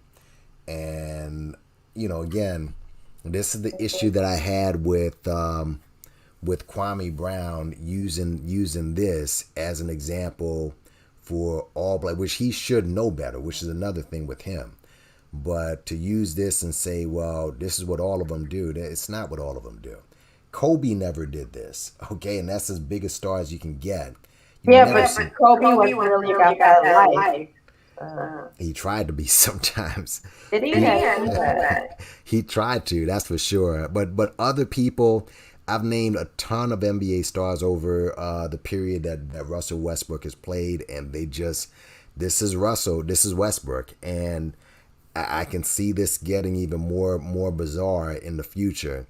And again, just don't use him as a template for black men or even black NBA players. It's him. Obviously D Wade. He's another one, but not everyone is dressing like this. So he's possibly a gay player in the NBA, right? Russell Westbrook. Yeah. And I know you said you don't watch sports. When you see him on the court, okay, he doesn't come off that way. This is the thing. This is just what does a gay player on the court look like? No. When you see his mannerisms and you see him, I can just judge by that. The mannerisms, how he talks, how he carries himself, his wife and kids. Again, for all I know, maybe he does, and his wife accepts it. Who knows? But he himself, he doesn't. It doesn't come off like that at all. You can get there like when you were on my live the first time, and when I brought up Kevin Samuels, who I was giving a pushback and like I'm not going to confirm yet. You were like, this man's a homosexual. You were just straight up like, that guy's gay. And I will never deny that. Never. So I had to take, but Kevin Samuels, a couple of incidents and some of the things that he said, I said, yeah, you know what? This guy is a homosexual. Russell Westbrook. Okay, again, I'm not gonna automatically, because they do certain things because there are certain things that Shaq has done, like dry humping Kevin what's the comedian? The short comedian. Why? Kevin Hart. Kevin Hart. Yeah, dry humping Kevin Hart in the locker room for some skid. Yeah, for some skid. Yeah, he was dry humping Kevin. You if you Google it, you'll see it. He's done some goofy stuff. Okay, Dwight Howard, who I brought up. Dwight Howard was accused of getting banged out by a transsexual. All right, that's like one allegation, but I'm not gonna come to that conclusion. But more stuff has to come out. But with Russell Westbrook, I'm just gonna even with the way his fashion, even with that, and again, it would surprise me. I'm not gonna be floored. I'm not gonna get a heart attack, but it would surprise me. I'm like, okay, wow. Because it would just say that his wife and his family life, that whole thing was a front, and his wife just accepted it, and she just like, hey, this guy's on his road to be a millionaire, and let me have some kids with him and secure my future, But we'll see, But he has to know what people are saying. He definitely knows what people are saying. All right. I guess. I don't. I'll be honest. I don't fuck about these. You don't know sports. No, I don't. Yeah. So it's just like, all right. What I hear is Hold on, I'm gonna mute you. Mm-hmm. What I hear is, these issues, these possible sexual issues with men that I've never heard of before, that have wives or may not have wives and wear skirts and may not have skirts. And, while I can understand how it might be visually traumatizing to sports fans who are extremely straight and they want to believe that all athletes are extremely straight, it usually isn't the case. And a lot of the times when they have those trophy wives, they're getting dicked down someplace else. So, I mean, like, it is what it is. But the one thing that I do know right now is that this dude's look is a fail. It is horrible in all contexts of putting a look together, whether you're trying to be gay or trying to be edgy or whatever the fuck he's trying to do. Why does he have those old English boots on his feet with that white usher skirt and that mixed white cardigan freaking blouse on top? It's just so bad. It is offensive. And if he is gay, he should be ashamed of himself. And right now, I'm hoping that he's not, because this is a tragedy. All right, I'm putting you back on, Yankee. Identity withheld. You want to say anything, baby? Because you've been quiet. I have no comment on the fashion. That's all I got for this dude. It I just have looks no comment on the stupid. fashion. In It fact, looks actually, I'm stupid. gonna hop off. I'm gonna hop Uh, off too, because it's almost 4 o'clock in the morning. I gotta get up in yeah, like 3 hours. This is crazy. so do I. So do I. Yeah. So, all right. If anybody wants to, Yankee, I'm unmuting you. If anybody wants to support the channel, there's my PayPal on the scroll, and that would be awesome. But if not, that's cool. As long as you watch and subscribe, I'll be very happy about that. All Yay! right. Just Yeah. like, share, and subscribe. And thanks again for the build. I appreciate it. And Man, it was cool. good shit with the channel. Yeah, I'm Yeah, working on it. Yep. Identity. Peace to you too. Identity, peace. thanks for coming through. Of course, of course. Yes, yes. Trying to And we'll support. email later and keep talking and figuring things out, because I do enjoy your voice. And I'm Oh, sorry if I came out very angry about Black women dying, but that's the hill I'm going to die on. I'm really tired of seeing, you know what, today in my neighborhood, 2 Black women were shot and killed by a 15-year-old boy. mm, It's hard out here. It's really hard, and I might sound really passionate but it's a passion that is, well, I don't want to say well deserved, but it should be understood because it's serious. I'll leave you with a YouTube comment someone had about me about passion. Okay, do it. I'm not even gonna say who said it. All right. But let's just say it's one of the rough chicks on these YouTube streets. All right. That mentioned. I think. I guess I called it passion. Mm. They called it soft. Hmm. And I was confused because I said, well, how does a black man show passion without looking soft? It confused me. But we can have that conversation on another live. We But can have that. I would love to have that conversation. yeah, Another yeah, line. because I how come I can't be passionate because I'm a black male? What the hell is that? So it intrigued me that, well, what does a passionate black male look like that does not want to come off as soft, beta male, feminine, whatever term someone wants to use? It threw me off because I said, well, my passion doesn't change because your perception's off. Right. Like Right. I'm gonna say what I feel, and some things I am passionate about. My voice goes high sometimes, and it's just it's natural for me. But that makes me soft. Hmm. It's that No. image. It's that image of No. like, wait, I know I'm a straight black male, but soft is one thing I know I'm not as well, as far as just being like a manly man, whatever you call it. But I think they were saying it was like feminine tendencies. It was like insulting, and I'm like, wait a minute, I don't you've love never that. I don't love that. But it was, we talk about perspective. I had a female telling me what a male should look like and act like. And my first reaction was, well, wait, have you ever been a black male? Do you understand my angle here?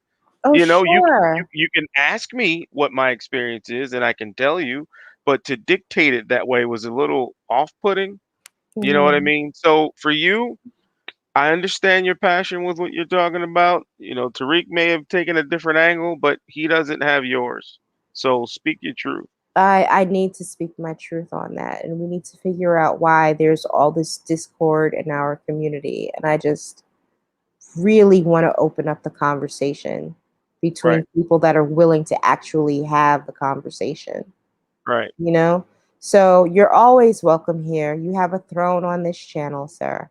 Oh, And thank you, thank you. of course, you got my email so we can discuss in the background. Yeah, yeah. And I do None appreciate of your you. emails will be shared on any YouTube street. Don't worry about No, they that. actually, I actually created this email just for the YouTube streets. So Yeah, you're good. yeah, but yeah, trust me, I'm not about that scene. It's like it's not a receipt in my eyes, so don't worry Man, about that. it's just, it's a weird world. It's a weird world. I just want I us to know. get some balance up in here. You heard? Okay. There you go. There you go. I was waiting for you to say it. You I was heard? waiting for it. All right, Identity. Thank you for All hanging out right. with me for so long. Didn't mean for Yeah, this live to go on forever, it's all good. but It's all I good. appreciate you. I Have a do. good night. I appreciate you too. All right, later. See ya. All See you right, later. one. Peace. Mm.